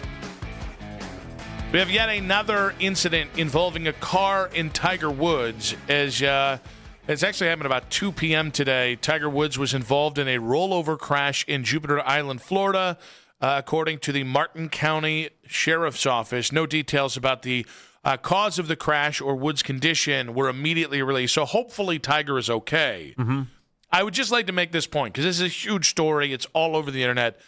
At what point, if you're Tiger, do you just hire a driver? It's like asking Myles Garrett that question, though. You know what I mean? Oh, I think this one, Miles has had one accident that was very close to being a tragic accident. It's not one that ended his golf career like it did for Tiger. Like Tiger had the Dewey in 2017, which was why he went to rehab. Yeah. He had I think it was a 7-iron in the back of his windshield when he and Elin That's just split. a car-related thing. That's not necessarily him driving a car incident. It happened or taking in a an car. iron to his car is And not. now 2 accidents. Hey. Put your fingers down for counting that as a thing. No, I'm keeping it up. That's not. If the somebody same put at a all. 7-iron through the back of my windshield, I wouldn't crash the car. I'm not saying I'd stop the car. There'd be repercussions. I'd be very upset. But no. God love Tiger. I hope he's okay. Yeah. But nice driver. Like any time of day, about $100,000 a year. That is a pittance for Tiger. Or we've talked about the Teslas that drive the cars themselves. I don't know. Maybe you don't trust that enough. They might be a bad driver as Tiger. Maybe you don't drive it. I don't know. I'm getting to a spot. I really am starting to become convinced. Like 40 years from now, people are just going to look at us and be like, "I can't believe you guys drove. I can't believe that's a thing that you guys did." I'm going to be. You know how actually, I'm one of the people that loves muscle cars and are like, muscle cars are better than today's cars, that kind of thing. But I did. There's like my parents' age who are like every time you'd buy like a Civic, somebody'd be like, "It's not a real car. We grew up with real cars," and then our generation would be like, "Oh, shut up, right? Come on, these are better cars." That's going to be like just driving. Like you're gonna like my It'll be grandkids. like a novelty thing, I would imagine. Yeah, my grandkids will be like, "Grandpa, why are you driving a 1972 Chevelle around? Why don't you just have the computer do it?" And I'll be like, "Shut up, nerds. You don't get it." You're going to call your grandkids nerds? Yeah. Oh, of course. Yeah, that's if we're still allowed obvious. to use that word in 20 years. You just it might never be know. canceled. It might be. That's fair. It might be taken away We're from us. running out of words. We'll create new ones. Yeah, we got no shortage of new words coming out, right? Yeah, you know what? My Olivia, her friend group uses the word clanker. Clanker's kind of funny. Yeah, so it's basically like I don't Is it even close try to clunker, or what is it? Like what is it? A clanker just sounds like a British way of saying someone sucks. You know, like, Clanker. you clanker. All right, so it's actually this is not great. Oh no! So it's the term that apparently we are just raising all nerds right now. The term first appeared in Star Wars Republic Commando video game. So it's a derogatory slang term used primarily in Star Wars media to refer to droids. Well, how does she even use that in a sentence? You stupid clanker. Basically like that. Are the droids stupid? Is that the idea? Are the droids like hilariously stupid? They're just run down. I think the stupid is the modifier for the clanker. I think the clanker is just this thing Did someone in the run. Star Wars video game just misspeak? They were trying to say clunker and it came out clanker, and here we are? Nope. Mac, you're I'd a love nerd. to invent some words. Mac, you're a Star Wars nerd. Have you heard the word clanker before? I have heard the word clanker before, yes. Have you used the word clanker? I have not used the word clanker. Yet. Tiger probably needs a driver. Is the main point here. And it's going to make a bad We're all golf probably joke. going to have a driver at some point in life. I don't want it. What do you mean? You're just going to reject it? Yes. I'm ready for it. I'm ready. Are you kidding me? I just pull out of my driveway. I'm not even pulling out. They're pulling out of my driveway, and instead of like focusing on the road and doing all that, I don't know. Maybe I'm like, I prepping, doing stuff for the show. I'm reading articles. I'm listening more to, work. That's what I want. Give me something. I could literally do anything else with that time than sit there with hands at 10 and 2 and focused on the road ahead. I think driving is one of the greatest relaxing things ever. Put me in the back seat for all I care. Let's take this a step further. No, all this sounds awful. Maybe I could do like LeBron in his car has like a bed in the back. I just feel like we're going towards sleepwalking. Maybe with I just everything. Sleep. Maybe it's a nice little nap, 25 minutes. Like everything, now it sounds next like road we're trip you go on, 8-hour nap instead of actually like doing the 8-hour drive. You tell me that's not great. That's called sleeping. That's not a nap. You get out. All right, great. You get on the car at midnight. Okay, you get in the car at midnight. You take your nap in the back seat. Or you're asleep in the back seat, and then you wake up, and boom, you're 8 hours away. No. What's wrong with that? Because we don't have to disassociate from everything. You're sleeping. You'd be sleeping at that time anyway. Well, no, but I think it's like we're finding a way not to do pretty much everything that we do, and we're just going to be sitting on the damn couch. We're just sitting somewhere not doing anything. I'm still going to work. I'm just getting rid of the annoying part of going to work. Maybe you obviously enjoy driving way more than I do. I love driving. I'm not a big fan of driving. I like road trips. Oh my gosh. Oh, never. If I could get rid of driving in my life, I would do it. Hence why if you can give me this option, I'm like, great. I lived downtown for years, and one thing I loved about living downtown was my walk to work was 7 minutes, and I didn't have to have a car to drive to work or anything. What a luxury that was for me. 216-474-0092. How are we feeling about this robot driving thing or the car driving itself? Are you like JP? I don't know why, but I'm very disgusted at your take. I know you said it like, are you like JP? Like, I don't know. It's so weird because in the end, it doesn't apply to me because I'll just keep driving my car. And if anything, it's going to be safer because they're going to be a bunch of robots driving, and then I won't have to deal with most of you driving out there. So the early data on this has shown that like in the Teslas, that like the automated drivers are like 1,000,000 times safer than actual like humans driving. So the idea that 30, 40 years from now, people like you, I think we're going to look at it and be like, what a wreck. Why? You might hurt somebody. And then, whereas everyone's automated and we're not having fatal accidents and everyone's safer getting to and from. Like that's the real takeaway on this isn't the idea that we're just not going to have to drive. The real takeaway is that we're just not going to have a lot of accidents and a lot of injuries and a lot of people getting killed on the highways. Like it's going to be a real nice thing for society. No, you like to do it, so that's fun. Anthony, Cleveland Heights, welcome to the show. Yes, JP is right. I want to briefly give you a story. I read a book once that described the improvement in the environment as human technology progressed. And the first chapter described what life was like at the turn of the 20th century when horses were the mode of transportation in metropolitan areas, and the rivers of you-know-what that were everywhere. It was indescribable. And you, me, and JP would read this and say, how could they possibly live with that? So JP is right. 50 years from now, when car accidents are eliminated because robots are driving the cars and not texting half-soused humans, people are going to wonder, how did you put your kids on the street into that carnage? Anthony? Got it, Anthony. We appreciate you. Yeah, like we're not going to have robot glitches and all of a sudden people are going to end up dying. Sure. Yeah, sure. Okay. I'm just going to say, the robots, yeah. You know what? Instead of doing anything for yourself, just let the robot do it. No independence. Just let the robot do it. Why go to the bathroom by yourself? Let the robot take care of it. Let him clean it up. That'll help that out too. My wife might have a problem with that. Jonathan, it's the third time today with the robot. What are you doing? It's the robot. Are you satiated? They're really thorough. We're having fun. Tim Reynolds, Associated Press, in 5 minutes on 92.3 The Fan.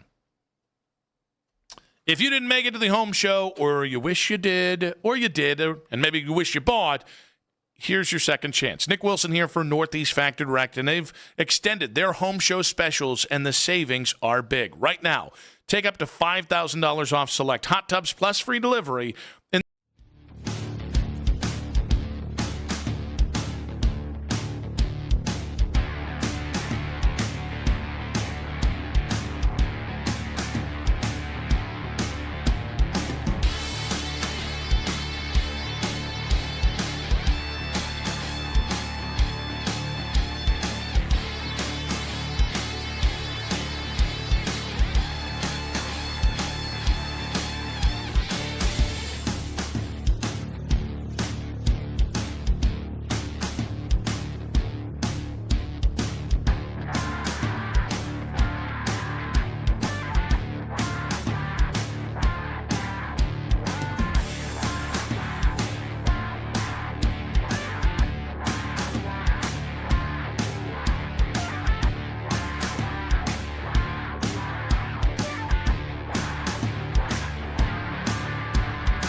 Press. Headline sports news every 20 minutes right here on 92.3 The Fan. From the University Hospital Sports Desk, I'm Matt Corrali.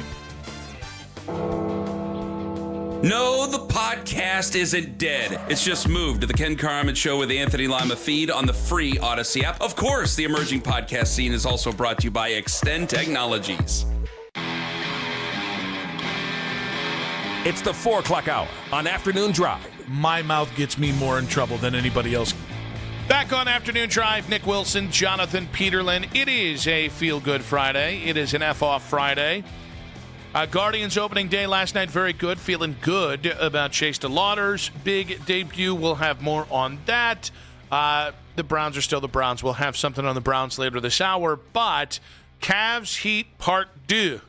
And we had a big reaction to the Cavs' loss to the Heat on Wednesday of this week. Tonight is the revenge part of this. NBA TV, 7:30 tonight. Cavs hosting the Heat. They are 5.5-point favorites. And the Heat are one of the teams kind of in the middle of the Eastern Conference here.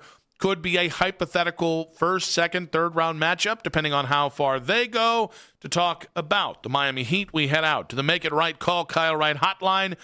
And welcome on Tim Reynolds of the Associated Press. Tim, welcome to the show. Thank you for having me, guys. Well, it's great to have you here. So I'm not sure how much Cleveland sports you follow, but many of our compatriots in Cleveland sports really melted down over how bad of a loss Wednesday was for the Cavs. My partner and I were not one of those. I do want to know, in Miami, was there a big surge of feeling like we really got one over on the Cavs after the way that game went Wednesday? Well, I just got back from the parade, actually. It was amazing. Dozens of people showed. No, there wasn't anything along those lines. It's you guys said it. I mean, right now, yeah, they're not in the if there's a pack, they're not in the middle of it. I mean, they're in the middle of the conference, kind of, but there's. Even after Wednesday, there's still obviously great concern among Heat fans. And if you listen to Bam Adebayo, Heat players, play-in is a very dirty term down here right now. Everyone's tired of it. Fans are tired of it. Players are tired of it. They're trying desperately to get out of it.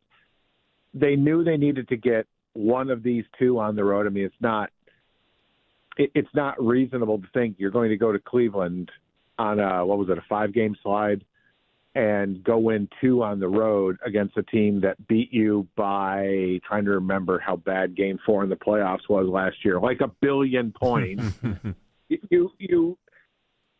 I think they're going to be reasonable. People would be happy with a split of these 2 games. You had to get at least one. There are realistic paths for them to get to 6 by the end of the year. I think they were in 7th when Wednesday ended. I think they're in 10th again now. That's just how completely logjammed the play-in group is.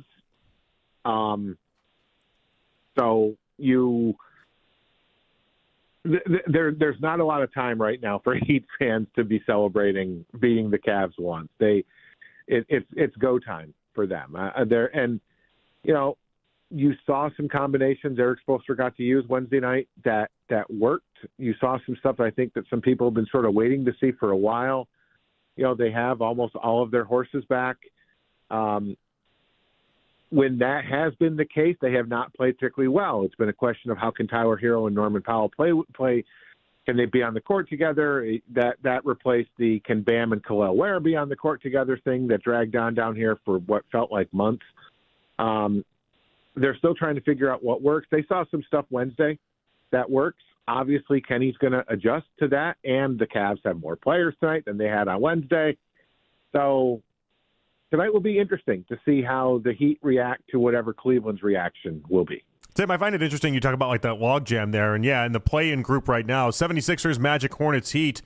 Magic, Hornets, Heat have the same record. 76ers are a game better than on them. Like it's not the It's so tightly contested right now. To hear you talk about Heat fans and their disdain for the play-in and really trying to jockey for position would tell me that even though it seems like a random Friday in the NBA, the Heat fans and the Heat are going to play really serious tonight.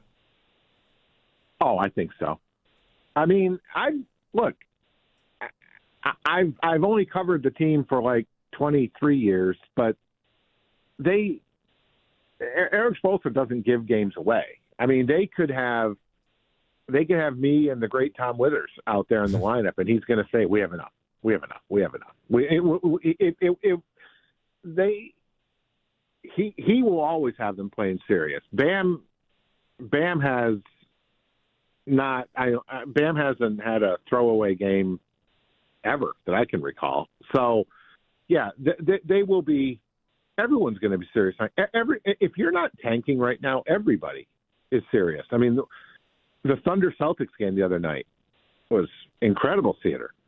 The way the Spurs are playing right now, I mean, the Spurs were a team that started the year, everyone was like, okay, is this going to be the year, Wemby gets into the playoffs? Well, forget that. I mean, they have the tiebreaker.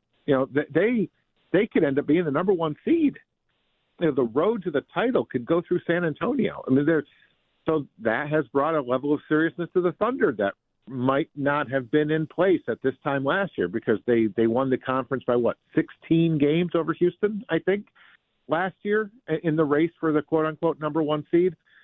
There's a lot of seriousness right now. So, yeah, unless you're one of the tankers, everybody is. And the Heat are absolutely on that list. And the Cavs will be on that list tonight, too.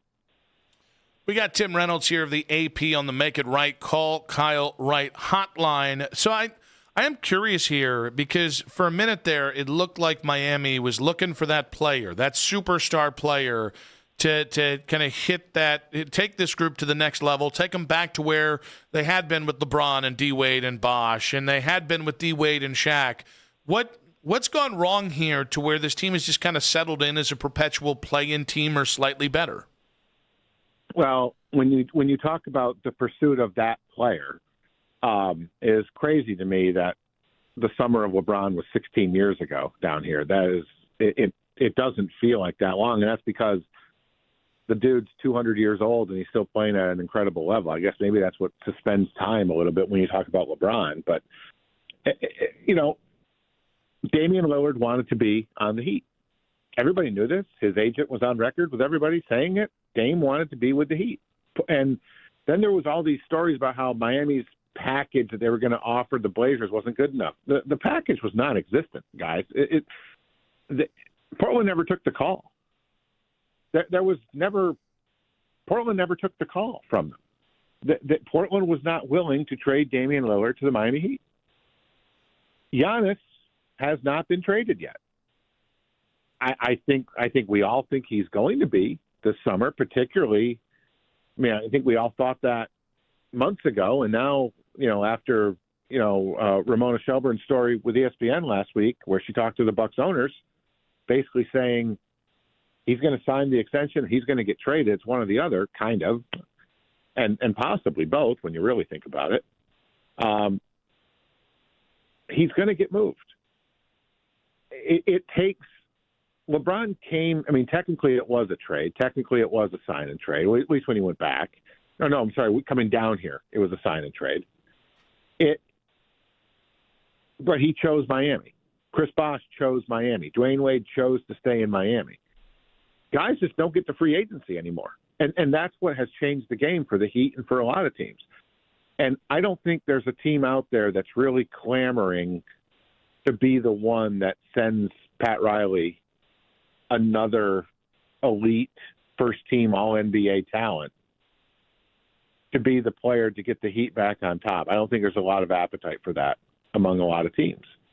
So that's why making trades for this team has been incredibly difficult. Also, elite players are tough to get. There's a reason why Giannis hasn't been traded. That reason is the Bucks haven't found enough that they want yet. So what will happen this summer?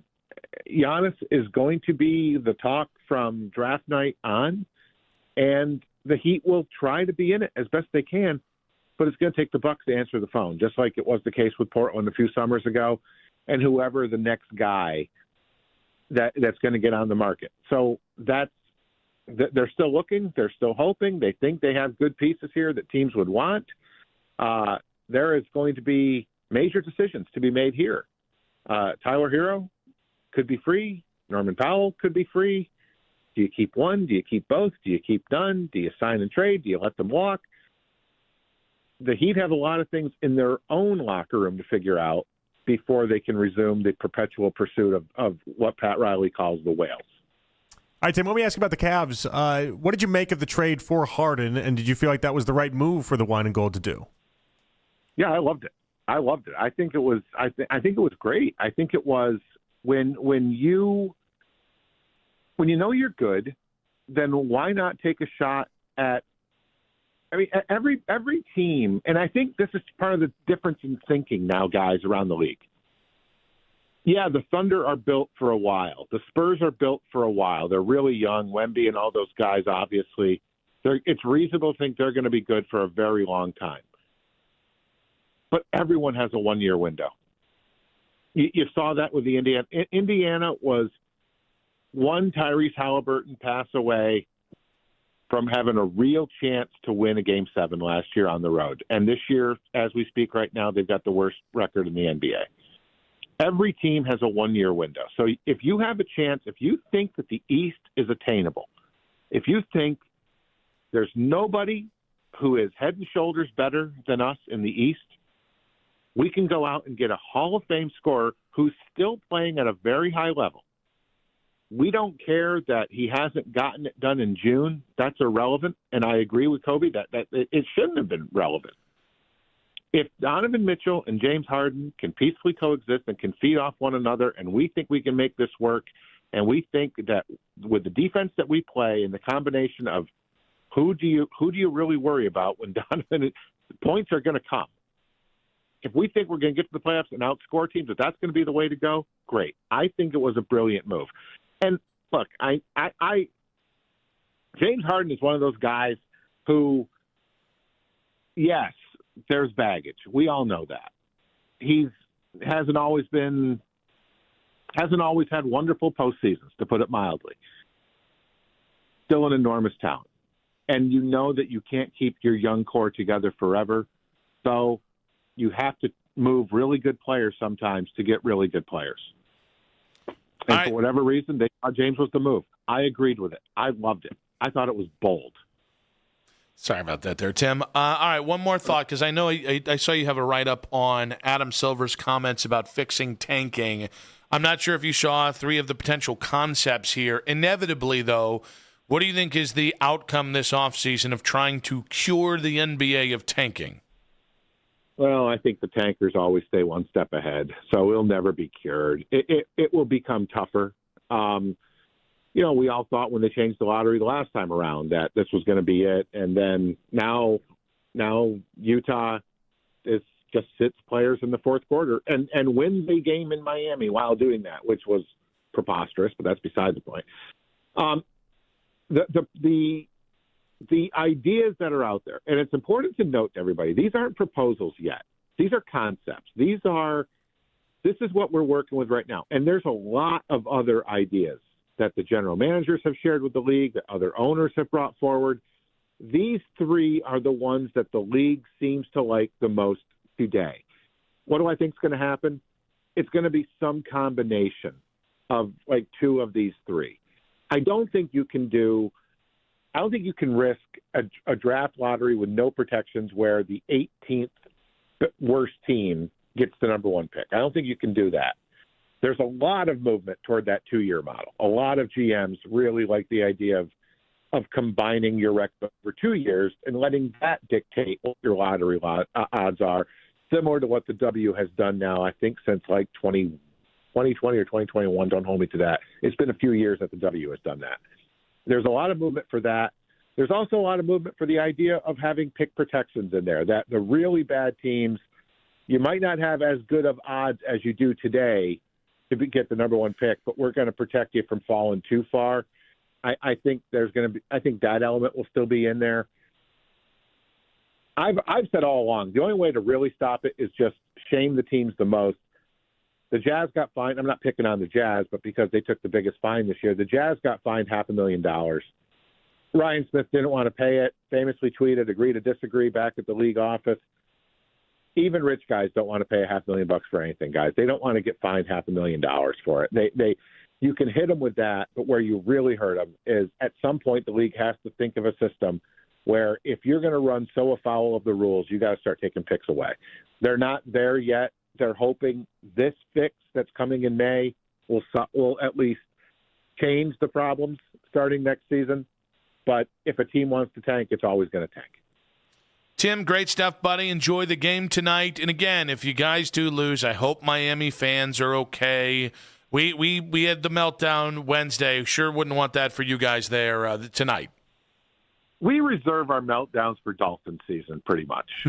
Oh, we got those for the Browns, too. They're pretty epic. All right, buddy. Appreciate you. Take care. Thanks, guys. Tim Reynolds there of the AP on the Make It Right Call Kyle Wright hotline. React to what he had to say and get into one prominent NBA analyst who went, I'll say, too hard in the paint on Evan Mobley in 5 minutes on 92.3 The Fan. You saw him at the auto show. Now buy him today with 0, 0, 0 at Ken Ganley Kia. Buy a 26 Kia with 0 down, 0% for 5 full years, or 0 payments for 3 months.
Infection, flu-like symptoms, or if you need a vaccine.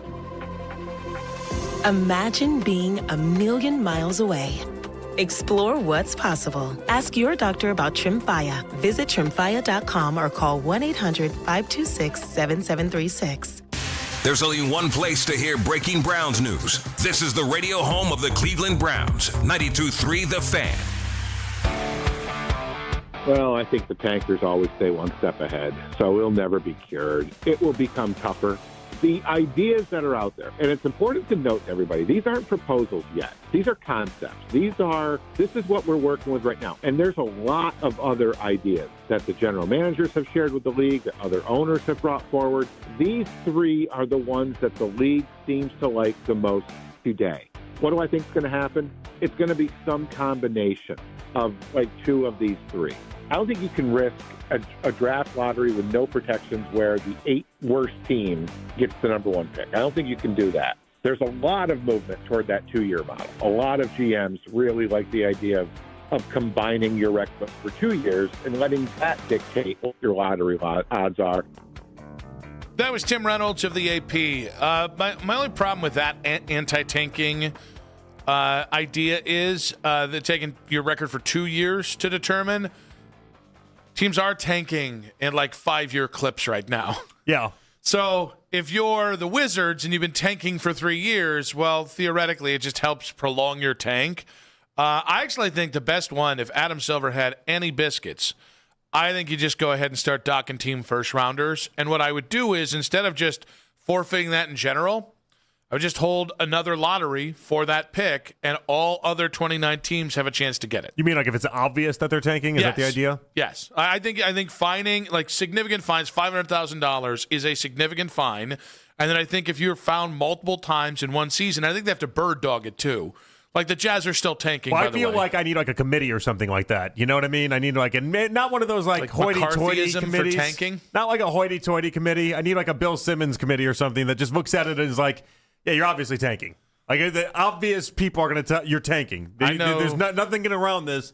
You're doing a tank right now. I know. And then they vote on it, and then it's like, all right, here we go. Just the two guys to head up that committee. I would be a part of a committee if you want to be a part of a committee. Listen, for a cool $250,000 each a season. Okay. All right. Yeah. All we do is watch NBA games. We just observe the product. Yeah. And then we judge. Yeah, that's right. And then at the end of it, we just rule. Like, do we think that they're tanking? Do we not think that they're tanking? And then obvious minds can prevail. So obviously this comes up because Shams Charania put out the NBA has presented 3 comprehensive anti-tanking concepts to its board of governors this week, and there's going to be a formal vote formal vote in May, and it's 18 teams in draft lottery, so seeds 7 through 15 in each conference, flatten odds with bottom 10 teams having an 8% chance. You don't care about the rest. Then the second one is 22 teams in the lottery using 2-year records.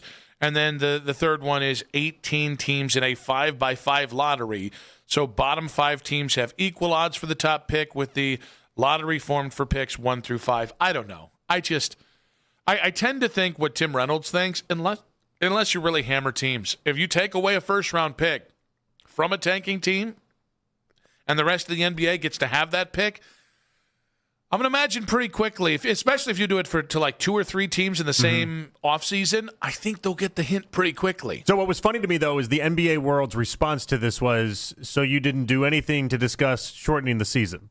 You know, almost like, all right, you're focused on that. That's great. You can do multiple things at once, but it's more the idea that playing with the amount of games in the season is probably going to help out the product more than fixing the tanking thing, or at least attempting to fix the tanking thing. See, it's funny to me. I think the bigger issue is players not giving a rat's ass on any given night. Which would help if you shorten the games. Yeah, I almost refuse to do that. I'm not going to capitulate to millionaire NBA players who are basically holding the game hostage until the NBA shortens the season, because at one end are NBA players just going to go, 60 games is too much. Yeah, I think we got to get to 40 games. Like I think NBA players have proven with the way they've worked the league up that every time the league office has given players they're given, hey, you're right, we should do something for you guys, NBA players have taken it to a ridiculous level. And they might continue to take this one to another ridiculous level as well. I can't speak on the players years from now if we shorten the games. But what I do know is they're not taking the 82-game product seriously. Like, we know that part of this equation is not moving. And so, like, if you reduce the games, you get to a better quality of games, I feel like, and you get more players that are playing. All right, Roberto Shenanigans saying, if you start ripping first-round picks for tanking, you're going to have to clearly define what tanking is. It has to be a set of black and white criteria. All right, that's part of the gray area that we're talking about. That's why we formed the committee. Yeah. By the way, it's going to be really hard to be like, you're tanking, and just by a set of rules. Like a one-time senator is given credit for, it's like pornography. I know it when I see it. Mm-hmm. I know tanking when I see it. And you, sir, are tanking, and I'm yanking that first-round pick away from you. Bang. Bang biscuit. I know. And by the way, it doesn't have to be fair. Because really the point is teams have to be afraid of the consequences. So if there's even a shred of doubt, you get your pick taken away from that, even if you're outraged, what are you going to do? You get your ass in gear and not do it again.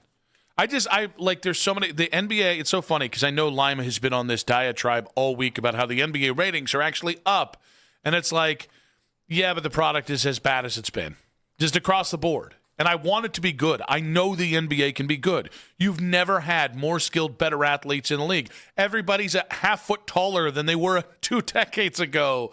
And yet I go to turn on the game. Every week I give it a try. I turn on some random game because it's 8 o'clock and I don't have a Cavs game to watch. And I turn it on and I go, oh, yeah, this is garbage. That stinks. It's not. I enjoy the NBA today. But I'm supposed to care about tanking.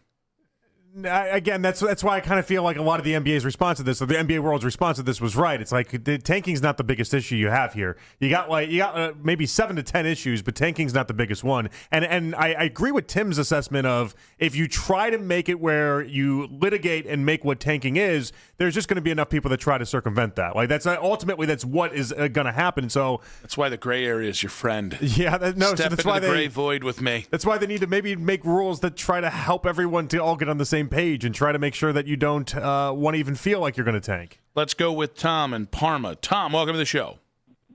Hi. I disagree with you guys. We're saying different things. Well, I'm talking about the tanking.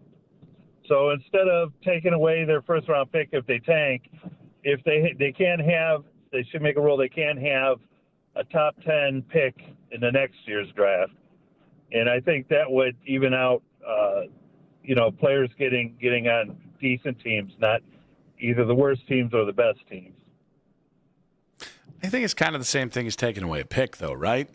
Like, if you're banning them, if the whole goal is to get a top 5 pick or a top 3 pick or the number 1 pick, if you're limiting draft, I don't think it's heavy enough, because I think, similar to what JP's saying, I think teams will just work around it. Well, if you went to the 31st pick, you had the 1 year, and then the next year you had the 31st, and so on. Like, the next one's 30. Everybody in the top 10 are a reverse order the next year.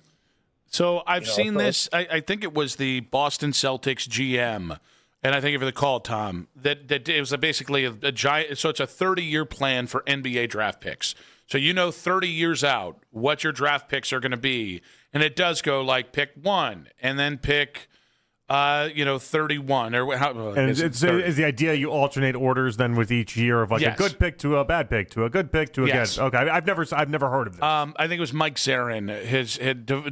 He proposed this like 20 years ago, closer to 10 years ago. I hate it. No, I think it's incredibly dumb. Yeah, like rewarding people with draft picks for how you get there or don't get there, like that's the idea is simple. You're trying to uplift the teams that suck so that you can always have these teams that are stuck in a bad spot a chance and some hope attached to it. Like the logic is still sound for why you reward bad teams and give them a chance. The problem that we've gotten to is that at this part of the season, we have way too many have-nots in the NBA. I've never seen a part of the year, Nick, where we have so many teams that just seem like they're not even trying, and they're not. And listen, maybe this is the same thing that's going on in the NFL for the 2027 draft, where we've seen a lot more teams seem like they're not giving as much of a damn for the following season based off of how great that draft is. We're supposed to have like a generationally awesome NBA draft coming up, so maybe it's elevated this year, but there's an issue on their hands. Now, while we talk NBA here, Cavs Heat tonight, and One Cavalier in particular is taking some heat here. Kevin O'Connor on the Kevin O'Connor Show, NBA analyst, had this to say about Evan Mobley.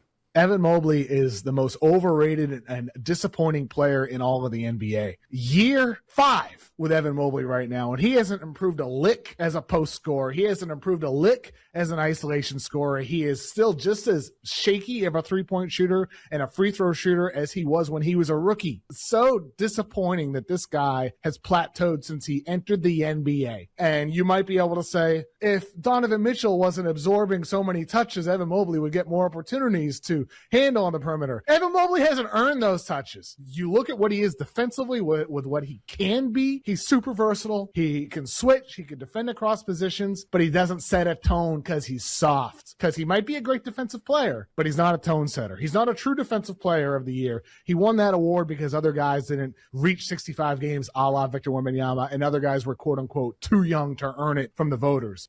All right. One, bleep that guy. Kevin O'Connor, I never knew him to be the take artist that he was in that. My goodness. Yeah, I don't know if somebody, what it in his Wheaties. I don't know what. One, you can make a case for almost every award ever that somebody else could have won it. And certainly there are plenty of years where the wrong guy got it because the other guy got injured. This one really pissed me off. I have no problem being critical of Evan Mobley. I really don't. I understand that we want him to be Kevin Garnett or Tim Duncan or some great all-time player, and he's not that as of yet.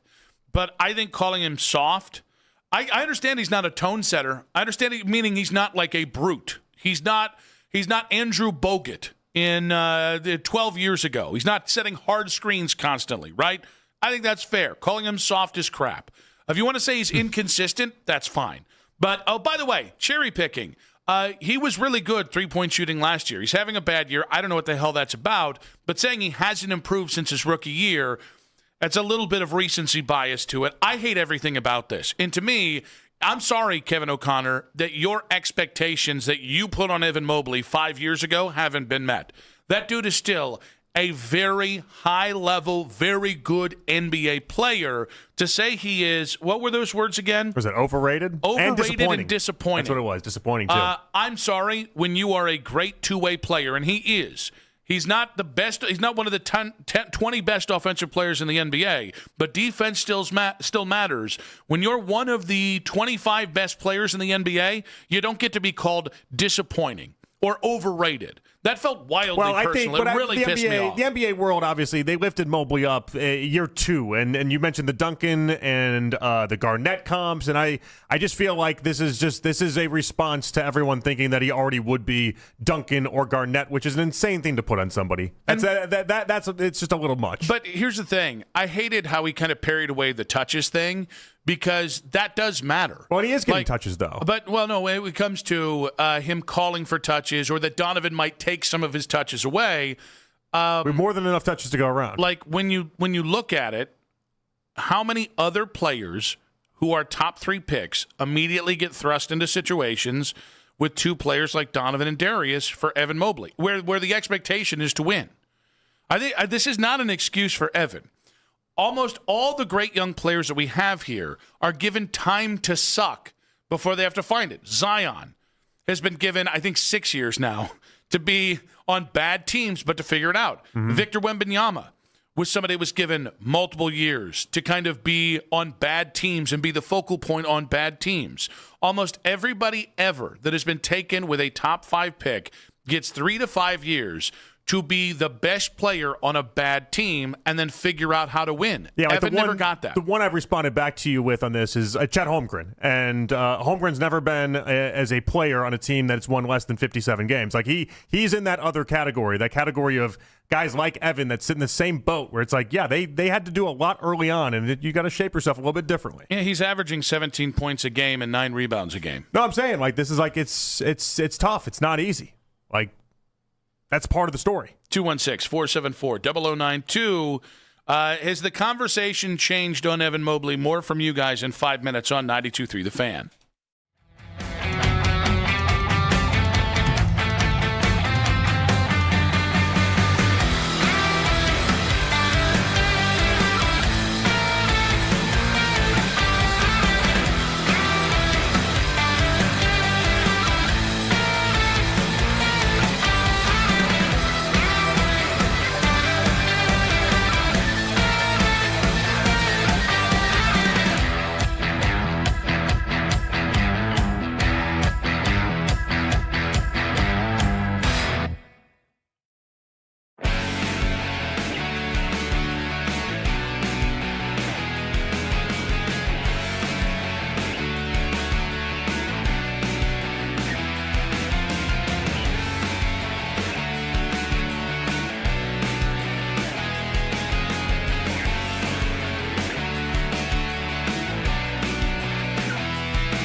car. If you know, you know. Up to 40 days of scent on low. My car smells fresh, so fresh. Always so fresh every day. My car smells fresh, so fresh. Like I cleaned it yesterday. That's right. Breathe happy Febreze. La la la la la. This is the only place to trust for Cavs talk anytime you want. Cleveland's Sports Radio, 92.3 The Fan.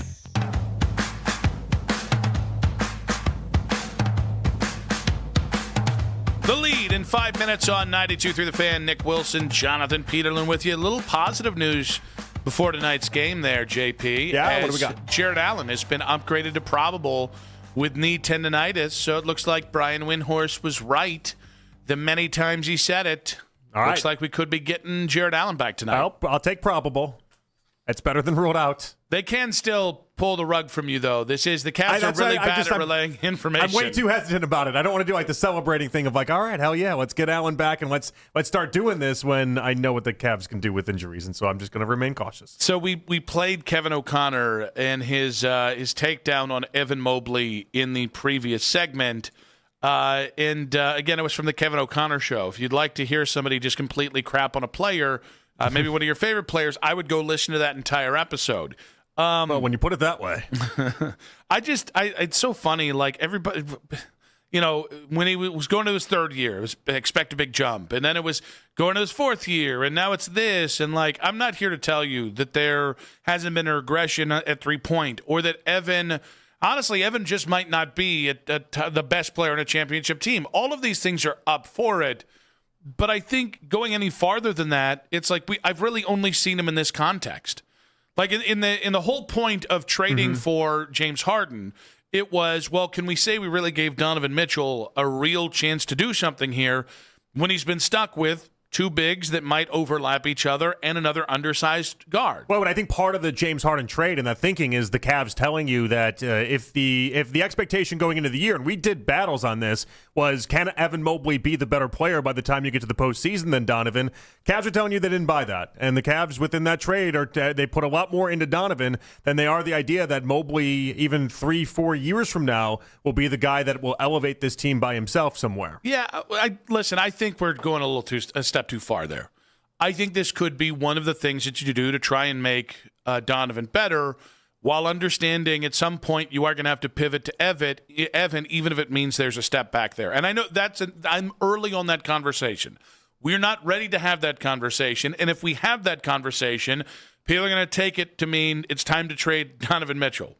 That's where we're going to be maybe this summer or maybe next summer. We'll see. But for now, like, Donovan's been mired in the same situation one way or another. Evan has been mired in the same situation. I haven't given up on those long-term hopes for Evan Mobley because I still think he's incredibly young and he's an incredibly gifted player. Well, the sad part about it is that there are definitely games where you're like, this is everything you've ever want from him. Like, the back-to-back games he played, four games ago now, I've referenced a million times, where he had 19 attempts and then 21 attempts, but it wasn't just the attempts. It was the idea that he was aggressive and that he was doing everything you'd want from a basketball sense. It's in there. It's just then you have these other games, and he's not the same guy, and he just disappears for long stretches, and it's just, how do I get him to be the first version more consistently? You build the team around him.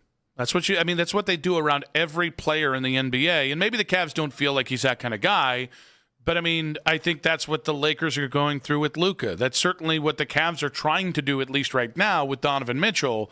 Like, I just, Kevin O'Connor had the line, those reps have to be earned. It's like, well, most young players that are top 3 picks, top 5 picks, top 10 picks, earn them by virtue of their draft selection, right? Hey, you're on a bad team. We took you 3. We'd like to be right about you. We're going to make sure we do everything to make you right. The Cavs made the right choice to try and get this team as good as they could in short order. But the offset of that is you never gave Evan the same kind of runway a lot of really good prospects on really bad teams get. And I think too many people are dismissing that and just going straight to Evan Mobley sucks, which I think is just I think it's absurd. I think if this is if this is all he is, he's still a top 25 player. Yeah, saying he sucks is a lot. That's a heavy hand. It's more just questioning whether or not he can be the guy that you once thought would take over for Donovan and be the better player than Donovan. And I think that's where the Cavs are in an imbalance right now, is trying to figure out, he's good, but is he going to be the guy that can be a Batman one day, or is he always going to be in that Robin role? Rel, welcome to the show, buddy. What you got for us? Okay. Hello, Rel? Yep. I disagree. I was thinking when Fedor called him Albert, the butler, instead. That's Rel, you there, buddy? Yeah, I'm here. Yeah. What's up, Nick? What's up, JP? Not much, buddy. What you got for us? Listen, man, I didn't hear the conversation when the guy was dumping on Evan, but I mean, I'm not going to say he's soft, but I'm not going to say he's overrated, because I jumped off the train about Evan Mobley 2 years ago. I've been telling people for the longest, maybe not you guys, but my friends, Evan is just not who we thought he was. And if people are going to use the word overrated and all of that, I kind of blame y'all, man. I kind of blame the Cleveland media, because when Evan first got here, it was he's a unicorn and he's this, he's that. And I believed it, because he does have good size, he has good ability, and you're right, he is gifted, but it don't take a player 5 years to show you that he's that dude. It just don't take that long. And y'all know sports. Y'all talk sports all day long, so y'all got to know b-ball. It don't take that long to see 5 years to see if this dude really is that guy. And I've been telling people for the last 2 years that Evan Mobley is just not that guy. And I'll end it on this. If he took that 17 up to 25 points a game, you can lock the Cavaliers in at least the finals dead set 100%. He's just not going to give you that. And I'm sorry. I'm not going to say he's soft, but I gave up on Evan Mobley 2 years ago, y'all. All right. Do you have any friends that we can – he hung up. I was going to see if his friends would corroborate that he was on this? Yeah, it feels, I was out 2 years ago. Donovan Mitchell averages 20 field goal attempts right now per game. Evan's about 13. So if you gave Evan another 4 attempts per game, just split the difference here, you'd be right about where people wanted to be scoring-wise. If he just made his free throws, he'd also be right where people want him to be. No, for sure. I think one of the issues is that he's got the same field goal attempts that he had his rookie year in year 5, and it's you got to give him a chance to I don't know, score a little bit more, to be that guy a little bit more. And so it's just an odd thing. You just don't see it. Like the reason why everyone's so excited after year 2 of Evan Mobley was that when you're averaging 17 and 10 in year 2 and you're shooting, 56% of effective field goal percentage, you're expecting those things to then raise and get better and better the way that it typically does in the NBA. Year 2, you just watch these guys just grow and bigger and bigger and better and better. And the thing with Mobley is that it's just been flatlined. It doesn't mean he's a bad player. It's the same numbers, the exact same numbers in year 2 that he has right now. No, he's averaging 18 points per game right now. Sorry, you're right. One is 18 a game, one is 17 a game, but it's 18 and 10 and then 17 and 10. It's it's the basically same everything, and down 3? To year 2 is what I said. 16 points per game, and now it's 18 points per game. Okay, so we have a 2-point a game difference? Yeah. It's essentially the same thing. But if you're looking at the 2-point attempts, he's down. It was 10.7 per game. Now he's down to 9.8. He's dropped in that category. The effective field goal percentage has raised a slight tick from 56 to 57%. Across the board, these numbers are almost as identical as you can possibly get. And I think that's what's frustrating to fans is after year 2, there was very, very strong reason to think you would just continue to climb and climb and climb, and it's just remained flatlined. It doesn't mean he's a bad player by any stretch of it. That's still a really good player. It's just not typical to how we see this typically go in the NBA. The lead in 5 minutes on 92.3 The Fan. This is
on 92.3 The Fan. From the University Hospital Sports Desk, I'm Matt Corrali.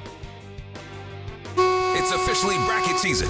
News and scores from every region as it happens during our 2020 reports. Cleveland's Sports Radio, 92.3 The Fan. It's 5 o'clock on The Fan, and it's time for The Lead with Nick Wilson and Jonathan Peterlin on Afternoon Drive. It's an F-Off Friday. It's a feel-good Friday. Nick and JP with you in the 5 o'clock hour. Not a lot going on so far today. Guardians play later. Cavs play later. Waiting for that Friday news dump. We haven't had a good Friday news dump in a minute there, JP. It's been a long time. I feel like just in general, we had free agency breaking news during this show, obviously. That was a thing. We have not had just a bunch of major news. Although I guess we did kind of have the Tiger news like a couple hours ago. That's not a Friday news dump. That's just circumstance. You know what? Maybe Tiger's not bad at driving. Maybe he was just thinking, I know sports talk media needs this one. You think that's what that was, maybe? He was just throwing one out there for the team. Doubt it. Yeah? I'm going to go on the record he's on this just bad one. at driving? I'm just going to say doubt it. I just doubt it. Woo. That was more of an exhausted woo. Let me hear. Not like I don't know. I just don't even know if I could do it again. I think you could. I believe in you. That's good. That's good. Very close. close. Like, see how it's like exhausted woo. Yeah. Not like you did like a woo, like I'm excited. I did a little like Ric Flair to yours. Yeah, That's fair. a little bit, yeah. Let's go ahead and get a lead here. Former Indians pitcher Jason Stanford joined who us his today. favorite pitcher is? At 3:20. Who's that? Woo. Woo. That's what he said. He said he likes him a lot.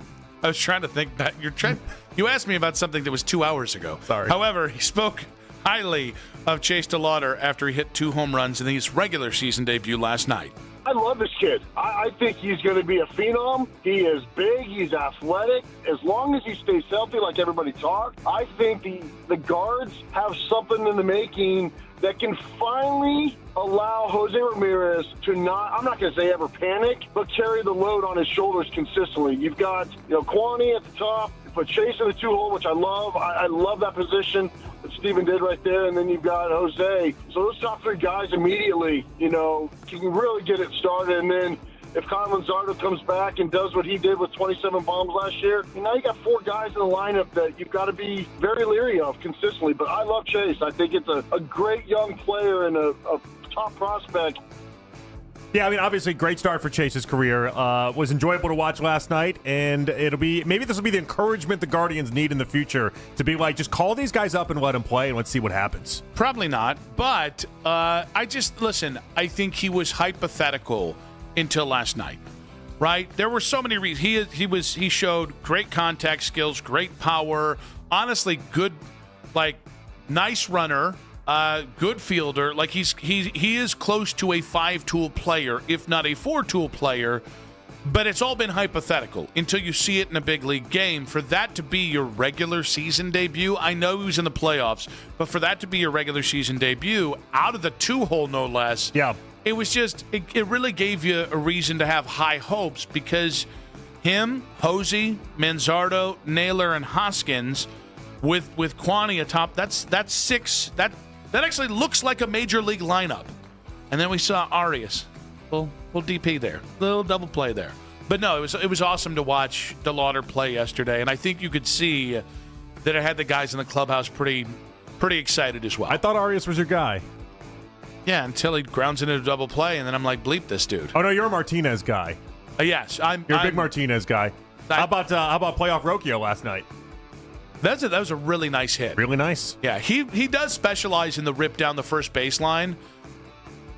And we just didn't get bad Rocchio. One other observation from the game, and I don't know when else I'd be able to get this off, so let's do it now. Get it off, King. All right, so clearly they're only allowing 2 people to use the ABS system in the Guardians. Now you approve of that system, right? Where it's Steven Kwan and it's Jose Ramirez. It's the assumption I'm making, and the idea that Bo Naylor did not get to challenge his that he would have obviously won. But the shock out of this is so Steven Kwan got to use the very first challenge.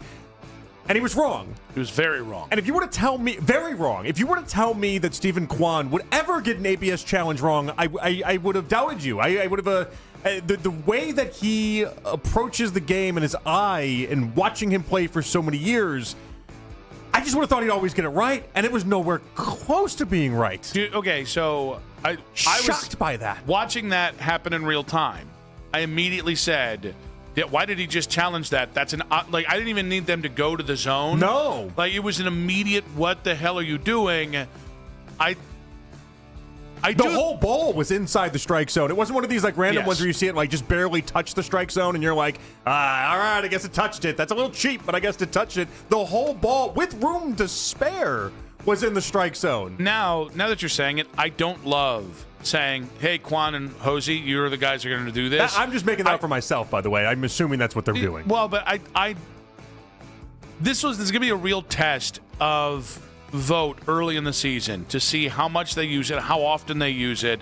Because I'd rather you do it and it's like the ninth inning and you're out of it than you go through the game and you don't use any of them because, well, we were trying to save it for late in the game. Well, so the game within the game and all this, I think, is fascinating. You want to have high leverage situations, but you also want to give it to your best hitters and flip counts if you can. And I think giving the green light early on in games to only Quan and J-Ram makes sense to me. It's just, I can't believe how laughably wrong Quan was. I never thought we'd see it. Tanner Bybee left last night's game in the 6th inning with the right shoulder inflammation. He didn't seem too worried about the injury after the game. Felt pretty good. Obviously frustrated, but I feel like just didn't feel great on the mound in those warm-ups, but now I feel a little better. And I think I just kind of got to a point where I feel like I couldn't really battle through it and give my best stuff. So, I feel like it just got to a point where I didn't want to hurt myself or hurt the team.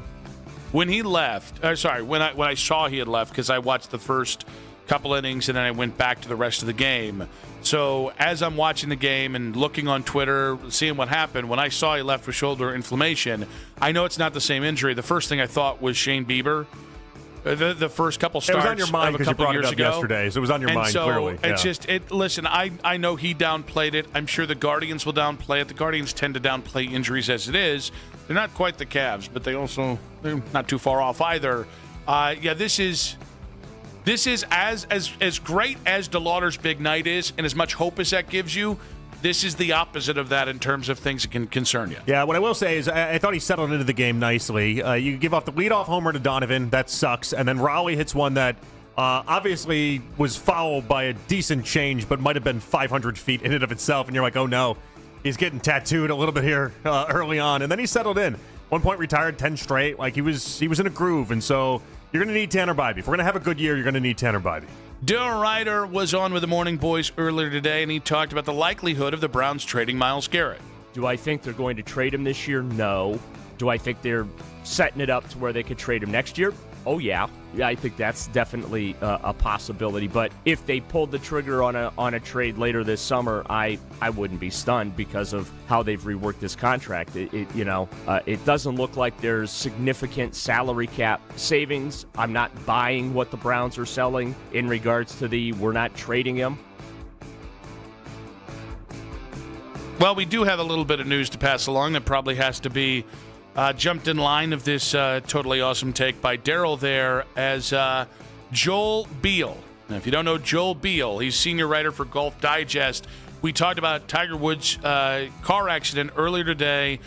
Two-car accident. One of the cars rolled over. Mm-hmm. One person went to the hospital with in stable condition. The other refused to go to the hospital. Well, now the latest report here is Tiger Woods has been arrested for DUI, which, as we recall, was why Tiger went to rehab back in 2017 as well. Yeah, it's not great. It's devastating is what it is. It's really bad news. That's not good. I will tell you, I don't know from the Elin point on, the end of his first marriage to now, I don't know there's been a guy who has pinged back and forth from triumphant return to a great moment, right? A big moment. People feel good for you. And dear God, what are you doing? What the hell is happening? Yeah. This being his second DUI, obviously the car crash that almost took his damn life, to the Masters and to, the TGI event last week that a lot of people got very excited about. He's just one of those guys that it just seems that the highs and the lows have just not mellowed out now. But now 5 years from the end of the end of him seriously as a competitor. I mean, in but golf. even like if you ever seen that Tiger documentary on HBO, like it goes through like the highs and the lows existed even during his playing career. He was just better at masking it all. You know, like I mean, he was a sex addict. He was got addicted to all sorts of painkillers, and then obviously he's dealt with alcohol issues. Like the things that he's been involved in, and at certain times it seems like he's getting away with all of it. And then another, I mean, it catches up to everybody, does it not? And it's just that's sad though. That sucks. All right, Mel Kiper, ESPN's First Draft, dismissed the idea of the Browns showing interest in Ty Simpson. The Jets have to be figuring out Ty Simpson. The Steelers have to figure out Ty Simpson. And now certainly Arizona does. They want to try to trade back in and get him. Yeah, the Browns, by the way, need to figure out Ty Simpson as well. The Browns don't have to worry about Ty Simpson. They got a better quarterback than Ty Simpson than Shedeur Sanders. Don't go there. I believe the Browns need to figure out Ty Simpson. All right. His just whole defensiveness about this is weird to me. It's funnier to me. I honestly get a little annoyed because I can't. If I think you're so biased about a player that you can't even have the conversation about the team drafting him because the 5th round pick they drafted last year, like there is a little bit of get real here, even if this is a little bit of performance. Now, here's the thing. I actually think what he's saying is a conversation we can literally have, and then I might feel better about Shedeur than I do Ty Simpson. That goes to experience in college and Ty's lack of it and Shedeur's. Especially if you put it towards amount 2026 and for the Browns, right? Like if you're thinking exclusively for that, because the Browns are thinking more about 2027 than anything, but for this upcoming year, Shedeur Sanders is going to win you more games than Ty Simpson is. It doesn't mean Ty Simpson wouldn't be the better quarterback 5 years from now. I don't know. I don't have much faith in Ty Simpson in general. I don't believe that to be true, but like, yes, as of today, I think Shedeur Sanders is the better quarterback. I just think it's interesting. Like, last year I thought Shedeur should have been a 2nd-round pick, if not for all the whatever happened there. And I think Ty Simpson should be a 2nd-round pick at best this year. So, like, I don't think because people are going to say, well, one's a 1st-round prospect and the other's the 5th. And I'm like, I think when you look at the talent, you can have the conversation. Yeah, I mean, it's going to be interesting to see where Ty Simpson ends up going. Because I really don't know. I don't know if he's going to end up, he could have a free fall. He could end up in the 2nd round. He could end up with the Jets in their first round pick. Like there's all sorts of different places for him. I think it'd be really funny if Carson Beck was drafted over him, or like oh my gosh, Garrett Nussmeier was drafted over him. Yeah. Well, I mean that's what. How many times has Coach been on here saying he thinks Nussmeier is a million times better than Ty Simpson? After his beer takes, I don't know we can trust him. Kevin O'Connor of Yahoo Sports had a strong take about where Evan Mobley stands in his 5th year with the Cavaliers. Evan Mobley is the most overrated and disappointing player in all of the NBA. Year 5 with Evan Mobley right now, and he hasn't improved a lick as a post scorer. He hasn't improved a lick as an isolation scorer. He is still just as shaky of a three-point shooter and a free throw shooter as he was when he was a rookie. It's so disappointing that this guy has plateaued since he entered the NBA. And you might be able to say, if Donovan Mitchell wasn't absorbing so many touches, Evan Mobley would get more opportunities to handle on the perimeter. Evan Mobley hasn't earned those touches. You look at what he is defensively with what he can be. He's super versatile. He can switch. He can defend across positions, but he doesn't set a tone because he's soft. Because he might be a great defensive player, but he's not a tone setter. He's not a true defensive player of the year. He won that award because other guys didn't reach 65 games a la Victor Wembanyama, and other guys were quote-unquote too young to earn it from the voters. So I think I figured it out with Kevin because he was obviously very angry, and that was not. I've heard him talk enough. That's not typically how he speaks. That's a man that got hurt by Evan Mobley. That's what happened there. I can't prove it. I don't have the audio to prove it. I would imagine go back like 4 years. That's somebody that was speaking very glowingly of Evan Mobley, and now he's hurt. He got hurt. Mobley didn't materialize into Giannis, and this is hurting him. I don't want to say anything hurtful to Kevin O'Connor. I think you do. I think you already have. What did I say? Did I call him a hack? It's a hack take out of you, O'Connor. I'm trying to think. Was anything explicitly hurtful towards Kevin O'Connor? I think I just said I thought he was being a jerk. Yeah, I guess that's not that bad. Yeah. Speaking in hyperbole. But it's a hack take, O'Connor. I think you said calling him soft as crap and you hate everything about this. That's not bad. Yeah. Why don't you come on this station? You sit in that chair over there. You say this to my face. See where it gets you. I'm Midwest nice. We can do it over the phone too. You don't have to come in for that. No. Oh no, he needs to have that that producer John moment of like, whoa. Yeah, he needs to see. Whoa, that's a big fella. He needs to see the shoulders. That's a big guy. He needs right to see the Sultan Vinnies, as it were. He needs to get that the stare right into your soul. What, do you just stare at him and not even like have convo? What are you gonna do? Well, yeah, while you're asking questions, I'm gonna sit here like this. Yeah, you intimidate him. I'll ask questions. Bird dogging him. Yeah, you intimidate him and and then like you're asking him, and I'm like, hey, look over here. You're gonna look me in the eyes as he asks you the questions. You look like you're about to yell at a neighbor for cutting their lawn improperly. Because you gotta. You don't get this because you don't have great shoulders. Yeah, thank you. Right? Yeah, you've got good shoulders. They're fine. I Those don't are even okay know. shoulders. I've never even judged my own shoulders. But oddly enough. have. I mean, this is Rocket Gibraltar here. Is that what that is? And so it's a peacock. You peacock. You stick that chest out, you put those shoulders out, and you just let them know. You're sticking your ass out. That's what you're doing. I don't know about anything else. I don't really have one, but you're right. You stick it all out, basically, Yeah. and then so Kevin O'Connor knows. You look like you're about to ump a Little League game. And look, but if umpires had like roid rage and was about to break your jaw. No, but like the old school umps, not like the not like the professional stance. Oh, like more Eric of like the Craig before his heart attack. Yeah, trying to save your back is what you're doing there. Yeah. Or during the heart attack is kind of what it looked like. I don't disagree. What a good Deshaun Watson would mean for the Browns, that's in 5 minutes on 92.3 The Fan.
fake hot takes or boring data dumps here. Just entertaining football talk from your favorite buds at the bar. So come hang out with the Heed the Call heroes for football news, analysis, and mirth. All the mirth. Follow and listen to the Heed the Call NFL podcast wherever you get your podcasts.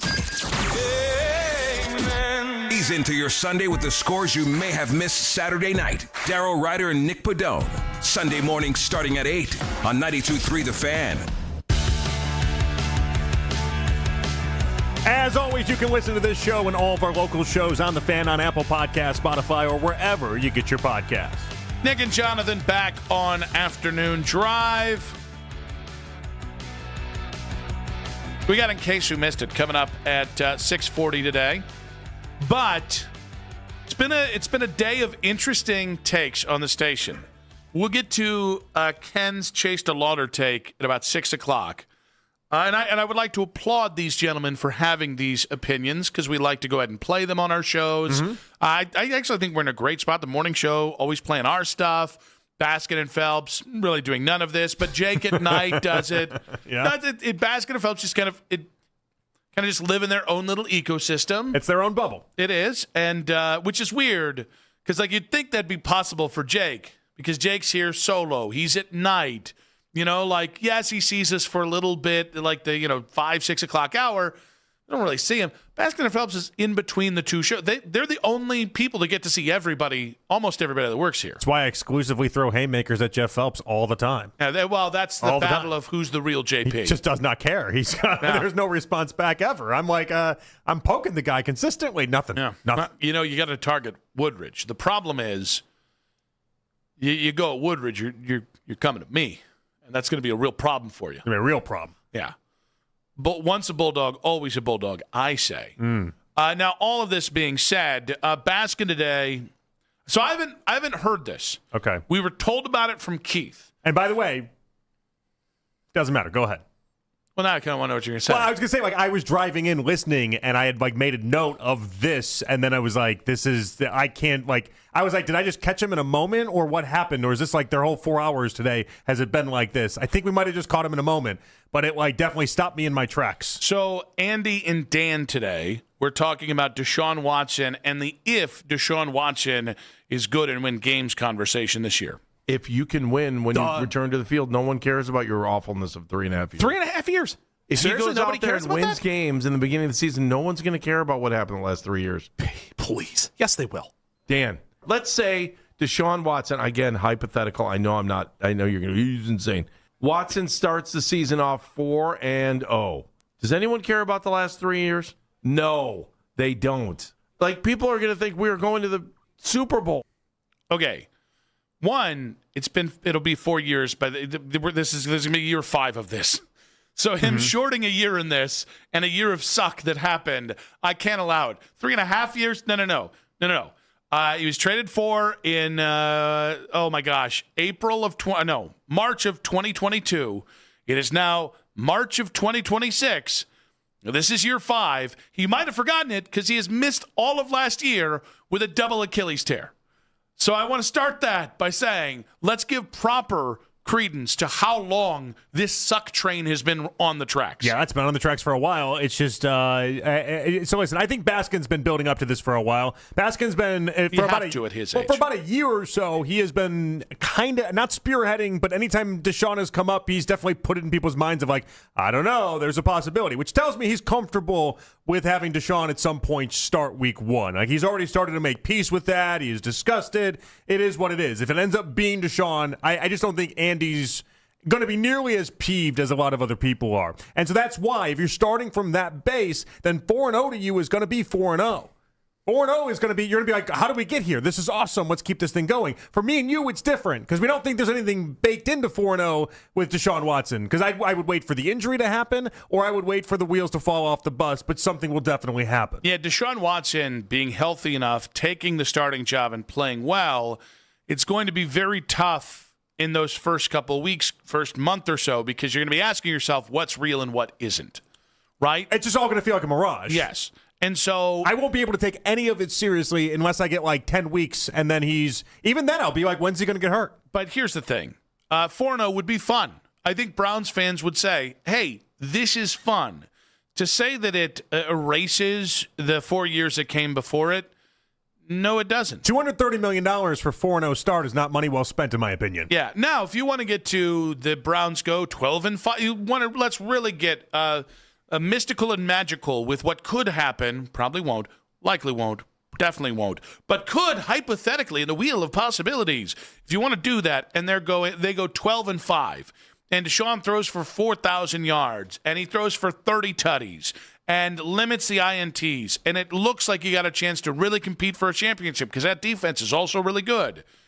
Okay, then I do think that the most extreme version of good that still doesn't erase the 4 years prior to me. No, it doesn't erase it, but at least it starts to change your relationship with Deshaun. It's a better footnote. Yes, but it does start to change your relationship with Deshaun. 4-0 doesn't. 4-0 is, hey, we're having fun winning. I don't trust it. Yeah, even if you ended up having a season where you win 10 games and Deshaun looks good for a year, first off, I would then wait for him to eventually have the following season where something goes completely backwards and not right. But no part of that would erase the previous 4 years for me. Not even close. And like, if a Browns fan thought out there, well, that was money well spent. That was no, not for me. There's a lot of time we've invested into Deshaun. It might be a 1-for-1, Nick. It might be for every year I've wasted, I need to see him be good. It might take 4 seasons of good football before I'd be like, you know what, Deshaun? All right, we've made amends here. You got things figured out for me. At which point he will be 36. And just in time to be just set off into the sunset. 35. 35, yeah. So I think he's going to be 31 this year. Now here's the thing. Be 31, really? I think he's going to be 31 in September. I think September 14th is his birthday because I looked at it the other day. And I thought, oh, another September baby. Cool. Yeah. So it is the month with the most birthdays. Here's the because we all really enjoy the month of December. I think that's what that one's telling you. Now, I do think what's been most interesting about having the conversation about Deshaun and everything, I do think there's been a lot of people that kind of have amnesia about Deshaun. That the best thing that happened to Deshaun in town is that he's just not played football for about a year and a half. Because it's been almost 700 days by the time we get to week 1. Like, there are more people accepting the idea of playing Deshaun, and I think it's just because you haven't watched him be really bad at football for a year and a half. Yeah, I mean, think about it, because it's not just not playing last season. It was the idea that he got hurt in such an early part of the 2024 November, right? season. Yeah, I mean, it was. I'm looking at it right here. It was October 20th. Oh, I would have said November 14th. Not that really matters, but I was even thinking later in the season, but that's still relatively early. Yeah, no, it was week 7 against Cincinnati. And oddly enough, he actually had like a decent completion percentage in that game. That was the Baltimore game, right? That was the big win. That then we had the Monday show. No, it was Cincinnati in that season. Baltimore was the previous season. I'm thinking, sorry. I got my catastrophic injuries confused with itself. That was the previous season, where, by the way, it wasn't even like he was really that good in that Baltimore game. We just remember it in a fun way because we wanted to. Yep. No, he was good in the fourth quarter. He had 1 touchdown. It was the second half is what it was. He had 1 touchdown, 1 interception, threw for a whopping 213. In the second half. And then completed completion percentage under 60%. 216-474-0092. If the Browns started... I was agreeing with you. I know. Started 4-0 with Deshaun... will people start to forget the, let's say, 4 years of waste that we've had with Browns football? I think the more good you have, the easier it will be for people to forget. I think it's almost impossible to have people forget, though. Oh, I think in your scenario, 4 straight years, I think people would completely change. I'm just talking about the majority, right? And listen, and this is.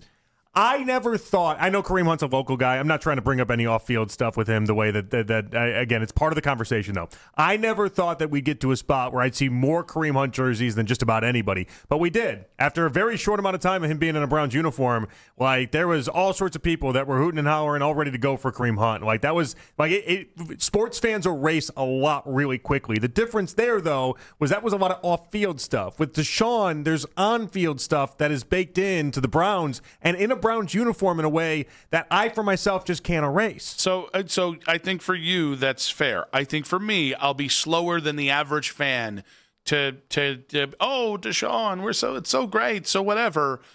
What I will say is I think there's a minority of fans who just, it doesn't matter what Deshaun does. He'll always be whatever objection you had to him off the field. I think we've gotten to a point where we're so thirsty for a winner. If there are people already justifying putting a guy out there with what's happened with Deshaun, his bulk of history, hey, he's under contract, why the hell not? There is a point. I don't think it's likely. I don't know it's even possible at this point, but there is a point on a hypothetical plane of existences that I do think a majority of Browns fans would just be like, that's my quarterback. But I'm thinking about like year 2 that Deshaun had, because remember year 2 when he did get injured in that Baltimore game. Before the Baltimore game, he was 4-1. They still won that game. He technically was 5-1 that season. Like, he did have a lot of wins, and I don't remember people thinking that Deshaun Watson had taken care of everything that he needed to, and all of a sudden everyone was lined up for Deshaun Watson, and this is the greatest thing since sliced bread. Like, and that was, you were winning games. It wasn't looking pretty. He wasn't doing his part, but you were winning games. That Baltimore game, that felt like a Super Bowl win. And I will say this. I remember saying in real time, that felt like the game that Deshaun became the Browns quarterback, the guy we'd been waiting to see, and then literally the next day they're like, oh, his arm's falling off and he's going to be done for the rest of the season. So it tells me you can be bought by wins then. I mean, he was 5-1 at that point of the season. Like, he was off to a rip-roaring start. You can be bought by wins then. Yeah, Baskin may be onto something for yourself more than myself. I think the buy-in's a little bit more now. I think because of the Achilles. Honestly, there's just still an aloofness with Deshaun personally that I know why it happened in the beginning, but after 4 years, I know he's got apparently great relationships in that building. Go find me a bunch of Browns fans out there who actually think they have a great relationship with Deshaun. There's no connection.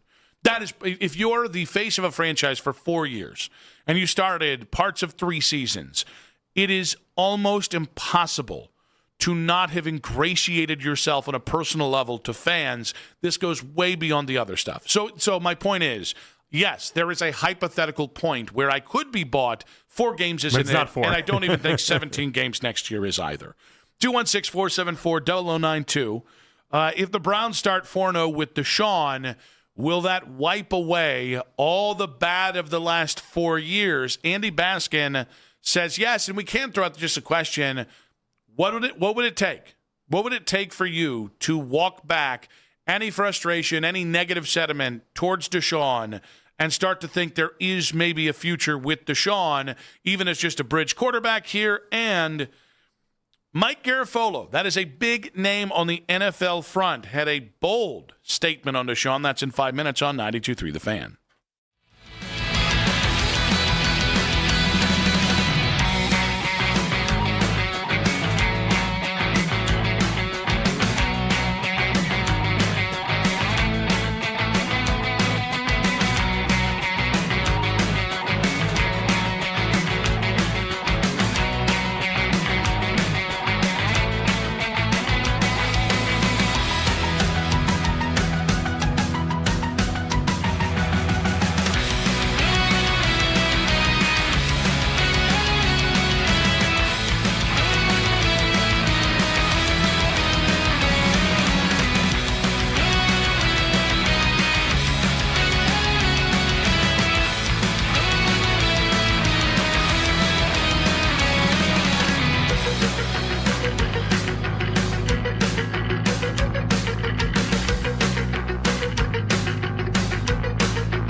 list. Wow, you do got this. DayQuil Intense Flu, the daytime coughing, aching fever, under your flu medicine. Use as directed, keep out of reach of children. The fight for playoff positioning is on in the Eastern Conference as Donovan Mitchell, James Harden, and the Cavs look to get real healthy for a postseason run. We are your home for the best Cavs talk in Cleveland. 92.3 The Fan.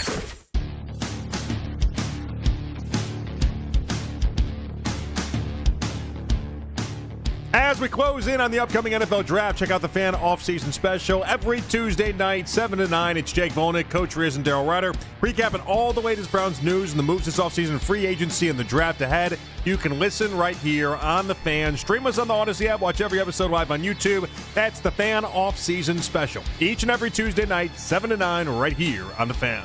Mr. Woods did exemplify signs of impairment. They did several tests on him. Of course, he did explain the injuries and the surgeries that he had. We did take that into account. But they did do some in-depth roadside tests. And when it was determined, he was placed under arrest and taken to the Martin County Jail. At the Martin County Jail, and even on scene, we really weren't suspicious of alcohol being involved in this case, and that proved to be true at the jail. So Mr. Woods did a breathalyzer test, blew triple zeros. But when it came time for us to ask for a urinalysis test, he refused, and so he's been charged with DUI, with property damage, and refusal to submit to a lawful test. In the crash, no one was injured. Mr. Woods did not seem to be injured at all, and the other gentlemen were not injured. But this happened a few hours ago, so I've given you the information that I have right here, right now. That is the Martin County Sheriff's Office press conference and kind of the details on Tiger Woods' arrest for a DUI. That's courtesy of golfchannel.com. We were trying to figure this out off air when we saw it's a DUI, but it's not supposed to be linked to alcohol. Right. I don't know whether that changes the math from the potential punishment side of things. I think the fact that nobody was injured is interesting as well. I just think it's really wild that a car can flip and nobody gets injured in that car. Yeah, and if you've seen the photos of the car, too, it doesn't look terribly damaged either. It rolled over. Just upside down. Just upside down, yeah. Now, I do, though, I am a little upset with, like, the Adam Schefter's of the world that were 40 minutes ago immediately putting out there, Tiger Woods arrested, DUI, and, like, there's an inference there, and I don't know, truthfully, the difference between, from a legality standpoint or anything in between, what it actually means with him not taking the test, but, like, if this is not alcohol, and this is clearly not alcohol, I don't know how I feel about them putting DUI everywhere 40 minutes ago. I mean, it is still a DUI. It's driving under the influence. It's the influence of pills or herbs. And again, that's like this falls into a whole different category of things. But like, I don't know. The golfing community, I'm sure, is going to look at it very differently if it was. And maybe they shouldn't. But I just know, like, if he was drinking and he was over the limit by a lot, that's way different than Tiger having painkillers, which is something he's battled with and something that he's used for many, many years, if that's what that turns out to be. So I don't know. People jump to the gun very quick on this one. So that is the latest on the Tiger Woods saga of today. More information comes in. We'll share it with you guys as well. But we've been talking about Andy Baskin's take today that if Deshaun Watson wins games, fans won't care about the last 4 years. And I'm sure there's a point we can haggle to here, but I thought it was interesting. Mike Garafolo was on Good Morning Football today and had a different kind of path on a different kind of take on Deshaun Watson as of today. Does Deshaun Watson have a chance to be the Brown starter in 2026? Yes, he does. And in my opinion, he's got a great shot. In fact, at this point, if Deshaun Watson is the starter week 1 for the Cleveland Browns, this guy right here is not going to be surprised. Now, it'll probably be some kind of open competition that we'll have, but you're paying him anyway. He's on the roster. He was previously an accomplished quarterback. There's been a lot that's happened off the field. I understand that. But to me, Deshaun Watson might even be in the pole position at this point to be the Brown starter for this upcoming season. All right. This continues to follow a path of framing around the Deshaun stuff that is really annoying me. All right? And it's kind of like the Miles thing. Like the Miles thing is, well, they have no plans on trading him so far. Mm-hmm. Hey, they have no plans at trading him right now.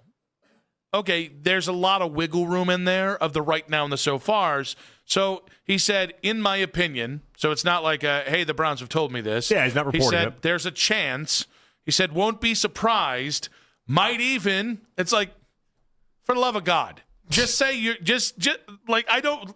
Well, he doesn't know. That's the point. He doesn't know. Yeah, but I think the point is, did you just decide that he's got a great? That's what he did. Yes, he that's said what he he's did. in the pole position. Which to is be in the pole position, where do you get the information from? No, Mike? but well, to be fair about it, though, like this is the same thing that in many ways we're doing, the same thing that any guest we have on, they're doing as well. The Browns are tight-lipped on all of this. We don't know what they're thinking. Nobody's known what the Browns have thought for a while in this stretch, but like we legitimately don't know. Do they love Shedeur Sanders? Do they love Deshaun Watson? And also, I don't even know what they've seen of Deshaun Watson in recent weeks or months. I know he's practicing in South Florida with some of the wide receivers, but like I think it's almost impossible to know what the Browns think at this current moment when it comes to this race. Fair, but why wouldn't you just assume that Shedeur, who was the starter, the last we saw, he was the starter. The Browns have commented nothing other than nothing, pretty much anything on the Browns at all on the quarterback spot.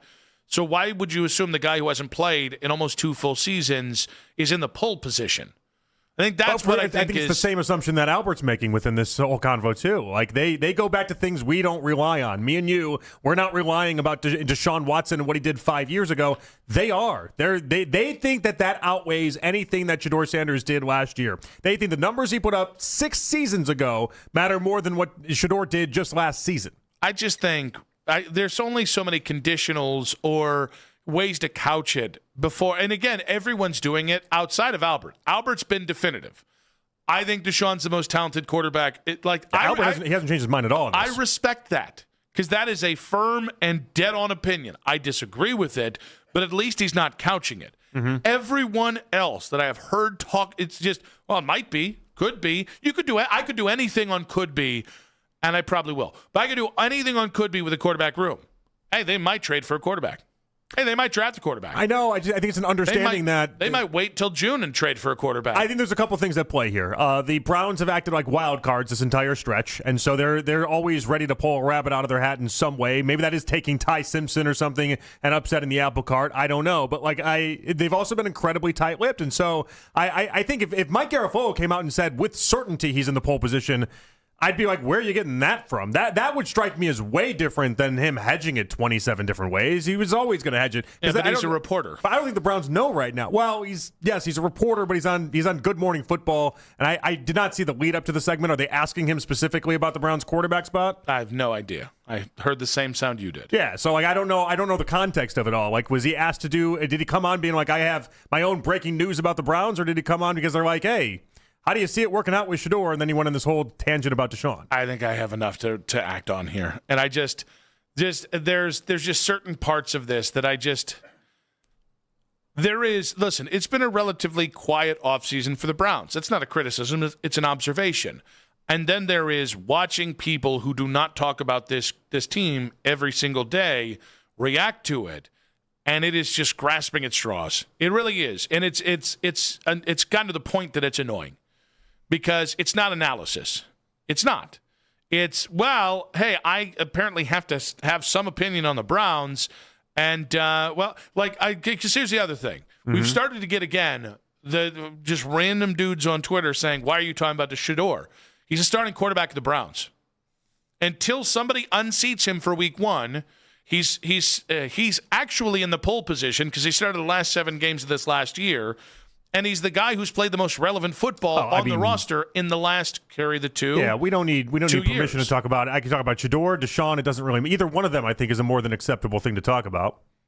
Yeah, I was answering to me. That's what I'm saying. Like to the Twitter people out there, like if you think we need a reason to talk about Shedeur or Deshaun, you don't need a reason at this point. No, I actually do think you need a reason to talk about Deshaun because I think this is gearing so close to a media creation talking about Deshaun. Shedeur's not a media creation anymore. He started the last 7 games of last year. He did go 3-4, although that's not the end-all be-all for analyzing his play. But he did make plays. He did score touchdowns, and they did win almost as many games as they lost. That's valid reason to talk about Shedeur being in the pole position. Not might be. Could be. No, but in my opinion. Until we know that Deshaun is out of the race to be quarterback this upcoming year, I mean, I think it's even worthy if we talk about Dylan Gabriel. And even though I think Dylan Gabriel is going to be traded, if they're in the quarterback room, you can talk about him. Is Deshaun in the pole position to be the starter, or is Mike Garafolo, in my opinion, sensationalizing things? That's a nice way I could put it. More from you guys, an update on Jared Allen and the ghost of Lonnie Chisenhall in about 5 minutes on 92.3 The Fan.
Odyssey app. Headline sports news every 20 minutes right here on 92.3 The Fan.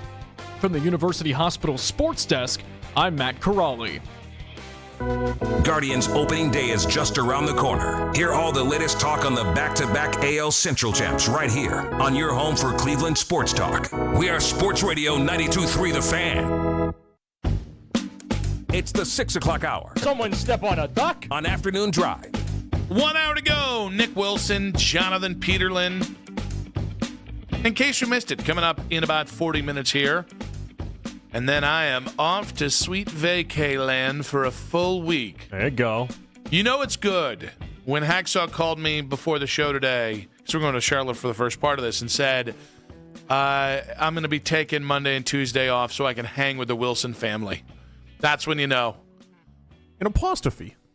Are you just going to have him do Boston accents the entire time? I'm going to have him do a Wahlberg at least once. Hey, Nick, I think I saw a Transformer. So very excited for that. We do have a little news to pass along here. Pete Thamel tweeting out here in the last 15 minutes, the NCAA's appeal to the Mississippi Supreme Court in the Trinidad Chambliss eligibility case has been denied. Shocker that it didn't go for the Mississippi Supreme Court. Didn't side with the NCAA for the Ole Miss quarterback. He'll be eligible to play for Ole Miss in 2026. I think what's interesting is this does put another quarterback into the hopper for 2027. Yeah. I thought people were – I'm not saying he's not going to be a first-round pick. I'm not going to he's a really good college player. I didn't necessarily look at him, watch him, and think that's a top 5 pick. No, but another year, who knows what will happen to him, right? Like if this last year, is he going to get 2 inches taller? If this last year put him at third-round projections, some people even had him second-round projections. If he has another good season, you know how this works. Now, there's going to be a log jam at the front, though, so he's not going to get in the Dante Moore category. But you never know with these guys. I just think what's interesting is like between his time at Ferris State and Ole Miss, if he plays another 13 games this next year, he'll still be at about 42 games, which was when the Browns kind of said, well, Shedeur, he needs to sit on the bench and prepare a little while. Shedeur was like, 46 games? I thought it was like 40 games between the two stops. 46 or 44, yeah. But he just didn't have 60 starts like Dylan Gabriel did there. So all this being said, we do have to visit with the ghost of Lonnie Chisenhall because obviously there was a lot of excitement about Chase DeLauder's big night last night. Not only did he play rock-solid defense in right field, I have no idea how he played in right field. Didn't pay attention, didn't care. It was all about the bats, baby. But he got 3 hits, 2 home runs, 2 ribbies, 2 runs, and that led to Ken Carman making this comp for Chase DeLauder today. If Chase DeLauder can just stay healthy, he could be the right fielder. Even though Lonnie Chisenhall started his career at third base, Chase DeLauder could be the right fielder that we were all, or the player that we were all hoping that Lonnie Chisenhall could be before the injuries. Issue is the injuries. If he could stay healthy, I think he has the power. I think he has the play where he can obviously stay in the lineup, that he could be that player that we always hoped that Lonnie Chisenhall could be. That's not a knock on Lonnie Chisenhall. Lonnie Chisenhall, I think, by and large, was robbed by his injuries and the fits and starts of his career. Still had 8 seasons in the bigs. By and large, was robbed. All right. Ken got absolutely waylaid on social media for trying to compare Chase DeLauder to Lonnie Chisenhall in a way that, as a friend and coworker of Ken, I thought was freaking hilarious. Well, I mean, it's easy to see why.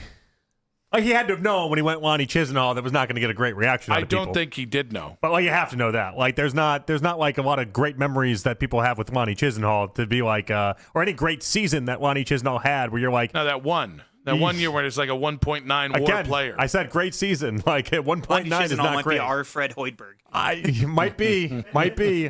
Yeah, I mean, like you have to know what people are going to think there. Like if Chase DeLauder has a Lonnie Chisenhall career that is not successful by any measure. Maybe by the measure of people that don't play baseball at all, but like not by the measure of somebody that's supposed to be accomplishing things at the big league level. I thought it was funny. And now Ken was not intending it as funny. I thought it was very funny. Mostly because I know the comp Ken was making.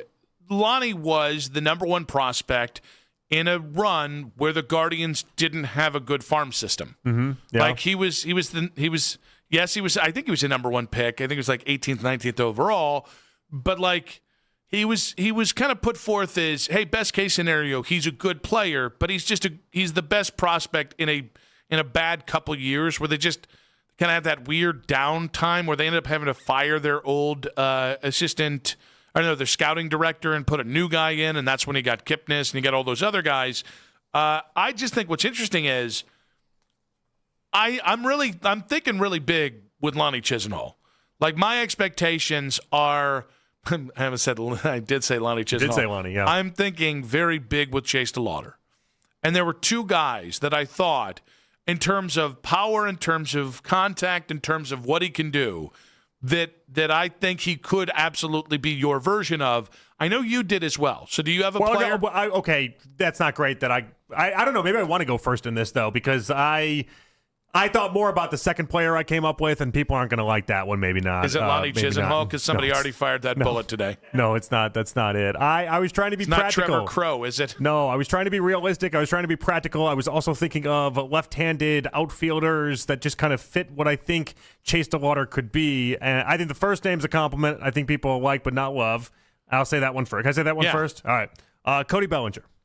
Okay. Yeah. Yeah, I mean, slugs around 500 every single season, which is incredibly impressive. He has had a career that at certain points you're like is awesome, and at other points you're like, I don't know what we're doing here. But for the most part,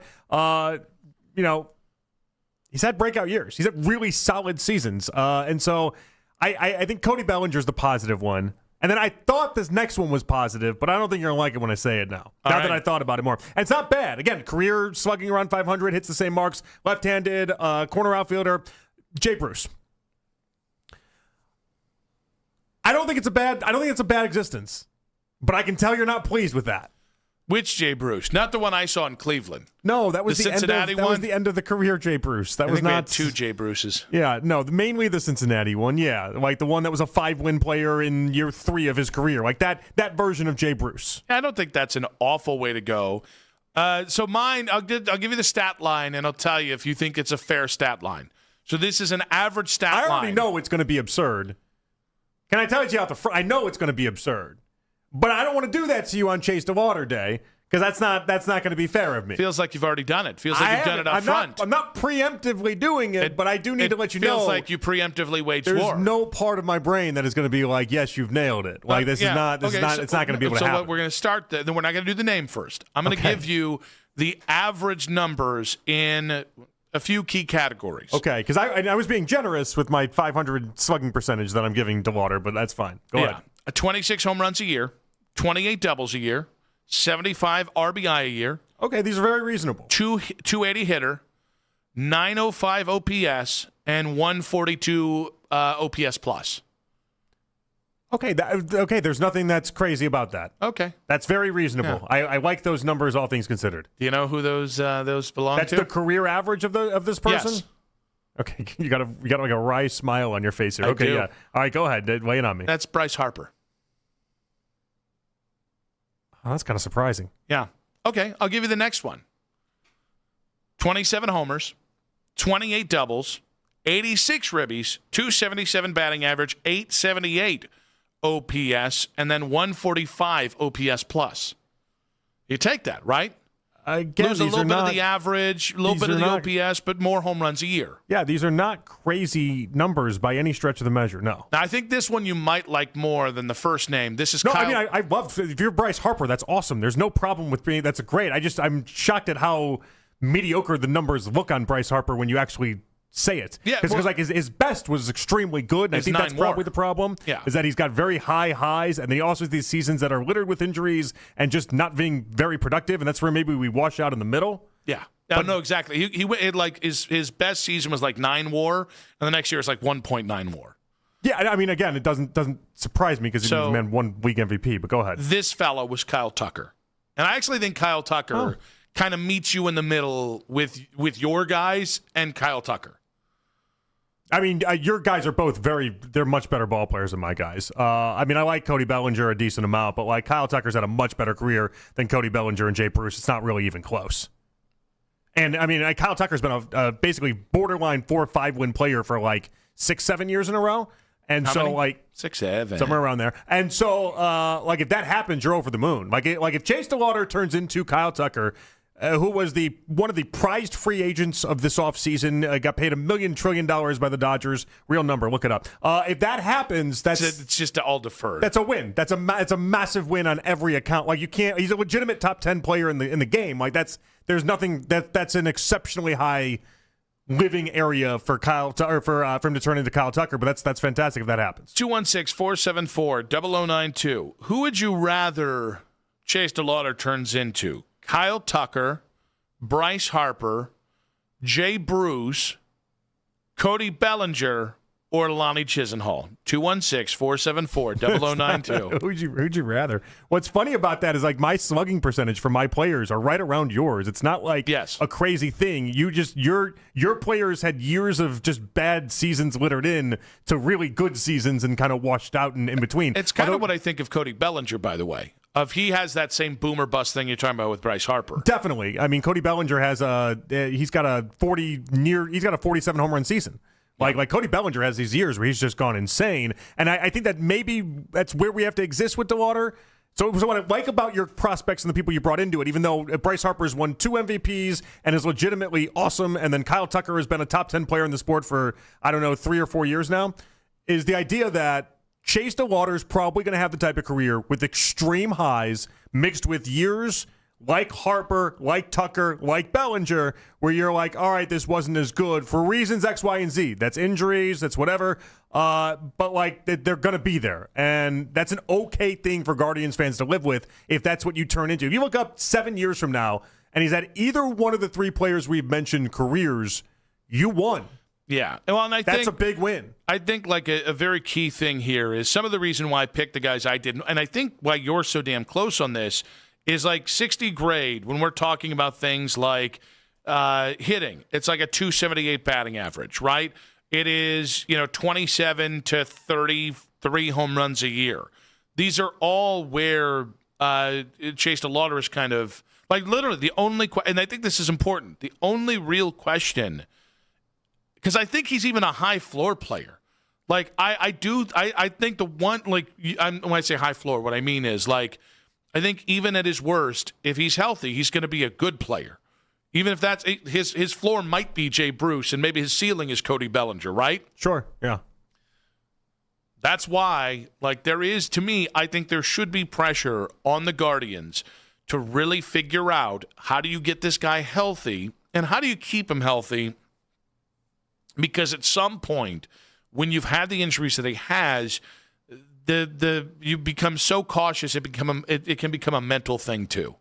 And so I think there is more pressure to me, or more weight for the Guardians to just make sure, find a way to kind of get him, ramp him up, get him comfortable. Because I think if you do, if that guy that we saw last night can stay healthy and play at that level for a season, I think I'm going to look like a real tool. Having said, I think this is the first year to take the under on this team. Like, remember when everybody got mocked a couple years ago because it was the one year where baseball was down and then up in the ALCS. That's how much a healthy Chase DeLauder, I think, could make a difference this year. Oh, it could be huge. So I'm going to accuse you of doing name porn with very realistic numbers. That's what I've settled on. But very realistic numbers. That's a compliment. And then a little name porn there. That's what that was. Are you just jealous that I came up with better names? No, I said name porn. What's wrong with that? I think it's a slanderous accusation. Oh, really? It's not quite Lonnie Chisenhall for Chase DeLauder, but it's... I'm sorry you take it that way. Is there a chance that the only baseball player that's been in right field that Ken remembers is Lonnie Chisenhall? It was like him and Shin-Soo Choo, and he just was like, well, he's not Choo. He's not Asian, so he's got to be Chisenhall. He actually was texting with Coach Riz, and they were trying to figure it out. He's like, yeah, but remember, you got to call him Shin-Choo Soo. Shin-Choo Soo. He was so confident about it. I loved it. That's how Coach talks about Shin-Soo Choo after about 4 of those 9% alcohol beers. He texted me at like 2:12 or something like that, and he was like, "Oh, my positivity's rubbing off on you. Great Guardians segment. You guys are killing it," or whatever it was. But it's like it's so positive. I know I'm starting to get through to you. And then I did my night helmet take, and I noticed the convo stopped. Yep. Had to bail. Had to bail. You can't. What's your best hope that Lonnie? Damn you, Ken! That Chase DeLauder could be, and an update on Jared Allen in 5 minutes on 92.3 The Fan. Make the right choice this month, because if you're looking at new trucks this month, the choice has to be a Ram truck, and it starts with a.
per month each line with autopay plus taxes and fees. Minimum age 55. Pricing for home internet rely on 2 lines of Essentials choice 55. $35 connection charge per line required. Best mobile network and fastest 5G home internet based on analysis by Ookla of Speed Test Intelligence data 2H 2025. All rights reserved.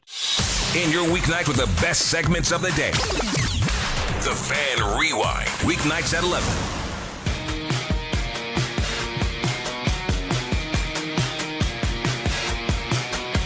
In case you missed it, coming up in just about 20 minutes here. 2 things to pass along. One, Guardians Game 2 lineup is officially out. Stephen Kwan in center field for the first time leading off. Then Chase DeLauder in right field.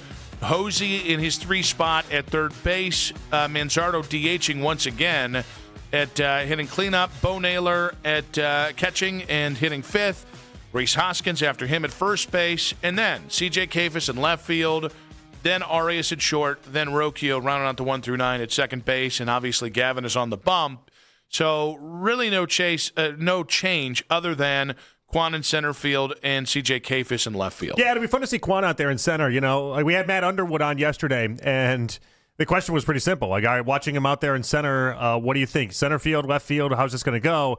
And Matt didn't say what I thought he was going to say. I thought he was going to be like unequivocally, he looked great out there in center field, and this is going to be a great move, and this is all going to work. And he was like, yeah, we'll see how it goes. And it kind of surprised me a little bit because we did see a couple clips. Now, I'm not watching all these spring training games. We saw a couple clips where it looked a little shaky in Arizona. And so I'm interested to see. There's no reason why it shouldn't translate and him look awesome in center.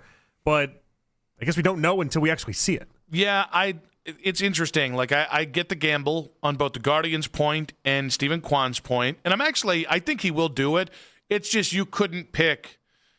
Like, this is like one of the top 3 toughest places to play center field in the big leagues because there's just so much room to kind of explore out there. The way you talk about Coors Field is just just a home run central. The ball flies out, a lot of home runs. Seattle's the exact opposite. Seattle is the pitcher's version of Coors Field in the sense that there's just so few home runs hit. Now we have some Cavs news to pass along here. That Kenny Atkinson just spoke to the media in the last 30 minutes here, and he did say that if Jared Allen plays tonight, he had been upgraded to probable with knee tendonitis earlier today, but if he plays, he'll be limited to around 20 minutes tonight. So another reason to watch the Cavs get their revenge on the hated Heat. Jared Allen, if he plays, will play about 20 minutes tonight. Okay, they're going to ease him into it a little bit. That's all right. I'm excited to see how it looks.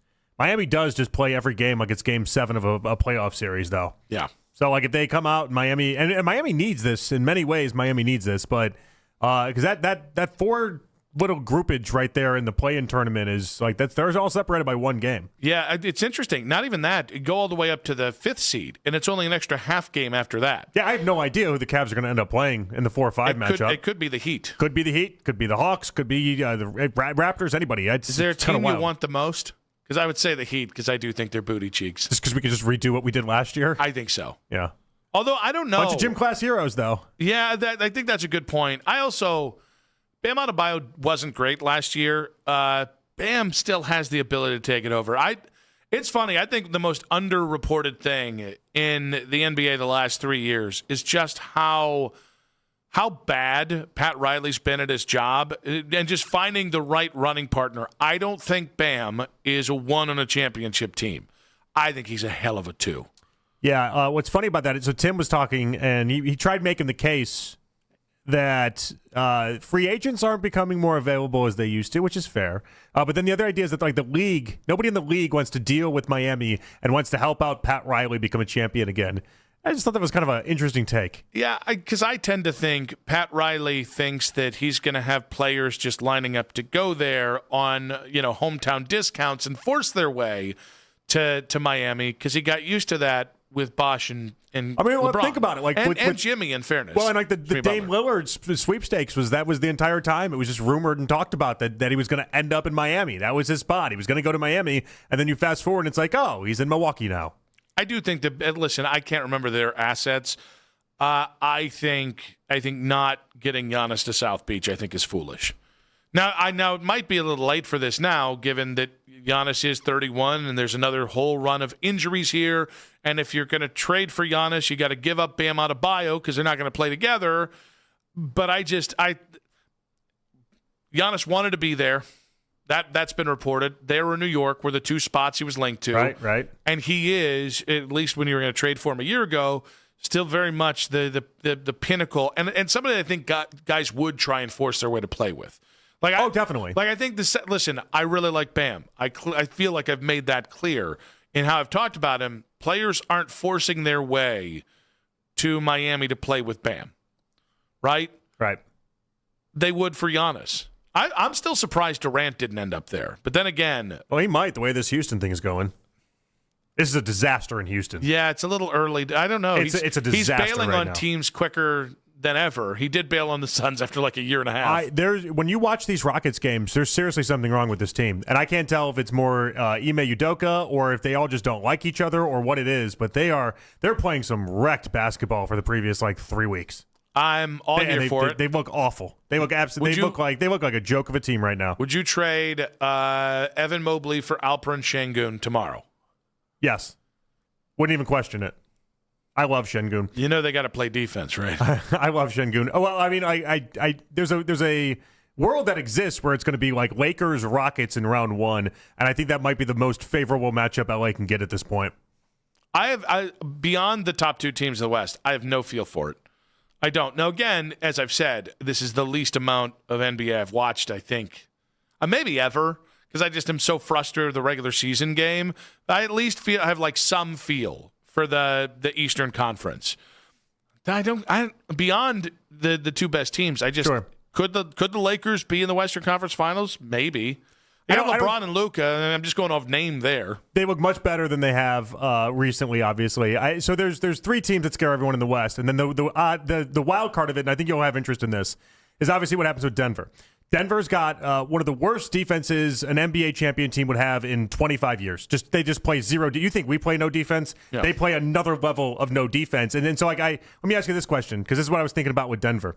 If Denver won the title this year, I think it might be the strongest case we can make that the regular season has never mattered less in the NBA. Like that's the reflection that you would have, because this regular season for Denver, and if that's the team that comes out of it, and listen, Jokic is great, all these other things, then we're really, what are we doing in the NBA regular season? Because it is a completely different team than what we would have seen this season, because this season is not it. So it's funny. I remember thinking back to 2016. I know we all know this, but just as a reminder, the Cavs were outside the top 10 in defensive metrics, defensive efficiency all season long, and that was a whole talking point. They're not going to be able to win because they're just not good enough defensively. But think about how generous that is, though, by the way. The idea that they were just outside of the top 10. Yeah. Denver's in mid-20s. Oh, no. But remember, the Cavs for 14 games at the end of the season wanted to get that into a top 10 metric. And they did, by the way. I think they ended up finishing exactly 10th, and then they won the championship. And so it's interesting. That always felt like hey, you guys pay attention to this. We're going to show you, and we're going to play really hard for defense for only 14 games of this year. Because it could. Yeah. But now teams aren't even feigning it. I think that's what's interesting. Some are, but Denver's not. And that's the interesting part to me. Like Donovan the other day calling the Cavs the playoff ready. It's like, in what world, man? Well, but I almost wonder if the Cavs fall in that same bucket as Denver in some respect, and they've looked good in the regular season. It's not necessarily on the defensive side of things that I'm talking, but I guess maybe it kind of is. One of those teams that if they won the finals, legitimately won the finals, I think it'd be a big hurt in the NBA regular season, or at least staking up the NBA regular season. Can the NBA regular season be any more hurt than it's already been after players sabotaged it for the last 5 or 6 years? A Nuggets-Cavs one might do it for everybody. A Nuggets-Cavs finals, we legitimately might just have people petition to never play the regular season again. Those are the 2 big surprise teams that I feel like people would talk about in this discussion. The 2 hypothetical. Okay, so there's the 2 very real NBA Finals matchups I want to avoid because they're matchup nightmares, and it's San Antonio and it's OKC. The 2 just from I like these players and I don't want to hate them.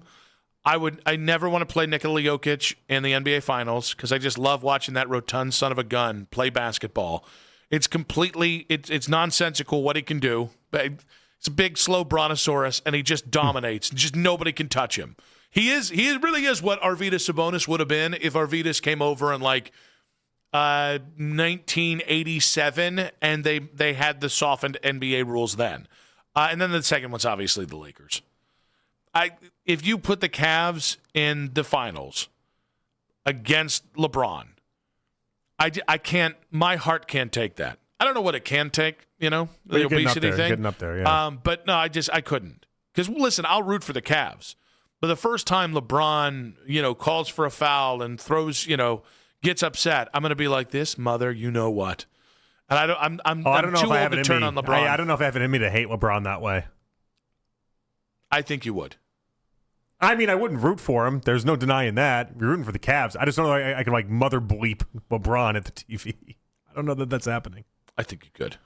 Let me give you a Thunder stat I want to throw at you that I discovered the other day that I think you'll find interesting. We've talked a lot about the idea that the Cavs, do they have enough time all playing together, right? That's the big idea. Do they have enough time to kind of all gel and try to get this thing going? And I was watching a Thunder game the other night, and they brought this to the broadcast. In fact, it was the Thunder-Celtics game. I thought it was really interesting. The Thunder last year, Nick, did you know their starting five? So their starting five is SGA, J. Will, Dort, Hartenstein, and Hartenstein. That's how you say him. And then Holmgren. Uh-huh. Those starting five last year they played 14 total games together until they obviously all got together in the playoffs and then won on that extreme run. This year so far, they've played 7 games together. And so, it's not necessarily about this year. It's more about last year being the first collection of those all 5 coming together and it being 14 total games. And they were able to obviously go through everything to then win the NBA Finals. And I think there was a part of me that was wondering, because we talked a lot about this Cavs team and whether or not they got enough time with Harden and enough time to mix and match and get everyone in. And I would point to the Thunder from last year as evidence that you have more than enough time with these guys. And especially so, and now you're going to have to go deep in the postseason in order to really get some of this fleshed out, but the idea that you have to have 3 months of basketball playing together, the Thunder last year just disproved that. Sounds like you're coping. I'm just watching basketball and giving you stats. Sounds like you bought into the Cavs when the second they traded for Harden, and that's fine. You're on the good vibes train. You're not doing what certain shows are doing, where when it's good, anybody that says anything bad about the Cavs is a hater, and then anytime the Cavs lose a game, they talk about their lack of confidence in the Cavs and act like they're not flip-flopping wildly. I'm just trying to make sure that any Cavs fan that is worried about such a thing, they can go back to exactly what happened 1 calendar year ago, and I can showcase to you a team that played 14 total games with their starting 5 and found their way in an NBA title. And so, how long has SGA been? No, SGA's been there a while. We're talking about the collection of 5. It's year 3 for Chet now. Year 3. Yeah. Okay. Yeah. What about Williams? Oh God, 7 years. Okay. Yeah, about 7 years or so. He's been there a while. Dort. He been there for a minute. A little bit. Yeah, okay. Very little bit. Okay. Just I'd forgotten how long. Even this, and then Hartenstein. This is year 2 for him. Yeah. So the least important Thunder player. Is that what that is? Starter. Yeah. Is that it? Yeah. So you're dismissive of it completely because it's. In your estimation, when 4 of those guys have played together for half a decade. They did also add Caruso, who was their 6th man and was a very valuable piece to that whole entire title run. They added him the stat for how long a he year played ago as well. With them as well? This is year 2 with Caruso. No, I meant for how many games he played with all of them. I didn't have that one handy. The broadcast did not give that one to me. Okay, but 7 total games this year, 14 total games last year with their 5. That obviously they just were able to go through the entire playoff stretch in the finals and then take home the chip. So it's a good thing for Cavs fans that are maybe worried about the lack of time of everyone playing together. Are those Cavs fans' names maybe Ken and Anthony? Could it be? I don't know whose names those are. I'm not really sure. It seemed like it was an issue that you had with the team, you were worried about, and so I wanted to quell your fears when it came to the lack of playing time altogether. That was just a nice little nugget within that broadcast. Consider them unquelled. Okay. Denied. Okay. In case you missed it in 5 minutes on 92.3 The Fan. What's up, everybody?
saved $120 on an HP Smart Tank 6001 with up to 3 years of ink included. Why, that could be the last printer you'll ever need. Could be.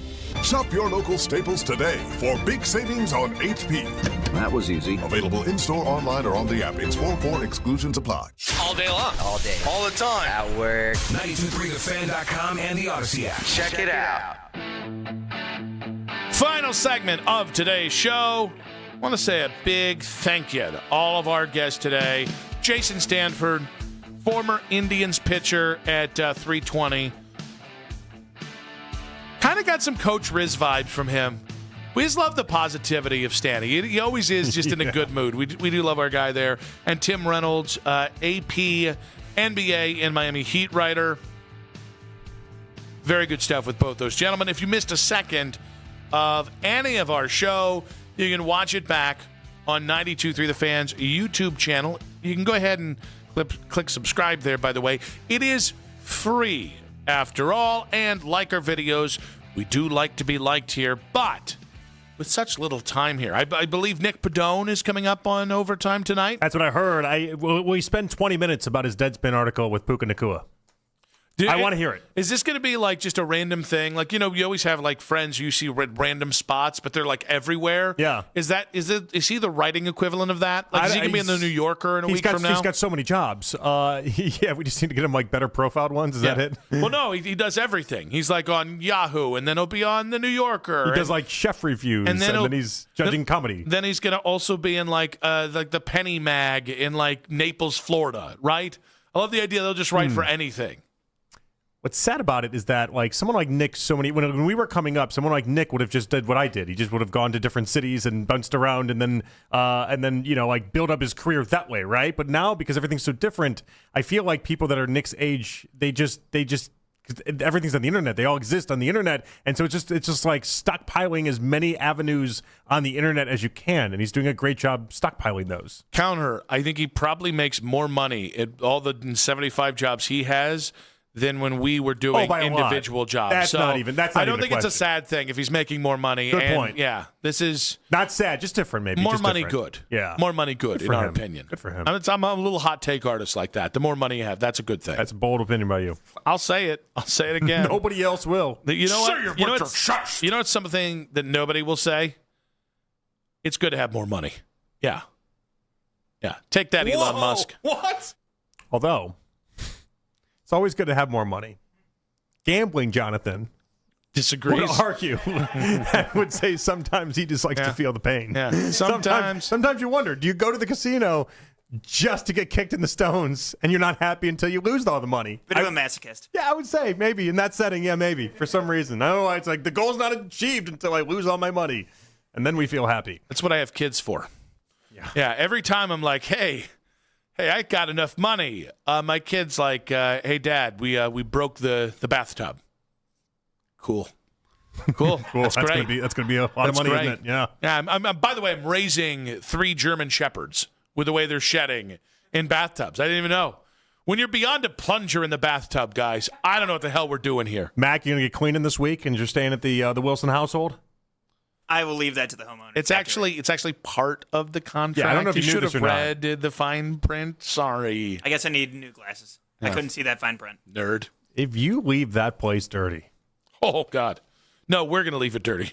No, Vanessa's like, okay, Saturday we got to clean. And I was like, why? It's just Mac. Yeah, I have the same thought. I was like, babe. He's not going to judge. Babe, we should drive up to Brecksville, check out his room. You're going to see the mess he usually lives in, and then you're going to be like, oh, yeah, we can leave crap on the floor, and it's still going to look like Shangri-La to Mac. Fair? No comment. All right. This is going to sound mean. Okay? And it might be Coming intended. from you, I'm really surprised. It might be intended to be mean. We don't know. Nope, I don't mean it. How old are you? 30. Okay, that's fair. Your apprehension is fair.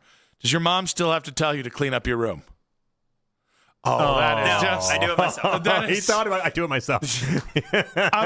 Okay. He's thinking about he's weighing the options. Can I be honest right now? Or is this something they're going to weigh on me and like hold over my head for years on end? Honesty, well, listen, you're going to get killed That's what he's wondering right now. But here's the thing.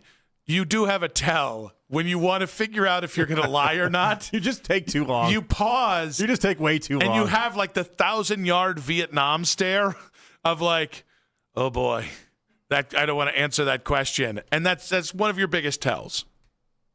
Yeah, that's fair. That's definitely fair. Good. So you definitely lied to us. Yeah. That's all that showed us. You definitely lied to us. Hey, listen, it's not a big deal that your mom still tells you to clean your room. That's not a big deal. Now, you got to snap back and say, I will put you in a retirement home ASAP if you challenge me again. Well, I don't know if that's the right advice. I mean, right now. Just give it a go, Mac. I mean, unless you want to end up living in Nick's garage or whatever this is at some point. Hacksaw's already got that earmarked. Yeah. It's only a matter of time before he moves up. Say Hacksaw's a few states away right now. Mac's about to mouth off to his mom and end up living in a garage in like 3 weeks. You got room in the barn. You are going to figure out your own heating. It'll be you and Dolly. Actually, Dolly's she's gonna cut you up. Yeah, I was gonna say she's got her Canadian territory marked. You understand that cat loves me, and at least once a week I'm petting her, and she just goes, "Oh, I don't want this," and just scratches the crap out of me. Why? Because she can. Because we know who actually runs the house. Let's get into In Case You Missed It. All right, we're going to start off here with this story around Trey Hendrickson. So he was talking on a podcast, and they asked him, like, so what'd you make of Max Crosby and the idea that he was going to be your teammate? And he went in this whole diatribe about how he's looking forward to playing with Max Crosby. There's no way Trey Hendrickson is that dense of a human, right? Like the idea, like the moment that Trey Hendrickson, that deal came through, it was with the understanding that Max Crosby was not going to be on the Ravens. I don't know if Trey Hendrickson is doing the bidding of the Ravens in this and sticking up for how this all went down, or if he genuinely did believe that both were going to be able to exist on the same team at the same time. Trey Hendrickson is the ultimate company man. It is a company man move. After multiple years with a just bunk team, he's in an organization that's perceived as better. He's not rocking the boat. And by the way, even when he rocked the boat in Cincinnati, he was super quiet about it and didn't even his holdout. Yeah, his holdout was very quiet, all things considered. And he even spoke to the media during the holdout, and it didn't generate headlines. So, yeah, we don't love this from Trey Hendrickson. Be a man, right? No, I'd say be a company man in this moment. No, they already got the money. I like the move. Stick up for Baltimore. What are they going to do? And make it easy on yourself. Make life easier on yourself. Ride that company line for a little bit. You make it easier on yourself by getting 17 sacks next year. I'd be like, yeah, of course they had the right idea with this. It was going to be awesome, but that's how life goes. All right, Arkansas got bounced by Arizona last night, but maybe the best thing that happened for the Razorbacks was head coach John Calipari's quote of, if college basketball is different right now. Is it different in today's game when you have some teams using 23, 24, older guys? 25, 26, 27. Yeah. Is it different relying on beards, kids in the stands, on their second wife? Yeah, this is a little bit different. So then you say, well, why are they staying in school so long? You can cut it off. For the money. I got the joke. I don't blame them. That was funny. I thought that was when that was really good. You could 26, 27, and then when he goes, second wife in the stands, that was when I was like, you know what? Well done, Calipari. Calipari was losing his mind in this game. Now, they got blown out, but he got multiple technicals, and I just think that's great after that to have that line. Both Calipari and Pitino continue to prove not only are they pretty decent in the month of March from a basketball perspective, they are cannot miss interviews. Pitino taking shots at Blue Bloods, Calipari taking shots at twice married 27-year-olds in college basketball. Just thank you for the content, gentlemen. Big thanks to Supreme Leader Mac Robinson on the board. Yes. Big thanks to Jake Murrin, man in the producing duties in 92.3 The Fans YouTube channel. Matt Corrali. Oh, did he handle those 2020s today, JP? Good stuff today. Well, hey, had fun. Enjoy the time off, and I'll talk to you when you get back. We're going to enjoy a nice couple days. Charlotte, the first time the girls have been back since we left about 4 years ago, so that'll be fun. Very nice. I'll cart Hacksaw around, and he can be parented for a small amount. He hasn't really had that consistently for 4 years. He needs that. Maybe tell him to clean his room. I don't think it's going to work. No. He'll just snap at me, scream at me. Just like Mac's mom. Power moves, Mac. Jonathan, we'll see you guys on Monday. Keep it spicy, baby. Let's go. I love you. Have a great day. Take care, Nick. Take care of him. He needs help.